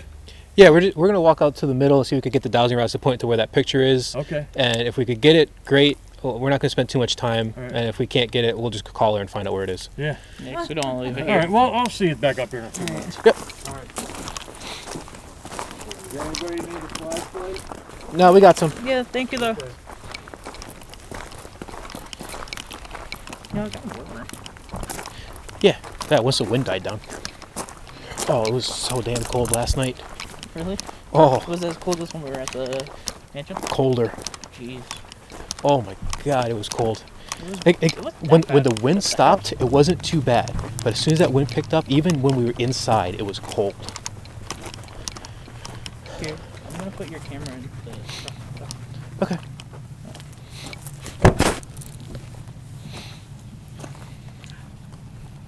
I think I got it. Hold on. Actually, let me see. I think I got it to Stop making noise. when it turns on, yeah. But it still makes noise when you turn it off. Okay. Cool. So that will help when, like, we're in the middle of doing something quiet and you want to record. So I've never done dowsing rods. I don't really like them, if that makes sense. No, I understand. Yeah, your mom doesn't like them either. I don't like the crystal thing. Pendulum? Yeah, I like pendulum. I like the pendulum for like doing my own thing. I don't particularly care for it for ghost hunting. Yeah. I know some people who have had amazing luck with it doing ghost hunting, but the dowsing rod, especially when you're looking for something, the dowsing rods are amazing. Yeah. I marked out all the water lines in my parents' yard, and then had the water company was coming up to do work, so they came up and said, "Oh, who came up and marked these?" I said, "I did, using dowsing rods." They're like, "Oh, that's bullshit. We'll mark them." Guess who was right? Yeah. Yeah. Yeah, I think I got it mostly. Finding water with dowsing rods, but I'm like, So let's go right here in the crossroads. So the thing with the dowsing rods, right? I know you hold them at your side. And Yeah, you want to steady. Yeah, try to keep your elbows in. Yeah. Try Try to keep them perfectly straight, because if you're too low, they won't turn too high and they'll turn too much. So you try to keep them straight. I sometimes will hold it with just 3 fingers like that. Yeah. This way I don't touch the bottom one. And then just you could use your thumb to get them started, get it straight. And then you ask your question, have it point. Alright. So give it a shot, because she wrote both of our names on it. So Okay. So this. Yep. Watch how high, because you don't want your finger touching. Yeah, just where the duct tape is. And when they're no longer moving on their own, then you probably have them pretty good. All right, can you point those dowsing rods to where Tanya's hid the picture that we're supposed to find? I need you to point both dowsing rods in the direction we need to go.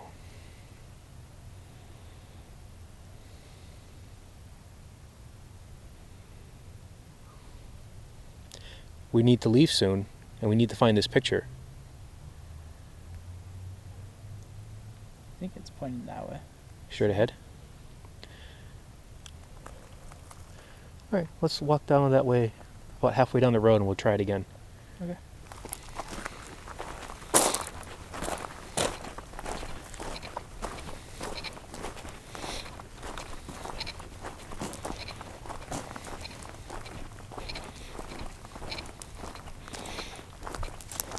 Let's try right here, but this time face that way. Once again, can you please point those dowsing rods towards the picture that we're supposed to find?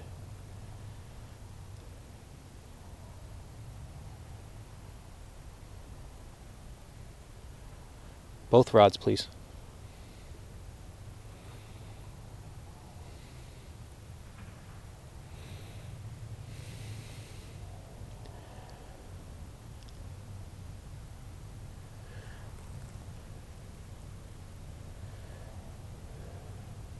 That one?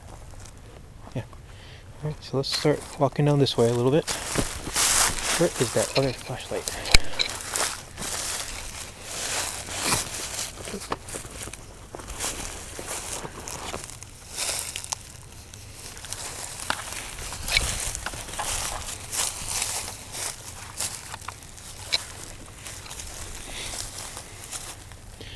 It doesn't help that there's purple frickin' flowers all over the place. Here's Anne. Milk.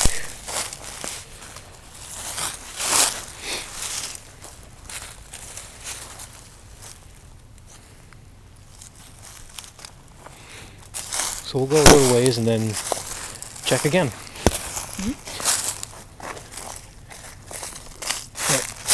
Right here. What? Right here, let's do the dowsing again. She didn't cover it, did she? No. Okay. She said she didn't want it visible from the path so that nobody would accidentally stumble upon it. But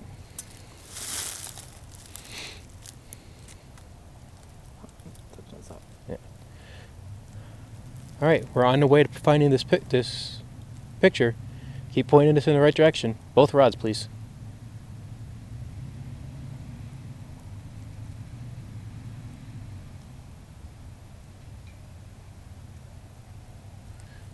Still further this way. Okay.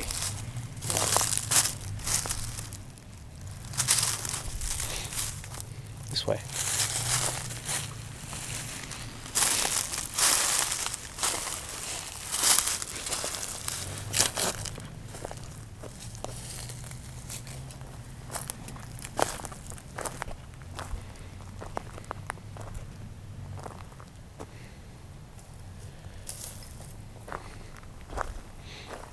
Alright, well this is pointing in the same direction it was pointing for me.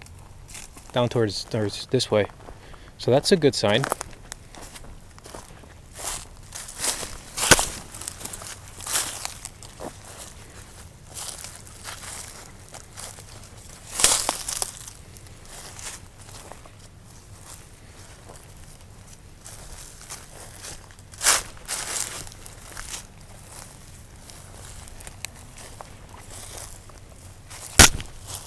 That's not helping.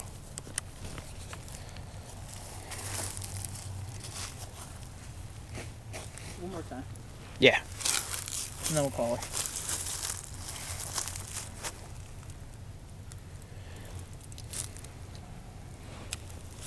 We'll point it this way. Okay. Alright, we're getting closer. Can you please point those rods towards the picture?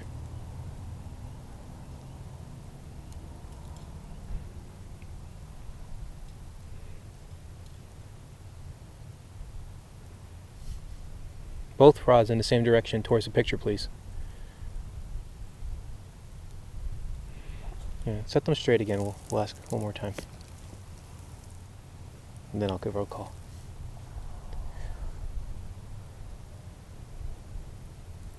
Please point the rods towards the picture. Both rods in the same direction towards the picture, please.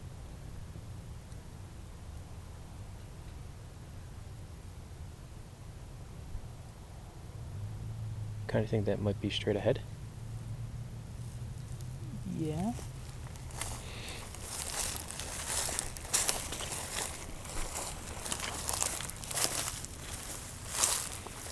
Maybe up here? Yeah, you check up there. I'm gonna check these around here. And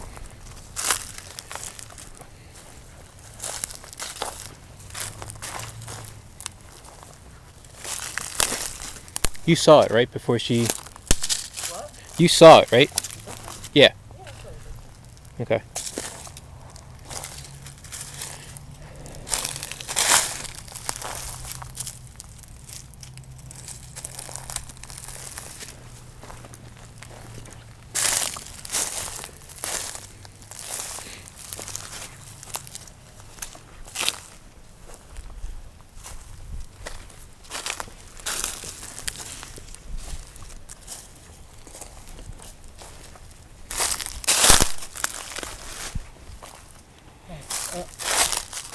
She left a clue. What's that? Come here. I know she's been here. I know it. That actually is a really good clue.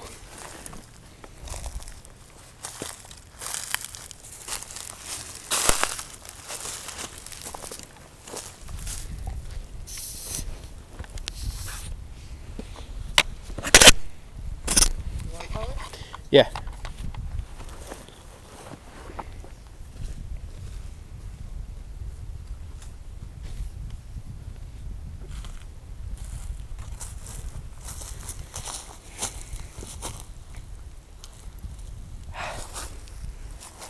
Let's keep looking while we talk. Okay.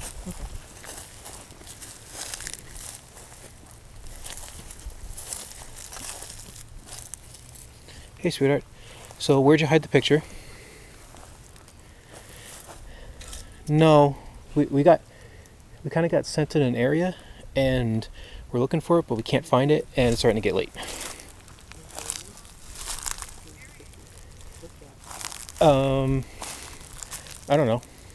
Just, well, tell us where it is, and I'll let you know if that's anywhere near us.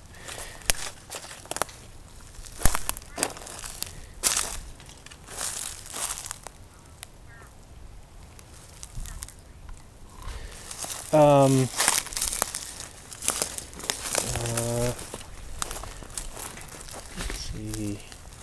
What did she say? She wants to know what marker we're near. Oh, tell her we are by... No, the flagpole is the closest marker to us right now.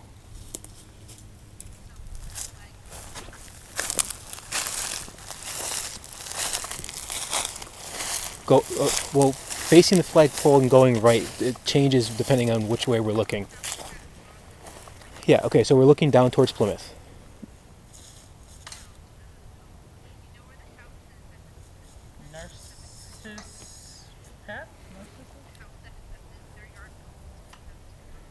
No. I'm at the flagpole, I'm looking towards Plymouth. What direction do I go?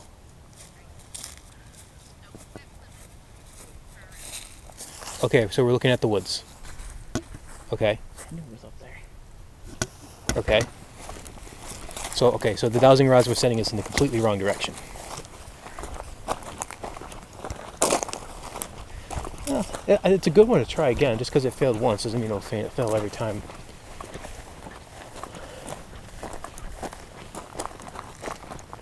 Okay, do we go all the way up to the that first road?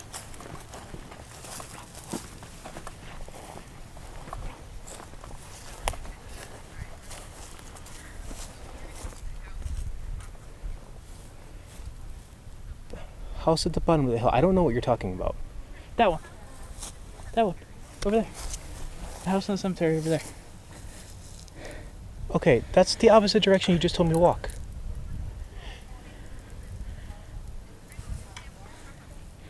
We're facing the valley. If we're at the flagpole and we're facing towards the valley, looking at the view towards the valley,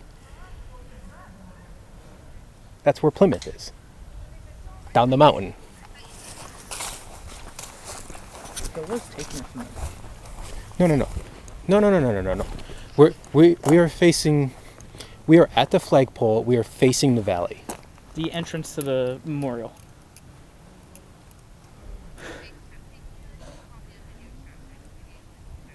You're not going to see a damn thing on the video chat. It's dark as shit.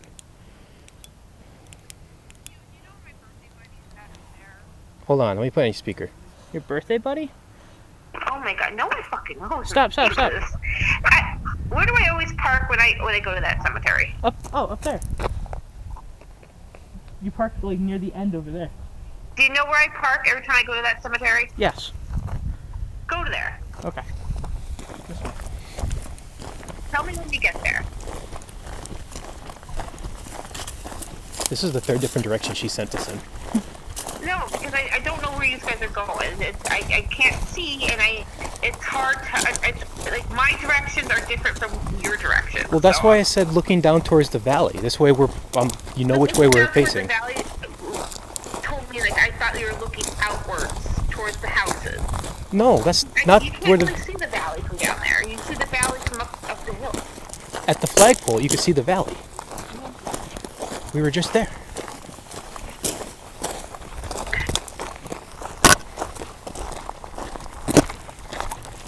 She was first at the end of this road. Okay, so if you were to come into Shawnee Cemetery Just keep going from Mountain Road and you just keep going straight, okay. Go through the tree at the corner, basically. Is it? That one. This one right here with the sign on it? No, the one past. Past across. So if you drove right into Shawnee Cemetery without taking turns and just go straight, you Okay. Yeah, you just keep going up. We keep going forward. Okay. So, like, right. Let me get to the tree and stop. Here. Okay, we're here. Alright. Now, turn down as if you're going to go down the hill. Do you see the house? Okay, yeah. Start walking down, and you're going to see, on your right, you're going to see a tree broken down. Completely broken down. It looks disheveled. I'll send you a picture. Broken down tree.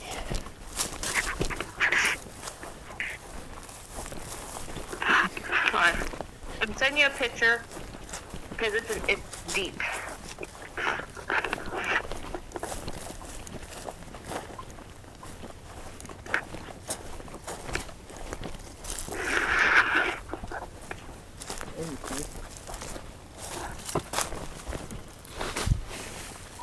Over where? So there's a tombstone underneath the broken tree. I know. The tree's not completely on the ground. It's kind of it's cracked in half, and it's hanging. And all the branches are hanging over that tree, over the tombstone. It's over there. And it's Amelia Bartle. Okay, so that doesn't even line up with the names we got when I asked the question. We did get a bunch of Smiths. Did you know a Smith owned the cemetery? Mom? What? Did you know Smith owned the cemetery? No, I didn't know that. Okay. So where's this broken tree queue? I think up here. Right there. I mean, it's a quite obvious Oh. broken tree. It's a huge tree down. Gotcha. Completely in the wrong direction from where we were getting pointed. Yep. Amelia. Right there. So yeah, we were getting the name Amy and Howell when we were asking for names.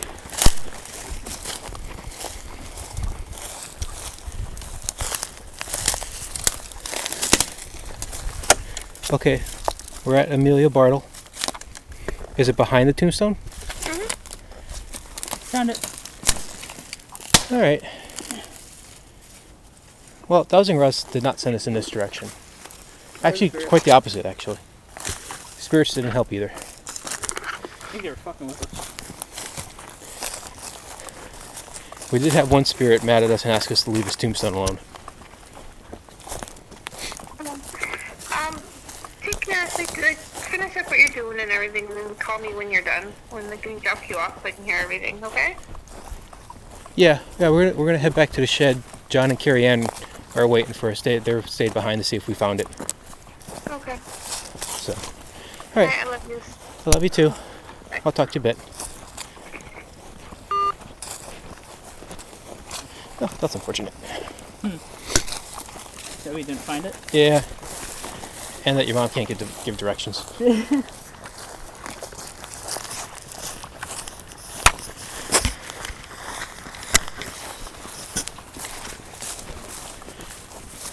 Yeah, I said, okay, I'm at the flagpole, looking down into the valley. Okay, turn all the way around. I said, okay, I'm facing the woods. Okay, walk straight. That's not the direction she sent us.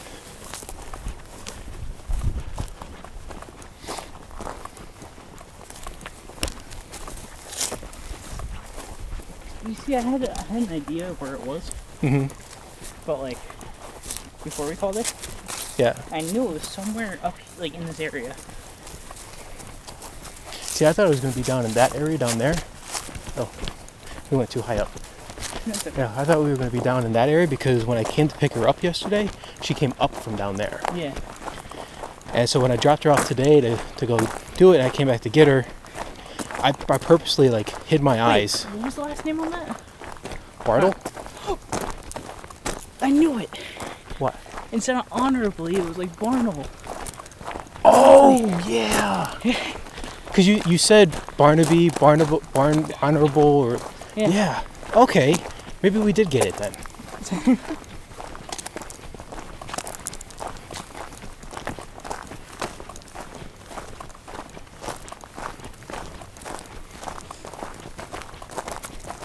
If only it would say just fucking Amelia Barn.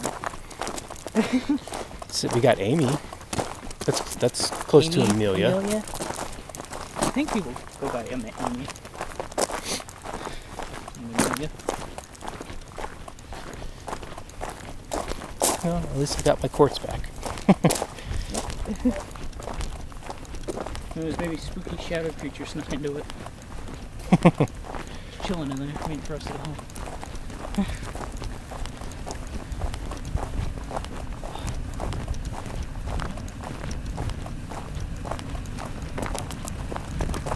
What happened? We found it. Did you? Yeah, we had a caller. Oh, you had a caller though? Yeah, the dowsing rods were not pointing us in the right direction, so we called her, and the dowsing rod actually pointed us in the opposite direction that we should have been going. So we find it, and it was at a tombstone, Amelia Bartle, and that triggered him because when he was doing the SS method up by Ransom, where he said Barnable or Barnaby or Honorably. Honorably or yeah. He